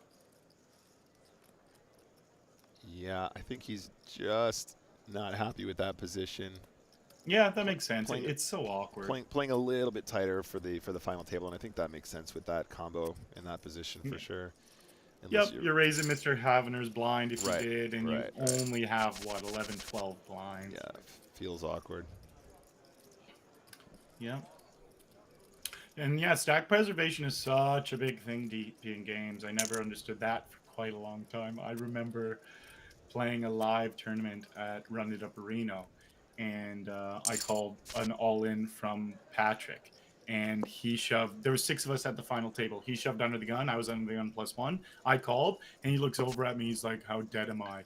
And I was like, I didn't feel like he was dead at all. And we had the same hand. It was like ace 10 or something. He looked at me. He's like, "Bro, ace 10? Have you ever studied ICM?" And I was like, "What do you mean?" Had no clue it was a bad call. This was like 4 years ago or something. I was like, "Oh God." I looked it up after. I'm like, okay, I actually need to study it. Clean Snap in the chat says, any suited ace UTG with less than 10 bigs is a shove, surely. That might be true from a chippy view perspective. Probably is, in fact. But at least when we're 6-handed, I should say. Obviously a bit different if we're 8-handed or 9-handed or whatever. But from an ICM perspective, you know, obviously we're on a final table. There's some pretty significant pay jumps.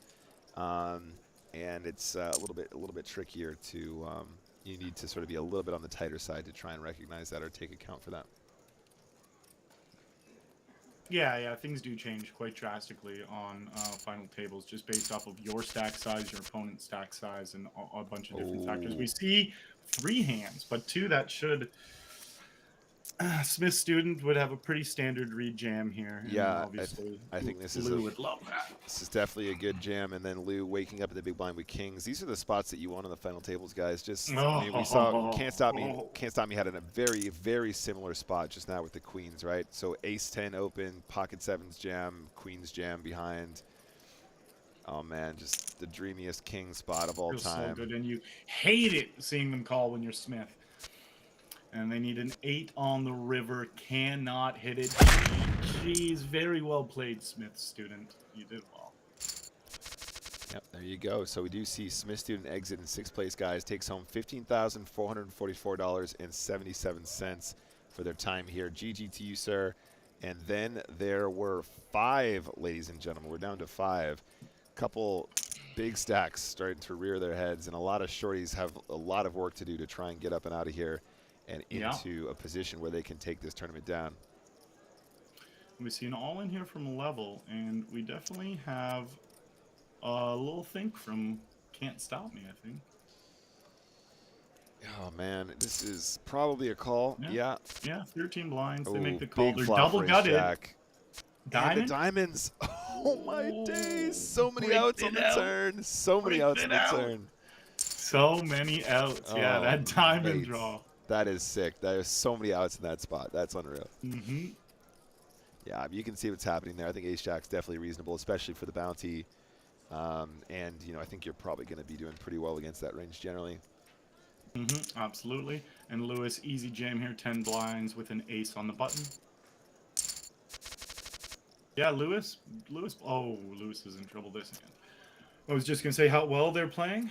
They're definitely playing. Obviously, we've seen they're an amazing player, but they're a little short stack ninja too. They were aggressive as a bigger stack, and now they're doing exactly what you need to do as a short stack and just pucker up, tighten up.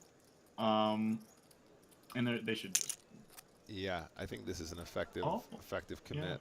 At least, yeah, put in half their stack. So they would, if Mr. Havener jammed here and Lou jammed here, you can are still they folding fold. them? That's the point of the You're definitely folding ace jack, but that's the whole point, and you can see that he clearly knows these spots and he understands that dynamic that he's looking for in order to do this. Against one, he's committed though, of course. Yeah, he's made that bet a few times, so he was ready to fold if needed, and he cannot hit the lucky jack. Mr. Havener doing work again. Mr. Havener. GG to Lewis, and you know what? I think we have just proven that 98% ROI is categorically better than a 25% ROI because he took them out. Yeah, he took them out. GG to you, Luis, in 5th place, guys. Taking home $23,405.91. GG's. That is 2 Sunday Million final tables in 2 weeks, 2 in a row. 4th and 5th? Came 4th place last week and 5th place this week. I mean, you've got to feel really happy about that, but also how tantalizingly close. Like, there's a chance that Luis won't see another final table, a Sunday Million final table for a long time at this point. Already 2 in a row is already like a huge accomplishment. So yeah. GG. GG's. All right, guys. So now there's 4 remaining. Don't forget, those payouts are down bottom right. So we're playing now for $28,095 in prizes, and of course any bounties you can knock out along the way as well. That's some juicy paydays. They've all been nice, but they only get better from here. Yep, some pretty significant pay jumps now, guys. And these guys have managed to navigate their way to some of those jumps. Yes, they have. 5-4 of spades. Hits bottom pair. Checks. They're open-ended. Can't stop me with the king queen, and this was a limp pot, no raise.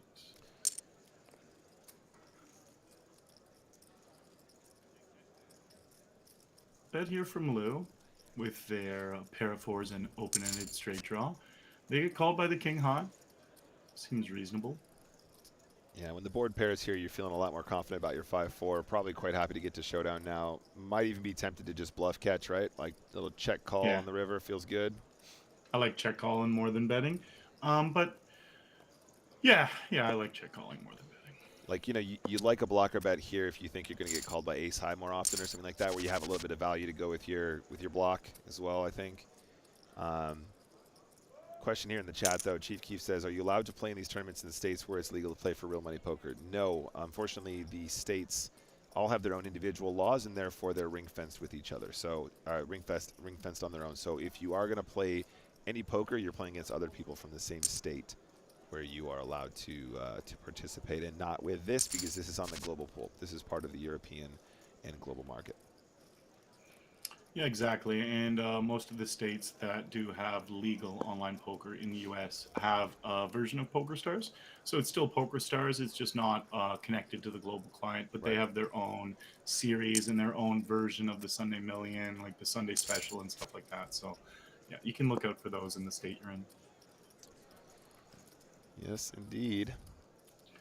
And Mr. Havender's having none of it here. Let's see. Let us see. Because we have seen them not just call bets to float and check down. They are very capable and willing, of bluffing. They have the ace of clubs in their hand. Are they just trying to get to this river with showdown value? Their ace high showdown value? Or are they actually going to pull the trigger?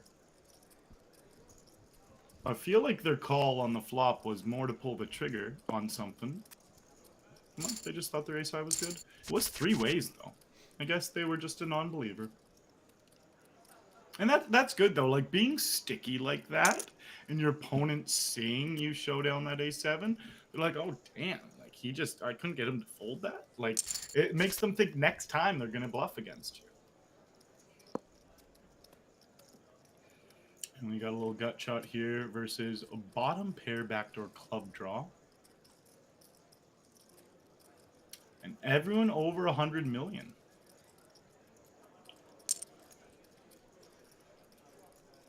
Little quarter pop bet. Lou just always seems to have King Jack with a gutter to the 10. Yeah, literally. That's Lou's, and never hits it. And ooh, check raise. I like that check raise. It's just like you're just putting so much pressure on.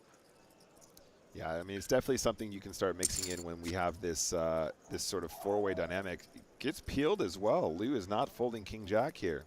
Yeah, the peel is actually sicko because they're just Final Four. They're not putting up with Mr. Havner pushing them around anymore. Yeah. They're over it.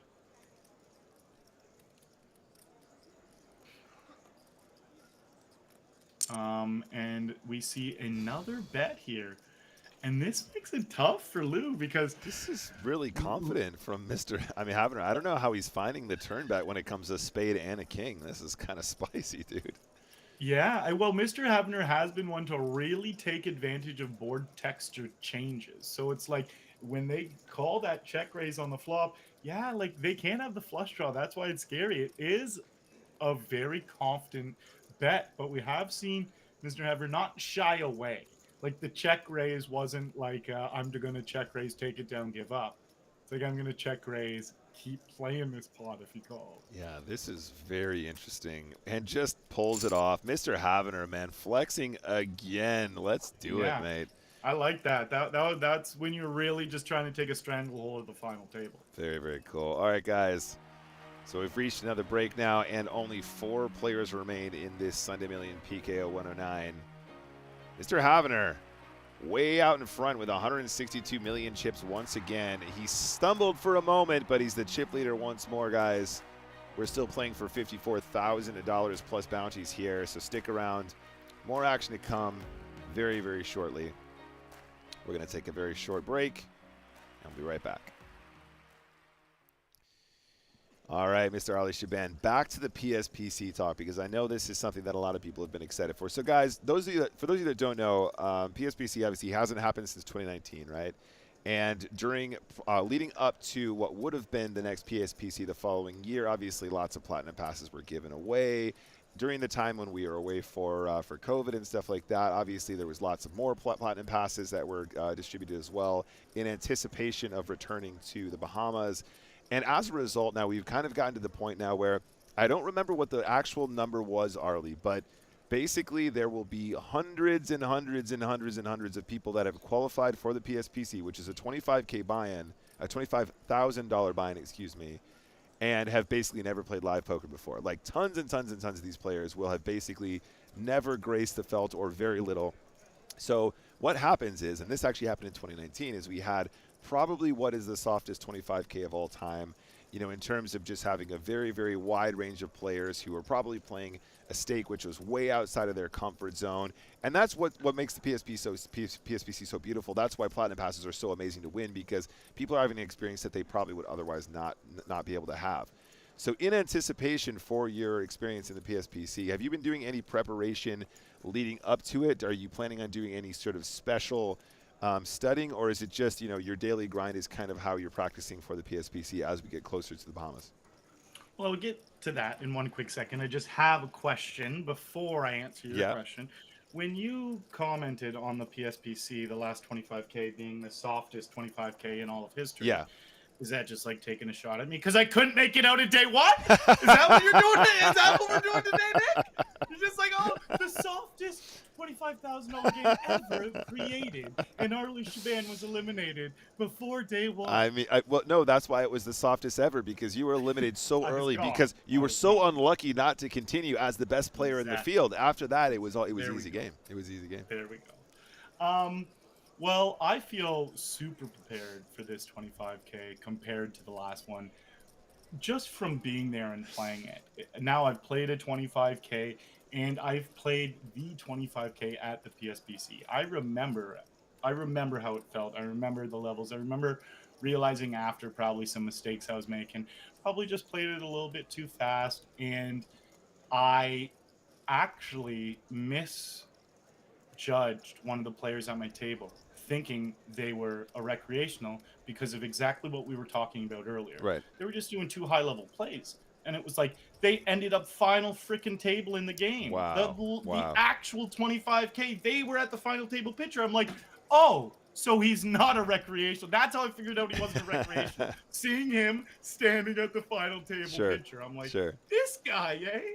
So, yeah, and I'll just be a lot more prepared. I won't feel as rushed. It was a lot of anxiety and stress. Such a big game. I understand, so of course, early in my full-time career. Like, I had only been streaming for a year at that point, and it's like, ooh, there was so much pressure, and I won't feel that energy that I felt the first time. I'll be way more calm, cool, and collected, and ready to attack it.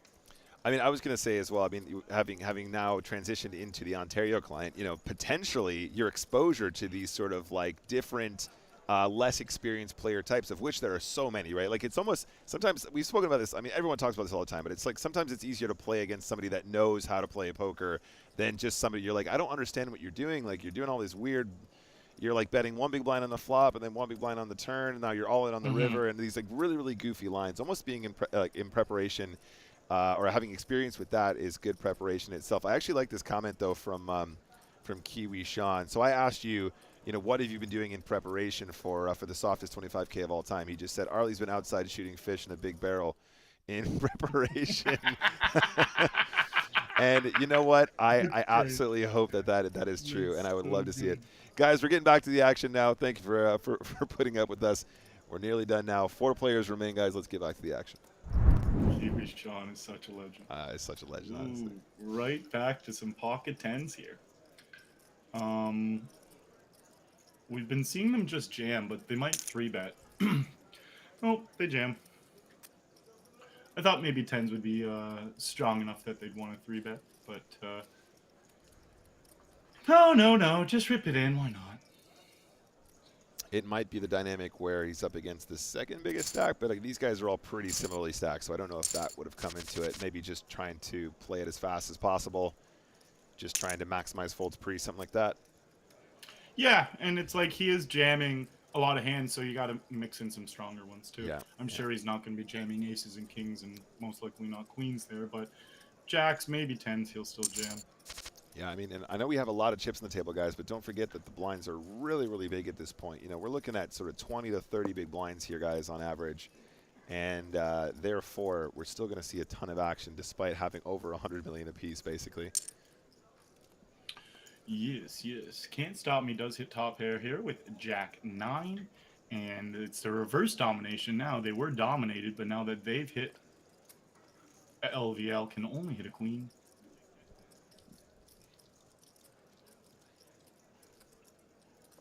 Another check here from Can't Stop Me, and let's see, that should most likely slow LVL down quite substantially. The turn card is just no good, and yeah, they had absolutely nothing going for them, but with another diamond peeling out on the river, it could actually make their hand want to bluff again. Yeah, I can see wanting to give up completely on the turn, but the river gives them a great opportunity because, and it doesn't really feel like Can't Stop Me has much. You think if they have a big diamond, there's a decent chance they're going to want to lead out that river. So I really like this bet here from LVL, and top pair cannot call on the 4 diamonds.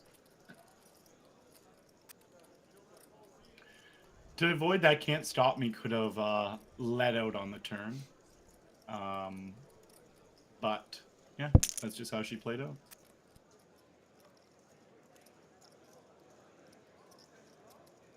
All right, little pair here from LVL. Little cheeky pair.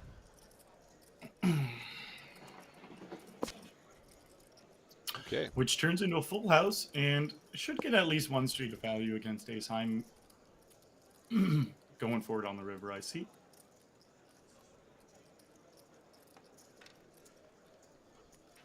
These are always funny ones, aren't they, Arlie? Because you got the, aces. Everyone knows that if you have an ace and it's double paired board, you're playing the board, and people get really sticky. And like, I might have even liked to have seen a bigger bet from level there. I think that people really like to get sticky on those textures when they have an ace, and when they're playing really slow on previous streets, they're indicating that they have high cards that they might call with. And I think you got to just really punish when you have such a well-disguised, boat in that scenario. And I think those are little moments that I think more people should exploit and realize that you can get a lot more in those situations than just, okay, I hope he has, if he has ace high, I hope he calls like half pot. You're like, no, like, full pot, slightly over pot, You can be really, really silly in those situations. And it also gives you the opportunity to actually have a few more bluffs as well once in a while. I like it, Nick. I like it too, buddy. Little blind v blind action. Mr. Havener is going to be playing the Jack 3 off. Now, I think Jack 3 off probably isn't meant to be a limp here. If you're looking at sort of a pure chip looking at this from a pure chip EV perspective. Obviously, we have the final table dynamic. We have the PKO element. Therefore, the big blind needs to be a little bit more honest because they know if they get trapped here, they're going to be in a lot of trouble. Their opponents are going to call them for the bounty a little bit more aggressively.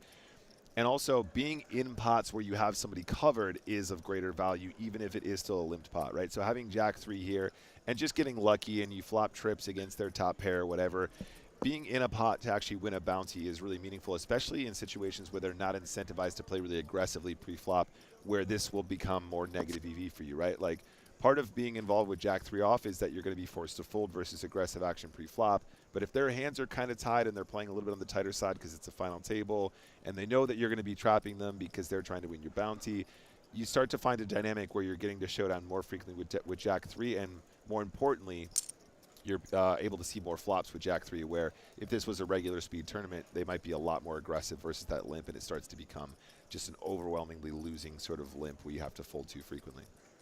Yeah, absolutely. Absolutely. Mr. Havener goes for a little value bet here after it checks all the way down. And Lou's having none of it. 7, 8, 9, 10 Jack is a straight. A straight.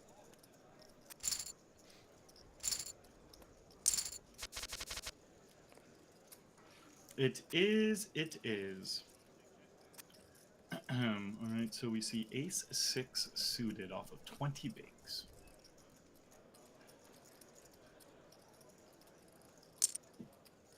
Wow. I mean, the old limp. Yeah. Well, okay, it is a6 suited, to be fair. I was going to say I was expecting more aggressive action here pre-flop, but I think the limp is fine at 20. I think that seems okay from the a6 suited specifically, especially if you think Can't Stop Me is just going to be like pushing over you a bunch to try and win your bounty, where you can trap a little bit. Not the best of turns, though, for Lou. Did it go check on the flop, Arlie? It did. It did. See, now, I actually don't know how I feel about that. If you're going to have a6 in this spot and you're going to limp and there's a check, I think I much prefer just betting flop straight away, because if they do have a king or a queen or a gut shot, they're always going to look you up. You're still going to get tons of value, and you've really under-repped your hand as well. Ace, king, queen is a board that you stab as a bluff 100%, right? If you've limped and your opponent checks, you're going to stab that board because you know you're going to get mountains of folds. So you kind of need to do the same thing when you do have some trapped aces, because you want to remain balanced, but even more so because you just get paid by all the hands that actually are in there too, right? In that situation where Can't Stop Me had the queen, you make way more if you just bet flop, I think.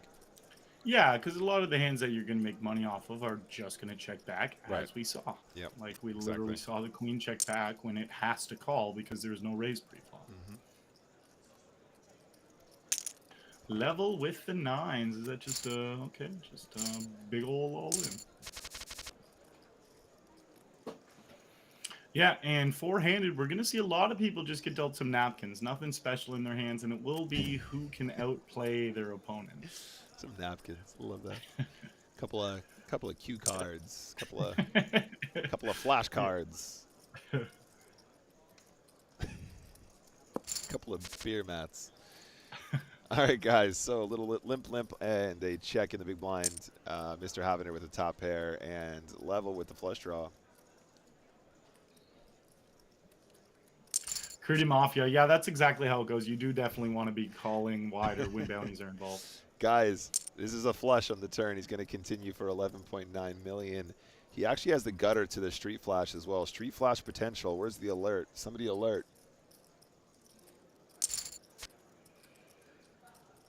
Okay, Mr. Havender. The two chip leaders are getting into a little pot here. Mr. Havender, top pair. It feels like they haven't been pushed around by level, really. So this feels a lot more believable.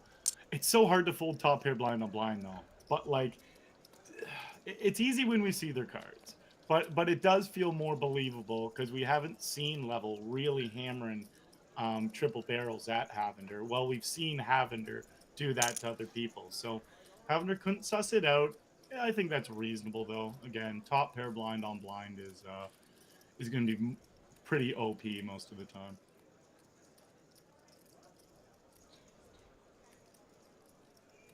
$23 blinds. They can just jam all in as they do.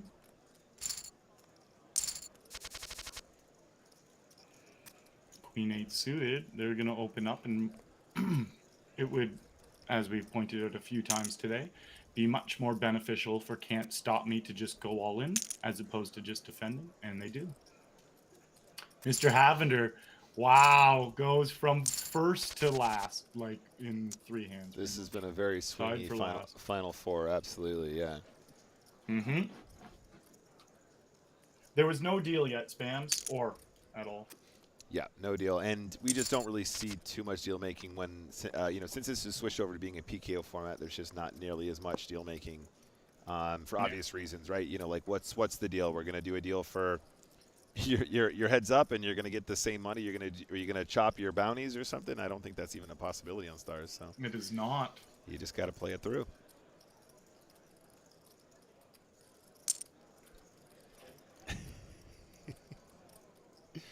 Ted Bean says, I love Arlie. He should have his own TV show. I mean, how much TV time do you want, Arlie? Jeez, you're gonna win Big Brother, and then you're just gonna, you're just gonna have your own TV show after that as well. I didn't win. John won. This is a great question in chat. Question for Nick. I've heard a rumor that you're going to open a gentleman's club called the Cinnamon Walrus. Oh God, where's the name come from? I don't know where you're hearing it from, but I really like the sound of that. I think, can you imagine? I'll be like, hey Arlie, come down the Walrus, join us. We're having a party. Only if it's cinnamon. I feel like actually, okay, check this out. We open a strip club called the Walrus, yeah, but we do it in conjunction with Cinnabon. And there's like a Cinnabon attached to the and it's called the Cinnamon Walrus. It's a win-win competition. Like you show up, you have a Cinnabon, You know, you pay for a couple dances, and then, you know, it's like, who isn't going to make $1 billion with that idea? Seriously. You know what? I think you just cracked the code. I I just truly cracked do. the code. You did. I just shared it in front of like 2,000 people as well. So if you guys are going to steal my idea, don't, I'm trademarking it as we speak. I've just, Because, you know, licking that white icing from the Sin one off your fingers at the strip club is just the perfect place to be cleansing your fingers. We see another fold, though, from Can't Stop Me for under 20 bigs, blind on blind with an ace. What do you got? What do you got there, Arlie? A couple of napkins. All right, cheers, man. Welcome to the Cinnamon Walrus. He got dealt a couple of napkins, man. We're set. Yeah. Oh God, we got it all figured out. We get it all figured out. We really do. Just write us the checks now, everyone. And they fold 9-10 suited. They are very tight. Oh man. KJ on the button. All in. Mr. Havener, here we go. All in. They do like their jams. All in again, and they might get called. I mean, guys, look at these stacks. I mean, these chips are going in the middle. We're four-handed. We're basically 20 big blinds effective or less. It's got to be all bangs now. Yeah, we see the min raise, and Lou should be feeling pretty good about a jam here. Maybe they won't, but they go for the smaller 3-bet, and we've seen Mr. Havener in similar spots, just YOLO. Are they a believer here? No, YOLO. That's kind of what I thought. And Lou, this makes it harder for Lou than just jamming. I guess they were 3-betting to fold.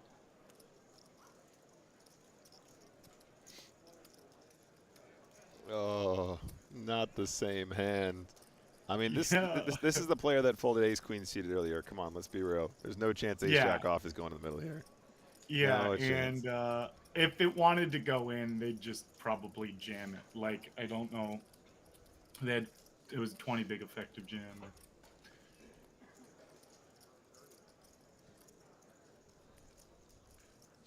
Like, the only thing they must be thinking now, because again, they did fold a bitter hand in a similar scenario, is that it's Mr. Havener, and they've seen them get squirrely. But 4-bet all in with ace jack off, not what you want to really be called. Mr. Havener back up to 131 million. Love it. Uh-oh. Yeah, it's just absolute aggression. I was going to say, you could probably justify, where are we at right now? So, yeah, you could probably justify shoving ace-4 off over a limp again from a chippy V perspective, but given the ICM dynamic again, I just don't think you need to. I just don't think it's necessary. Me and Arlie were talking about spots like this before. It's like, of course it's fine, but if you get trapped one time, it's just as horrible when you got players sitting here with 67 million, 81 million, all that good stuff.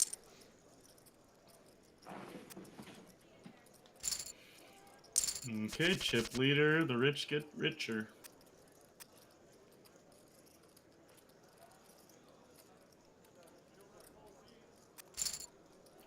And the walk, ooh, that feels good for Lou.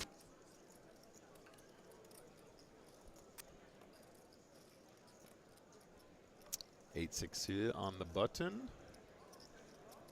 Yeah, we'll see them play. I mean, I don't think they'll go for their standard jam with 8 high. Oh, they don't even. wow, that is interesting. So where are we at now? So that's like 10. It's like 13. 11, yeah, like 13ish effect. Yeah, I don't know. I think you get away with a lot in that spot. You know, especially we've been talking about it a lot about the dynamic with the sort of PKO dynamic and about how people have to play pretty face up. I mean, like you said, it might be a little bit out of character for him to start min raising when he's been so willing to just, you know, shove those spots when he has, you know, sort of high card combos. But I think maybe a little bit of a steal there goes a long way. Although, you know, Can't Stop Me is getting on the shallower side, so I can appreciate why he's just trying to avoid getting jammed on there too. Yeah. And he's in a little bit more of a comfortable second place, so maybe he's like, ugh, I don't want to give these guys chips. Sure. Sure. And I mean, yeah, trying to maintain that dynamic with those two shorties in his big blinds, big and small blind. Mr. Havener does decide he wants to turn Queen 10 into a bluff here. Quick call. Yeah, little 25% bet does not work, and the king of clubs in LVL's hand will make most turn bets not work as well. Yeah, I feel like Mr. Havener might go for two streets regardless here, just because I think he anticipates level to potentially bet his flush draws on the flop. I mean, with this run out, how do you not just pile the river? Come on. It does feel like Mr. Havener loves bluffing these type of runouts, and they know now they're not going to win with their queen high. Yeah, I mean, just make it 30 million and just win the pot every time. Oh, 24 million. Look at it all stacked up there. My number was 25. I should have said it. I love it. It's okay, perfect. again, 24,399,999. I feel like you wrote that he's one. Definitely, he's probably typing this one out. He's typing this out. Yeah, I like that. Love it. I absolutely love it. Yeah, Mr. Havener definitely is good at reading those ones. And he's had some nice runouts as well. You know, granted, he's had some really nice runouts to bluff rivers too. So feels good. Back up to 130 million. Can't stop now, opening with the fives. Yeah, just a little limp ski. Just a little limp. Why not? Dip your toes in the water. Feel what it's like.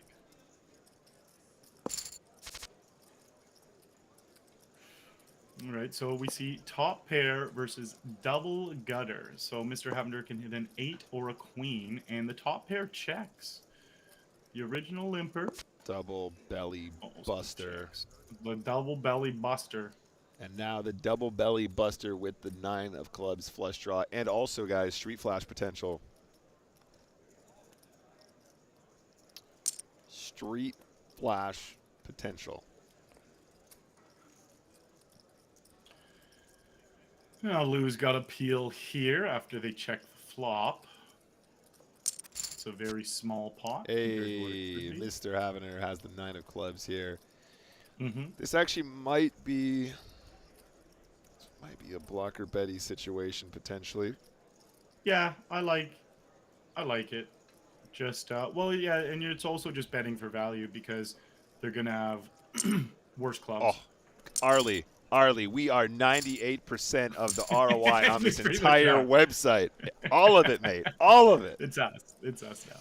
No, right, and that was what I was saying earlier as well, Arlie. Like, my favorite blocker bets are the ones where you actually get value from some stuff, as well as slowing the action down, as well as sort of getting more information from a raise and that kind of a thing. And I think that's definitely one of those spots for sure. Like, worst clubs call you, maybe even some Jack X finds a hero call if it's small enough, maybe some trip 10s if they played their hand really weird, they're worried about clubs or something like that. I just think that there's a lot of stuff you get value from, and also a lot of stuff that potentially will just flat that you don't want to put more chips in as a check call. You know what I mean? Or potentially get them to, like, bluff, and it puts you in a really tough spot. And hands will check back that would call. Yeah. Like bet 2 of clubs. Right. There's a high probability it's not going to bet for value. Okay, so we have 13 blinds here. Ooh, the min raise so they can get away from it. Good for you, Lou. Good for you. Lou says, I don't care if it's only 12.5 blinds. I'm not jamming.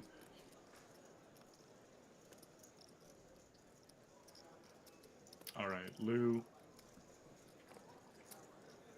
Now, are they playing this as a call or a rejam? They jam. That's good. That's what we want to see. Now, it's 8 more blinds for level.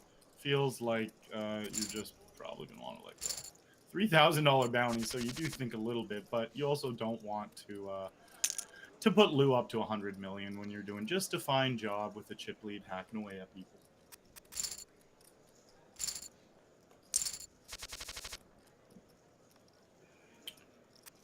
Okay, Queen, Jack, off of 12.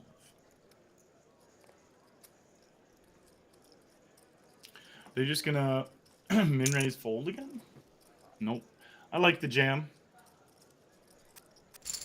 Yeah, I mean, you're just putting yourself. Queen Jack is one of those, like, once you get to that kind of stack depth, you don't want to be in a spot where you raise and then you have to decide whether or not to call, because it probably always is a call, but you don't want to be the one doing it, do you? Like, you're just like, oh god, like, I know I have the right equity to call at this point, but then why wouldn't I have just maximized the folds pre and just put it in, right? Like, you know. Yeah. Yeah. Totally.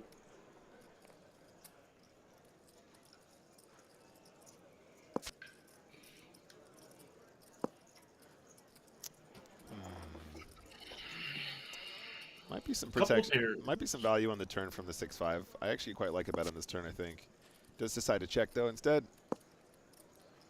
I kind of anticipate that level probably would have bet a 10 or an 8 on the turn, or, you know. The only thing is maybe he probably would have bet his flush draws, and I guess that's what you're getting value from some of the time, too, if you're betting with the 5-6. So, you know, I think either way is probably fine. Probably not too dissimilar in an actual EV. Yeah. Yeah, that sounds accurate. Raise here from level. Quick raise and take it down.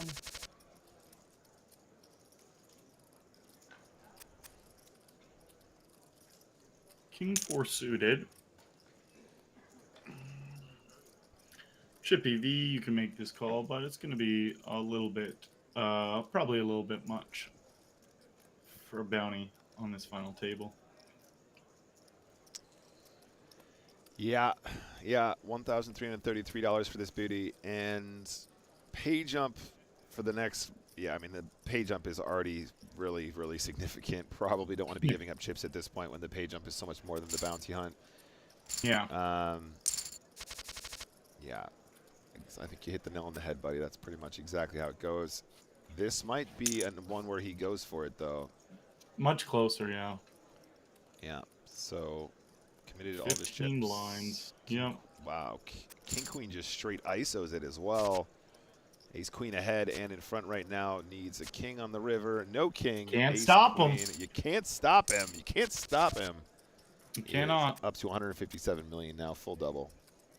Mm-hmm.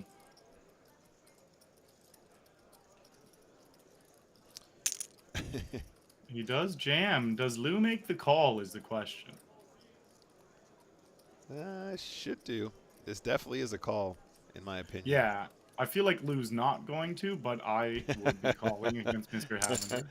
Oh, they do call. They make the right call, though. Does make the call. And they both connect. 8 or 9? No. Wow. Just like that. The two chip leaders are now the two old chip leaders are now the two shortest. They just swapped. They doubled up the two shortest. They're just shuffling the chips around, you guys. You got I don't know. They didn't get the memo here. 100 million for everyone. I just have to point something out really quickly, Arlie. So we got a question from Awen in the chat. It says, Tom, do you play poker as well? He says once in a while, but I live in the States. I can play on PokerStars Pennsylvania. Let me just inform you of something, Awen. He doesn't always play poker, but when he does, he wins $30,000 on a spin and go. That's all I'm gonna say. That's all I'm gonna say. Damn. He doesn't have to, you don't have to play often when you're just spiking the absolute jackpots. Am I right, Arlie? This is the truth. Yeah. Just disgusting ROI. He's only saying once in a while. One day, Nick. One day. Sick brag. Just absolutely sick brag when he says once in a while. It's unbelievable. I dream of winning those spins, and now Tom's just living our dream. I'm sure you do too. Tom is just living our dream. Arlie, I had one of my community members hit a 500K the other day. I think I saw that online. Unbelievable. Techers, 500K. Ridiculous. Unreal. All right, guys, here we go again. Now, this is probably a lot closer. I think that he's probably just going to rip this one. Yeah, I like that a lot. That's what you're Mr. Havner likes taking all, and it's a 3.5x raise, too. It's a beefy raise. Right. And I think that's probably the mistake that happened here, right? So the actual, like, I think the 3.5 is way too big as a steal. That you should have probably something closer to 2.5 or something like that. Maybe a little bit bigger because antes. Now, in less level, it has a very specific 3.5x sizing there because it applies more pressure at a final table, which, again, I'm not an expert on that kind of stuff. That potentially might be a reason why the larger size is superior. But from a chip EV perspective, if you have a smaller open there, it's a lot easier for Mr. Havner or it's a lot harder for Mr. Havner, to shove hands like ace-3 and just try and take it down pre. Yeah, no, exactly. And Mr. Havner has not shied away from any of those spots, like where he can just jam and take stuff down. He is down to play all-in poker pre-flop. Yeah. Now, it could be that level is like a super excellent genius ultimate ICM master and knows that actually larger sizings are better there, which actually could very well be the case. But as far from as a chip EV perspective, I think the smaller steel is better. Yeah, look at this spot here. Can't stop me with a big continuation bet for no reason. Like, there's no need to make your continuation bet that big. It's well, you can size up on wet boards, but he doesn't have like any type of equity other than the overs. Doesn't continue.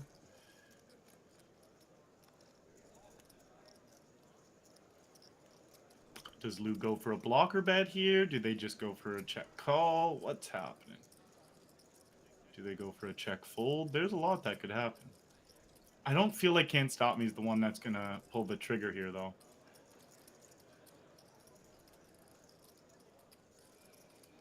Okay. I de brat. What up, buddy? Hey, Volid, yo!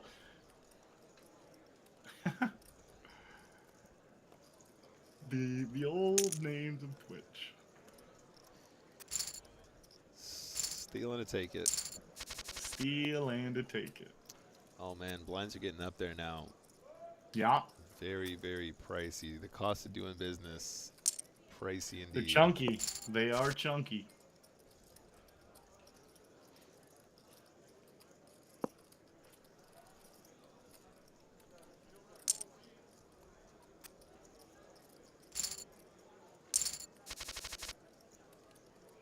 We haven't seen any setup hands Final Four where like they're really just forced to get it in against each other.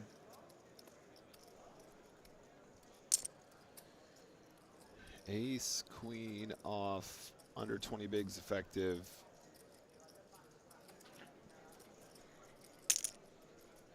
Yep, seems good. Potentially could just be like raising the ace queen off there as well, trying and inducing, but I think on a final table the shove is probably totally cool. You might want to maybe mix in ace queen suited as an ISO null in, just because you want more action from that combo. You're a lot happier to take flops when you know you have like the nut flush draw or whatever. And applying that pressure again, 8-9 suited, not messing around. Yeah, just all in poker. Yep, and if that seems weird to you guys, a lot of those suited connectors are actually very, very good shoving candidates blind v blind. 6-7 suited, 8-7 suited, 8-9 suited actually can be shoved at quite a deep stack depth theoretically. Mr. Havender has almost certainly picked up that Lou is tighter on the calling side of things. For sure. So he's just like that's why he's just gonna he can shove wider than he should, and he'll just be printing if that is a correct analysis of Lou, which it seems to be so far.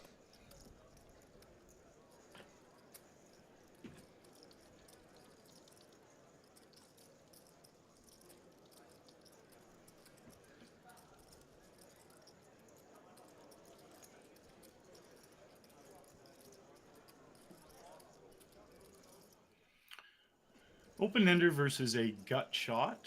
They're both deep enough that I could see them playing a turn. The Ocho would be incredibly spicy here.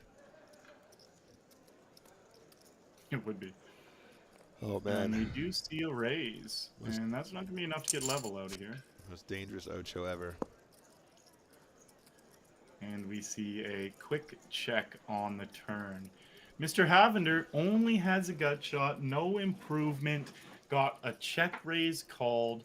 Feels like a reasonable time to take your foot off the gas a little bit, but we do know that he hasn't done that, and he catches up on the river. Yeah, Mr. Havender has not liked taking their foot off the gas much, but they do. Oh, it's man. Interesting story you're telling your Tua's level. It's Oh man, but it would take a hero call. This is weird though, honestly. It is weird. It could be some. It could be exactly what it is. Yeah, it's just like Yeah. Oh man. Maybe some like he's probably thinking like, oh, this guy's got jack 10 of hearts. Like, he backed into it or something. Like, yeah, nice bluff though by level. He got Mr. Havner to fold. The best hand.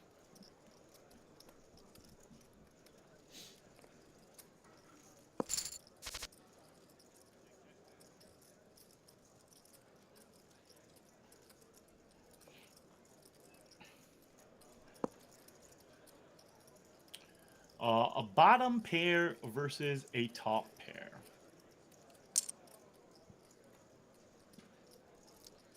Mr. Havener. Mr. Havener. He does call. Well, 8 on the turn. Could slow the action a little bit. Could not. We will see what Lou's thinking. I wouldn't be shocked if Lou took their foot off the gas. They haven't been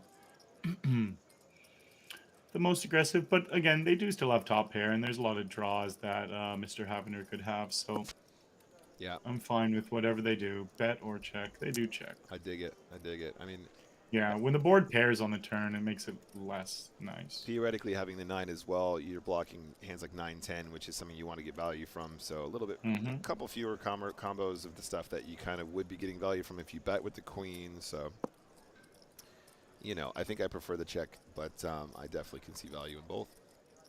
Yeah, and now you want to go for some value on this river. You've pot controlled on the turn, and you haven't seen any aggression from Mr. Havener, knowing that he would almost always bet an 8 or a better queen, and they go for a small little value bet. I like it. I actually like it a lot. It's so perfect for the hand Mr. Havener specifically had, and you have to think, what is going to call you? Only stuff like that, really. I was going to say, I mean, if anybody's going to pull the move, I thought Mr. Havener goes, wait a second, this guy never has an 8. This guy literally can never have an 8. He always bets the turn. I'm going to just rip in against this this river queen and just, oh man, it's the absolutely glorious moment for poker. It would have been. It would have been.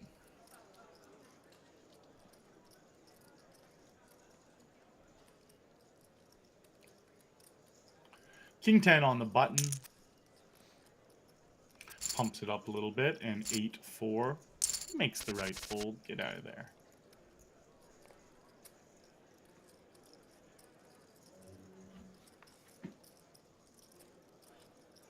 Lou with the king queen.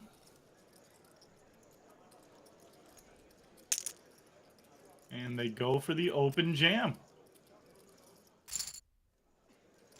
They're taking a book out of Mr. Havender's page out of their book. I'm like, oh no, oh no. They're making a tree out of the book that Mr. Havener wrote, and it has pages in it. Ace, king, a beautiful spot to go all in. It's a really nice spot, yeah. Nice and easy, no messing around. Easy. 15 big blinds, just put the chips in the middle. Easy game.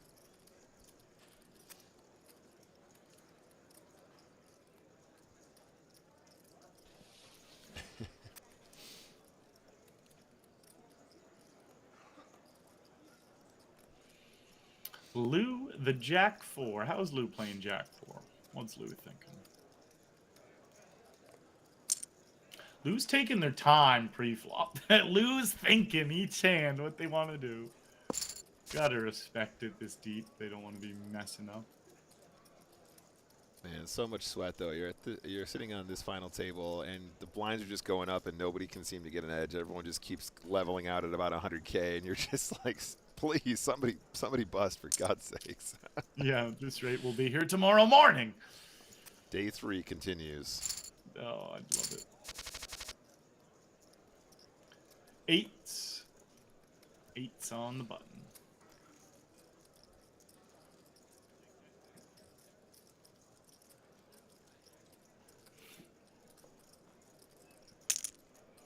Lou, taking some time to decide what to do. Level defends, and we see an open-ender versus gut shot and top pair. The issue for levels open-ender is if they do hit the 7, that would give Lou the top end of the straight, while they would have the ass end. Whoa. Just the open jam. My lord. I actually don't like that. No, I'm not a fan of that. Your either. hand's so strong that it's one of those scenarios where you're definitely not maximizing how much you could get paid off of how strong your hand is. Yeah, and I can appreciate like what's happening there. Like obviously it's just a very dynamic board, and they're just trying to maximize folds, and I kind of get that, and that's kind of what we've seen from Lou a lot, right? Just kind of willing to just just wants to get the chips. Like, isn't that worried about, like, you know, like you said, maximizing every spot? But if you're gonna rip in that situation, like, it's just like, what else are you gonna do that with where it shows any semblance of balance? Like, you always just have an overpair there. You might even have, like, you know, top pair with an ace kicker, and you're just never, and that's about it. Or, like, you know, 2 overcards and a flush draw, which is effectively, like, you know, massive hand anyway, right? Well, you're negative free rolling yourself. You're only getting called by worse hands. Right. You're never getting called by a hand that you're beating. Yeah. Like, not by a competent player.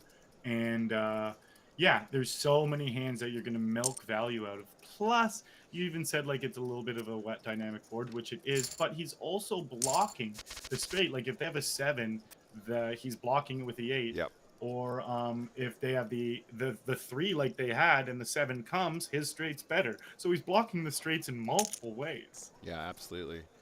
Oh, wow. We see the shove here from the king 8 of spades. Okay, yeah, let's see what King Jack does here. It's 13 blinds. Yeah, I mean, technically. He's 4 suited here. Technically speaking. This is for 1.6K. Yeah.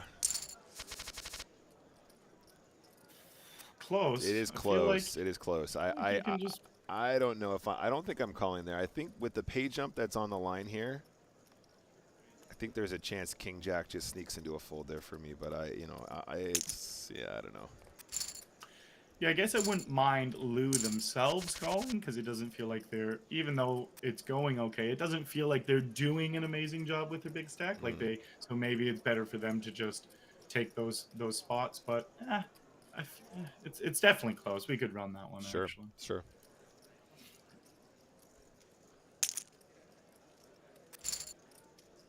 But yeah, a good, competent big stack who can just chip away at people. It might not be the play to run it for 13 there.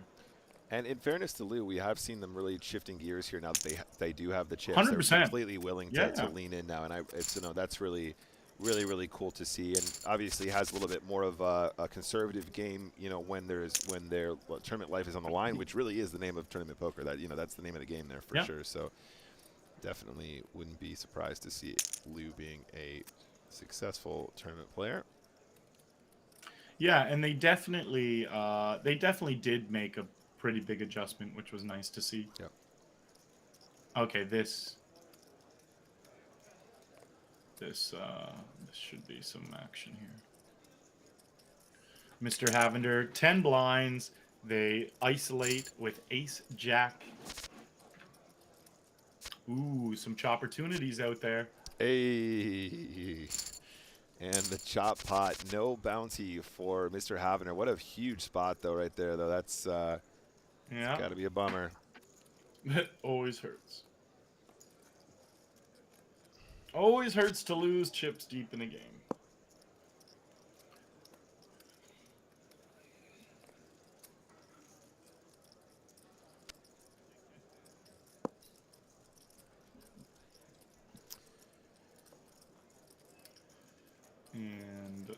And little 6 is what Level's looking for.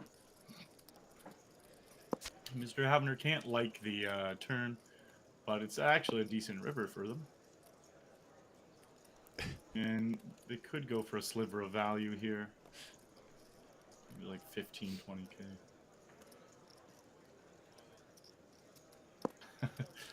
This is the most chat's gone off. Oh, guys, the blinds are up now. 3.5 million, 7 million, and some antes in there as well. Blind v blind, guys. 10-8 could be a shove. Ace Jack in the driver's seat. Level needs some help. And Level is eliminated, guys. Mr. Havner back up to 220 million chips. GG to our 4th place finisher, Level 05, taking home $28,095.81 in prizes and just shy of $3,300 in bounty as well. Total was $31,389.51. Thank you very much to our stat man. For 5 blinds, there I wouldn't have minded seeing Can't Stop Me call with the Queen 7 suited. Now they have jacks though. Ooh. Look at them. They're 3.5 blinds. Is actually in a way better spot now. They will get at least 1 call. I wouldn't be too surprised to see Havender flat here. Yeah, they're just going for the bounty at this point. Just a couple of blinds. And Lou folds. I would have expected Lou to just call as well for 2 more blinds. But they saved themselves 2 more blinds. And we see can't stop me, truly cannot be stopped.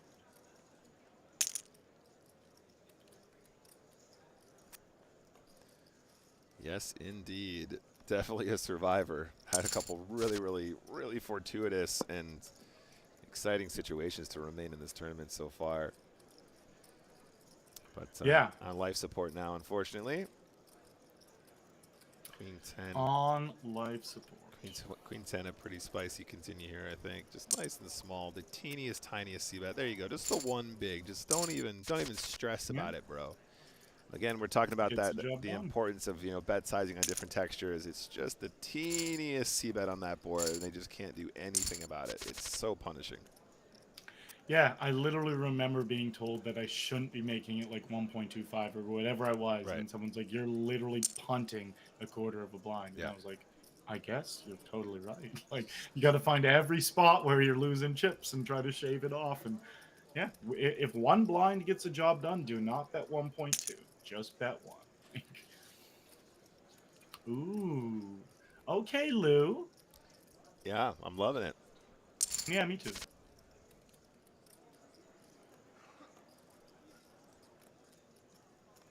Mr. Havender stays sticky. Stay sticky, Mr. Havender. Staying sticky. Now that's what I call a sticky situation. What's that from? It's a South Park episode, I think. Oh, hello. Okay. Hello. Wait. So Lou ISO'd, and then Havender flat, and then Lou didn't c-bet the 3-6 jack? We did not. What? That doesn't make any sense. The 5 would be really savage. The 5 would just be wild. Sounds like a regular at the new club. The Cinnamon Walrus. It actually does. Something tells me Mr. Havender's going to win this pot. Oh, man, this is weird. I mean, you got to bluff, They have right? the best hand. You gotta bluff, yeah, right? I think they're going to bluff, and that's how they're going to win it. But they already have the best hand. Oh, the Cinnamon Walrus. Oh, my God. Oh, man. I might. Ooh, the small bluff. I think I might invent a cocktail that's called the Cinnamon Walrus. That sounds like something that'd be cool. And you stir it with a cinnamon stick. Yeah, exactly. You stir it with a cinnamon. It's like a big fish bowl.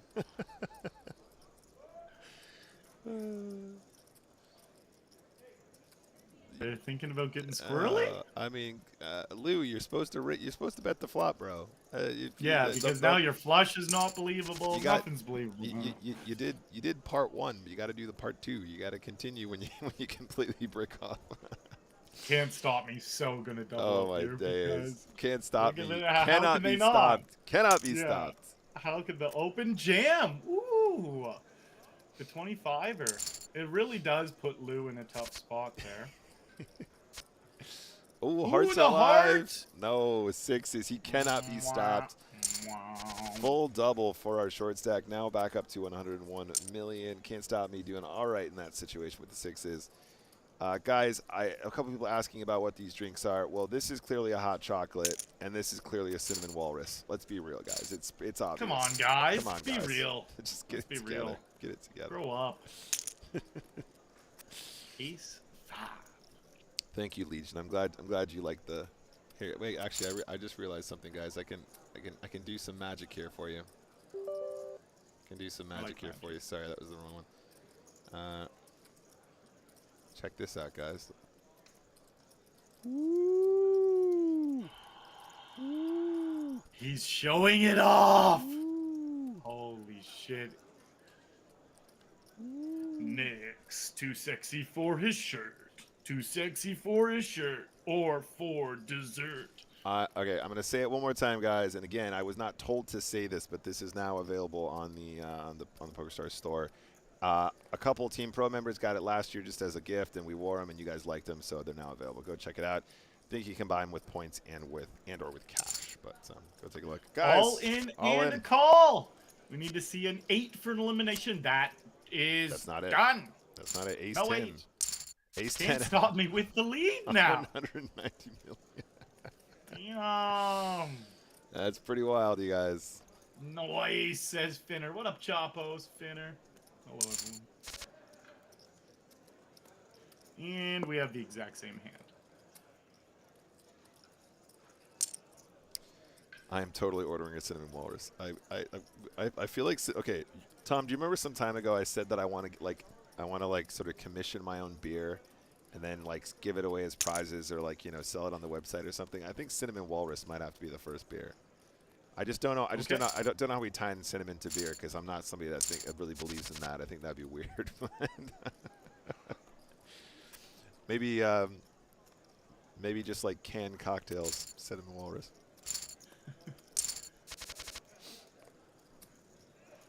I'm sold. Take all my money. Shut up and take my money.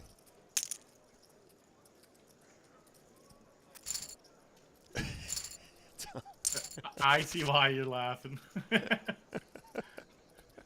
It's tempting. 7 deuce.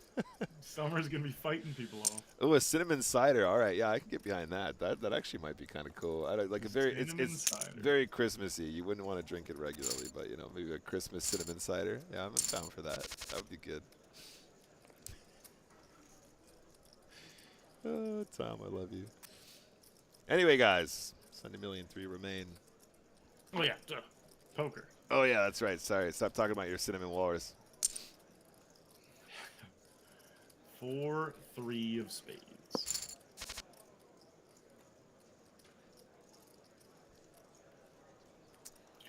I'm 2 6. So we got a bottom pair here against nothing. Trips.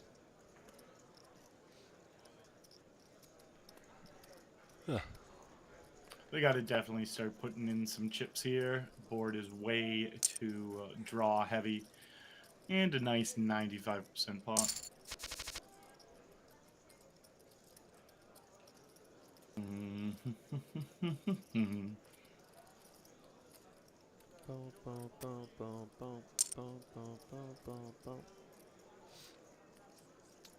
Blind v blind action here. Can't stop me with the limp with the queen deuce. Pretty decent flop for Mr. Havener here, picking up a pair and the gutter ball. That's what he would call Glory Town. A little gut shot to go along with his pair. And there it is. And boom goes dynamite. Boom. The last man standing? Last man on earth? That was a good show. It's so good. He says boom goes dynamite the whole show. That's right. What was his name? Everyone called him Tandy. That was Phil, but yes, yeah. Tandy. That show definitely didn't get enough hype. That was actually a really funny show. I literally watched it twice. I love it. After a while, after a couple of seasons, it got a little bit crazy, but I was like, yeah, this is still funny. I like it a lot. Yeah, the second time I can't remember how far I made it, but yeah, great series. All right, so the top pair on the flop is gonna bet on the turn when it's no longer top pair, but it works. Kings. Unfortunately, there's not much love for them. It's gonna seem. Little Forte is so weird. It truly is. Little 2.5 is probably GTO. I think the limp is really nice though as well here. I think that's fine. Yeah. I think the limp is totally fine as well.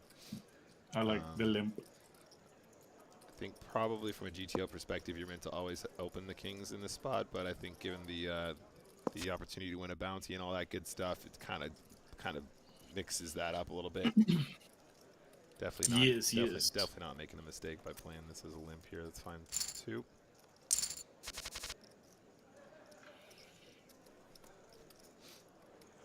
Okay, we see a little ace 6 versus ace 3 potential lining up.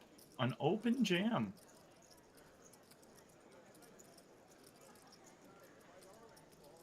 Mr. Havener. under 15 bigs is in the tank. And they fold.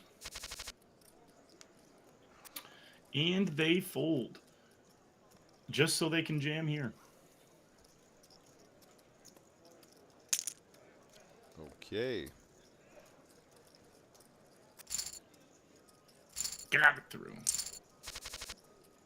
Okay, King, guys, queen. this actually might cost him. Mr. Havener with king, queen.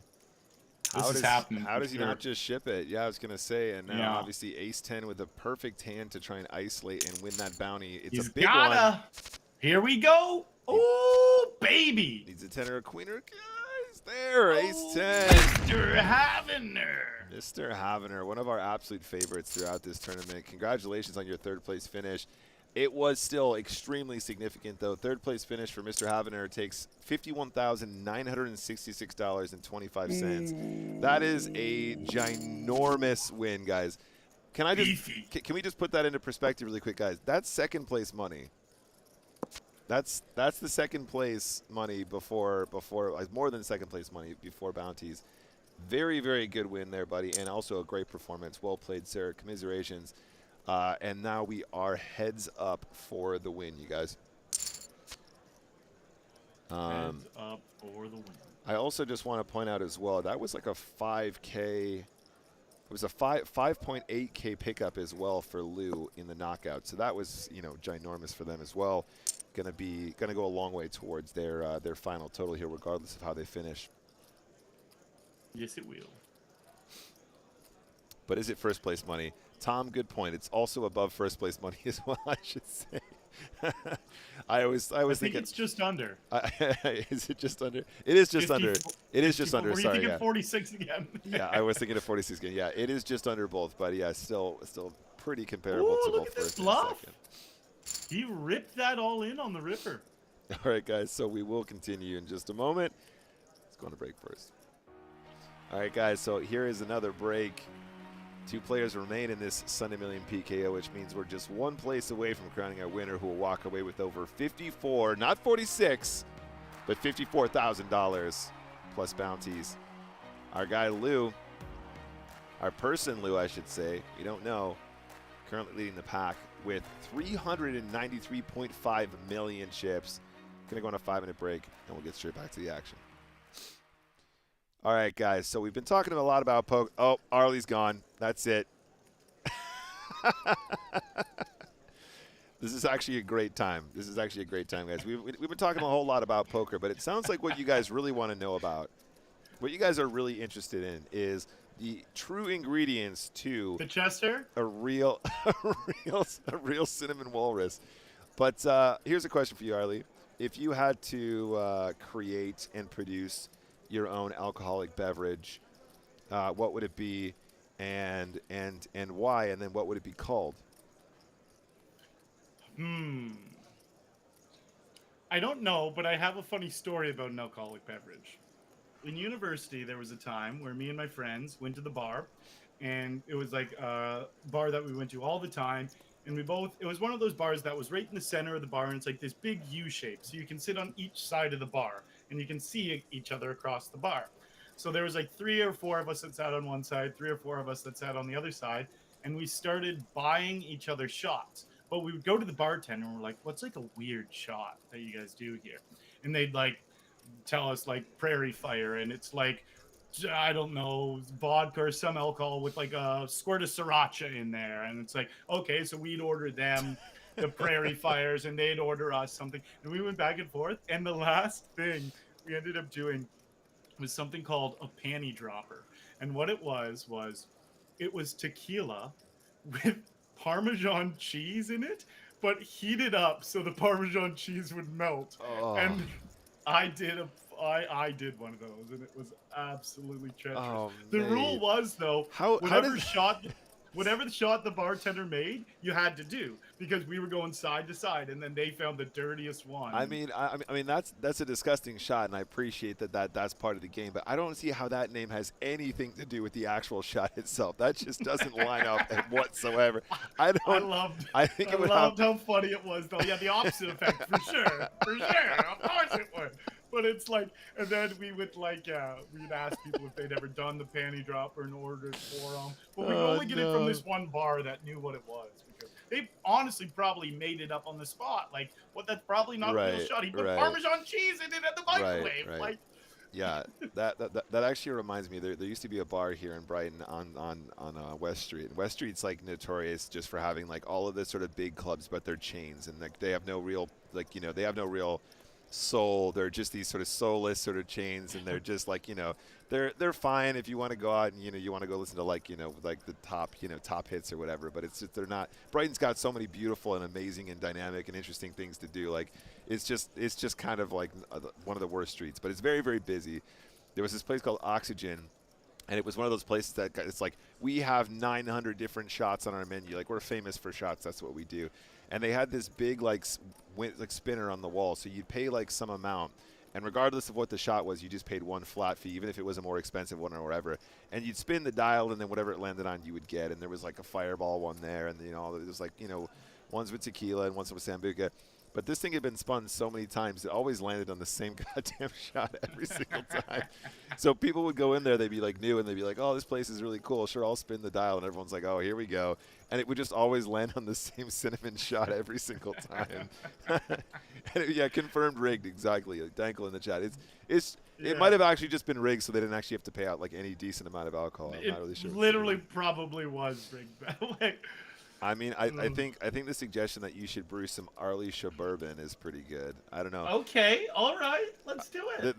The spicy Arlie as well kind of gives me like, what was the one from Simpsons? It was called the Flaming Moe or something. The spicy Arlie seems like also it could work in that sort of something in that region.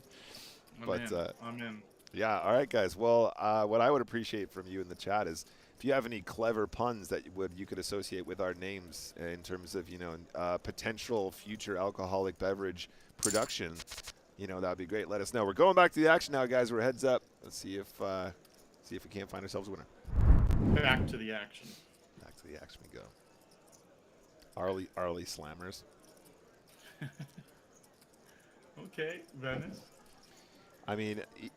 Yeah, Arlie Slammers. I don't know. I'm looking for some more creativity, guys. I want some real world wordplay here. You guys know I'm into it.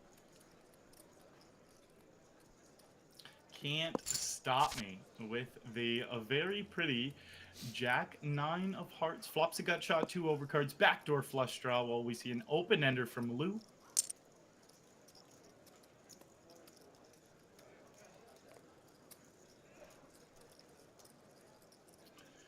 And we see a C-bet and a call. The hearts making Can't Stop Me's hand even stronger, even though it is not a made hand. It is not a made hand.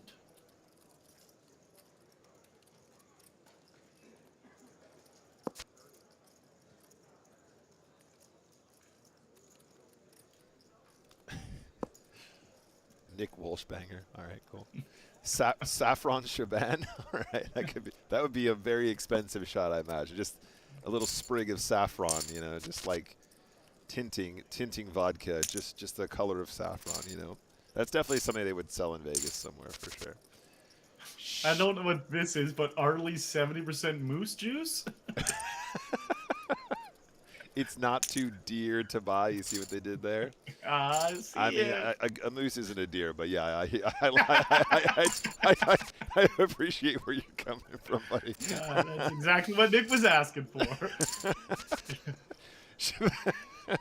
Shaban Shine. Shaban Shine is a really, really good one. I like that a lot. Shabanana shot. Yeah, Shabanana is another. You guys, you see, we're crowdsourcing, some quality here. Beautifully. Can't stop me. Are they going to come back and win this? Oh, come on, guys. We got this. Hard to on that flop. All right, anyway.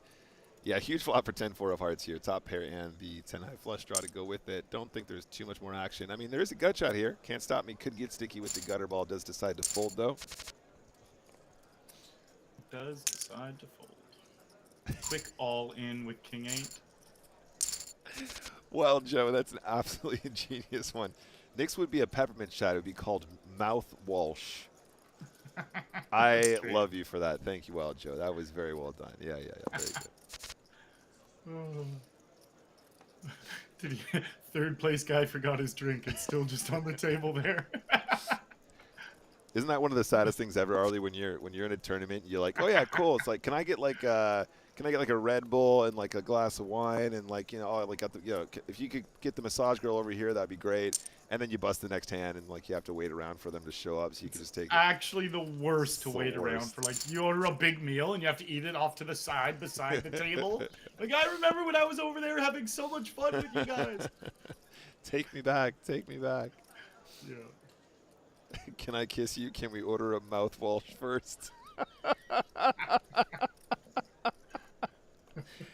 John Edwards, thank you very much. We're having a good time. It's always a pleasure working with Arlie, so it's easy. It's all good. These are long ones though, for sure. He said all this Arlie shabanter. That's what's going on today, guys. I love it. Big overbet here from Lou. Cannot get the call.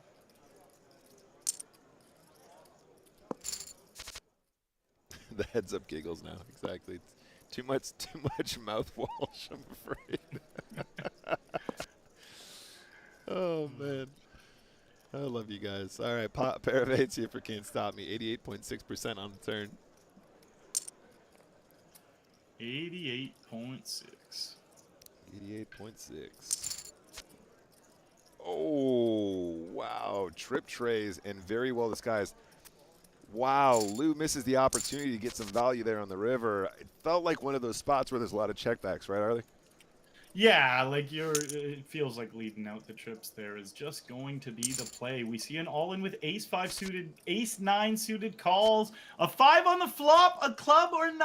Oh, you can't stop. Can't stop me. You can't stop me. That was a very significant pot, guys. Now, obviously, that chip deficit looking a lot more healthy, getting closer to a 2-to-1 chip favorite for Lou. It is, it is.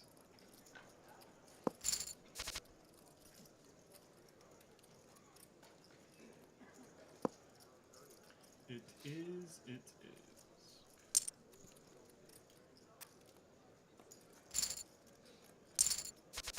Dankel is quite right. No more ICM. We're just playing for pure chips now, you guys. We're playing for all the chippies in play.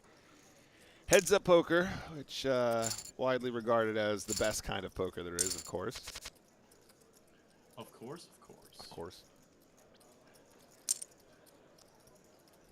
Ooh, how about a spicy shot called the Chabanero? All right. Now I'll do one right now. I'll do one right now. I'd love a Chabanero right now. I'd take a Chabanero anytime.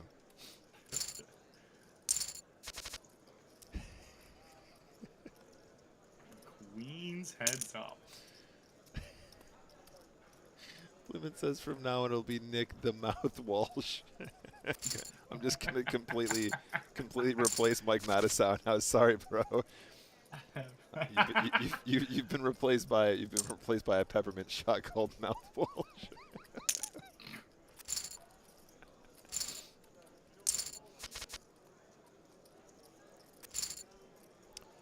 Curdy Mafia is saying, was that sarcasm about heads up? No, I play a lot of heads up. I really enjoy heads up. That's what I was saying. And King Deuce off in the big blind. These guys are playing fast and furious now. Ace of Spades here, obviously looking pretty interesting. A lot of good turns for the Ace of Spades here. Probably just going to bet in position, I imagine, though. Yeah. Oh, Can't never Stop mind. Me is loving the turn card even more than they love the flop, and they just check again though. Definitely missed opportunities to put in bets on wet boards. And just checks it all the way. Can't Stop Me just did never bet their top pair, their 2 pair. Even after checking the turn, they're like, you know what? I gotta try for a check on the river. Maybe they'll bet.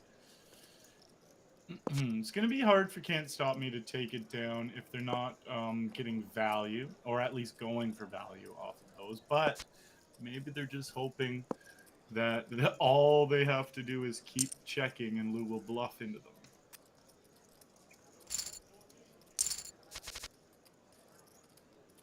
Two 6s here.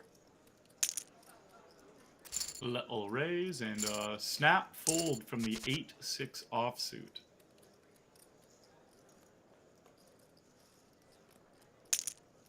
Whoa. All in. That was a lot of chippies there. Yeah, yeah. Just like, just going for it. Just really going for her. They're folding. Those are huge blunders, though. They keep just folding to min raises. They just folded 8-7 offsuit Right. to a min raise. Always a defend. Always defend. You're just gonna get chipped away at. We've seen them fold. They folded 8-6 the last big blind, and 100% it's like defend. Yeah. Yeah, you're just gonna get chipped away at, and it's like now Lou should purposely be trying to just play smaller pots and not running all these big bluffs because their chipping away is working. Whenever I find someone over folding, I just want to play so many small pots. Yeah, for sure. I mean, I would also argue that shoving King Jack that deep is probably also a waste of a King Jack. Like, definitely can be played in position so well. You can just limp call raises. You can even consider limp calling shoves if your opponents are extra aggressive, but they probably won't be that aggressive. You know, just playing that in position, you probably just make so much more by just calling and just playing a pot against an opponent that can, you know, just you can have dominated or, you know, like flop middle pair when you've got top pair, etc. Feels like you're just overplaying it pre-flop and makes you think like, you know, if you're shoving King Jack, then are you still going to be shoving Ace King? Or are you still going to be shoving, you know, exactly. shove like Ace Jack? Or they're missing value, like we were saying. When you have good hands, King Jack heads up is a good hand. You do want to maximize value off that. And Lou definitely has to be doing what I was just saying because they didn't even raise Ace-3 suited pre-flop. It's like they're really just trying to keep pots small. Like if they don't want to get jammed on and have to call with Ace-3 suited, right. like they don't want that. I would way rather just keep chipping away. Ace-Jack, way different scenario. They'll jam that. But like, yeah, Ace-Reg and stuff, normally that would be a raise. You can play tricky, but like I think they're just adjusting to a point where they just want to play small chipping away pots. Yeah, absolutely. King 5 suited jam. So we see Can't Stop Me is just in non-stop jam or fold modes, and that's what they should be doing because it feels like the edge is in Lou's hands. So Can't Stop Me should want to play the big all-in, less post-flop, less trying to outplay the other opponent on different streets game. Just all-in, 15 blinds, try to win a 30 big blind pot. And Lou should be doing the exact opposite of that. They should be playing the smaller chip and away ones. Also really surprised not to see Lou just betting these 3-deuce king diamond boards, right? Like these monotone boards obviously get tons and tons of folds, you know, and you know, those are situations where, I mean, you know, if you're playing against good opponents, they will check raise there aggressively and stuff like that. Not super aggressively, of course, but your opponent just has to give up so often if they just don't have a diamond. It just seems like a really easy win. And if it was like kind of like that earlier when we saw them ISO with 8-4 off, and then we saw them not continue the bluff. Yeah. And it's like, if you're not going to bet that board, I can appreciate that's fine, but then you're giving your opponent all the power to you're giving your opponent all the power suddenly to take it away from you if you're not going to take advantage of those situations, you know. Yeah, I think that's the thing with Lou. We've definitely seen them make some like minor hiccups or mistakes or stuff, but then they've also been playing pretty well and made some really good adjustments. So it's like, it feels like they're doing a pretty good job all around, but there's obviously spots where they could be doing a bit better. Yeah, I mean, I've always said as well, Arlie, like, you know, we pass judgment and we pass comment. You know, obviously that's what we're here to do as commentators. It's just, I would love if there was more of a dynamic where we could get some of the final tablists on, you know, on a podcast or something to talk about the reasons why they might have done something. And then just I'm the first person for them to be like, oh yeah, here's why I did that. And you're like, whoa, mind blown. Like, that's so high level. Like, you know, you're an absolute genius. Like, you know, why did I think of that? Yeah. You know, it would be really, really cool to do that more. But I know a lot of these guys kind of just are completely unaware of the fact we stream this at all, or they, uh-oh guys, we're all in again. 10-3 at risk and does get the double again, up to $250,000 apiece now. Equal stacks. Yeah, sorry guys, I talked all over that one. I was too excited about the prospect of actually getting final tablists onto a podcast, but maybe one day. Some people are kind of funny about it as well, but quite a few poker players, especially the more accomplished ones, are very, very secretive about stuff like that, or they're just nervous and they pass it off as being secretive. You know, a lot of these guys are just very very introvert and they just kind of don't want to be on podcasts full stop, and they're like, yeah, it's just because I'm such an elite pro, I just don't want to share my secrets. You're like, well, that, and also you kind of just don't want to turn the mic on and, you know, have your face on camera and stuff like that too, which I understand. That makes sense. Yeah, and Lou already chipping back away at Can't Stop Me. Ooh. He's playing that classic Can't Stop Me strat. Yeah, exactly. He's been working on that one for a while now. It's going well. Mm-hmm. All right, Lou, you got to start betting. You got to start betting when you make hands, seriously. Yeah. All right. Okay. And again, the 10 of spades is going to be in there. Don't forget about that, Lou. You can punish the 10 of spades and the 6. You got this, Lou. You got this. 30 million. 35 million. Okay, there you go. Close. Split the difference. GG. And yeah, just a straight up fold with Queen 4 offsuit. They had the better hand. You can't just fold your small blind. How does? Oh, I was just gonna say I knew they were gonna do that. Yeah. Like they're never getting called. I wonder what like Ace 10 does. Well, not this hand, but Ace 10's probably folding to their jam. Like I'm surprised they gave a walk too. Yeah, it just means they haven't picked up on it 100%. Do they give another walk with 8 deuce? They just do. Yeah, I mean, I think if people don't play a ton of heads up, I think they really underestimate how wide you should be playing, you know. And I think maybe some of the deuce X combos can come out, but still, like, you know, 9-6 obviously always want to be playing at least a limp, if not a raise. Probably a mix of both. I imagine at this stack depth, probably more limping with 9-6 than raising, but. Yeah, I think Lou should have yeah. got to the point potentially where they could adjust to not folding any. Yeah, I think so. They may not have picked up on that. They just probably didn't. Right. Well, they haven't. Now, if you're Lou, you should actually have 2 barrels in this situation because your opponent never has an ace, having checked behind pre, especially this more aggressive shoving style. So always 2 barrels here. Always, always, always. Don't miss the turn. Don't miss it. Don't miss the value. Your 9 is just going to be good here such an overwhelming amount of the time, I think. You're going to feel more confident about having king 9, of course, because then you have some other 9x, you know, dominated as well. But I think when your opponent is that capped that hard, I think you definitely want to be basically treating a 9 as top pair, given the fact that they've checked behind once you've limped. Yeah.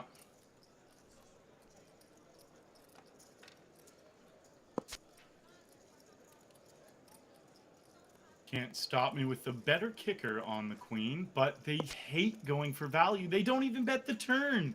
They actually, you were saying Lou needs to bet when they have a hand. Can't Stop Me needs to bet when they have a hand. They just literally, and the only way they got paid there was because at least Lou bet because they had a hand. Like, it's just, yeah, the ultimate slow play from Can't Stop Me in every situation. Yeah, exactly. All right, Can't Stop Me decides they're going to bet this board. And Lou, obviously, with a nice flush draw. And does Lou go for the stab here? Yeah, and they just have the best hand, but they wouldn't know that. Yeah, this is another interesting. I really like the check from the king 6 of hearts here. I don't think you need to turn king high into a bluff in these situations. Definitely situations where if you do try to turn your hand into a bluff, people can hero call you with second, third, fourth pair, especially given the fact that the heart's bricked off. And I just think king high is going to get to showdown often enough where you're just going to be like, yep, cool. If your opponent does bet as well, there's definitely opportunity for a hero call with king high with that kind of a round as well.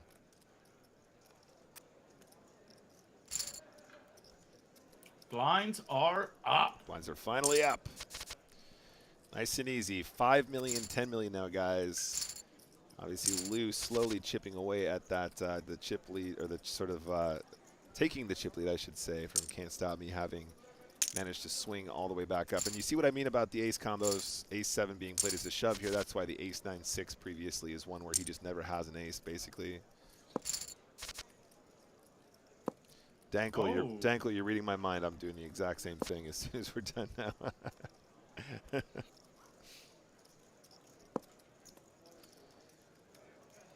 All right. Jack 9 does decide to bet the turn. I think Lou should always be looking him up here. Mm-hmm. Yeah, and then actually not the worst run out in the world. Yeah, very nice. Quick give up. Yep.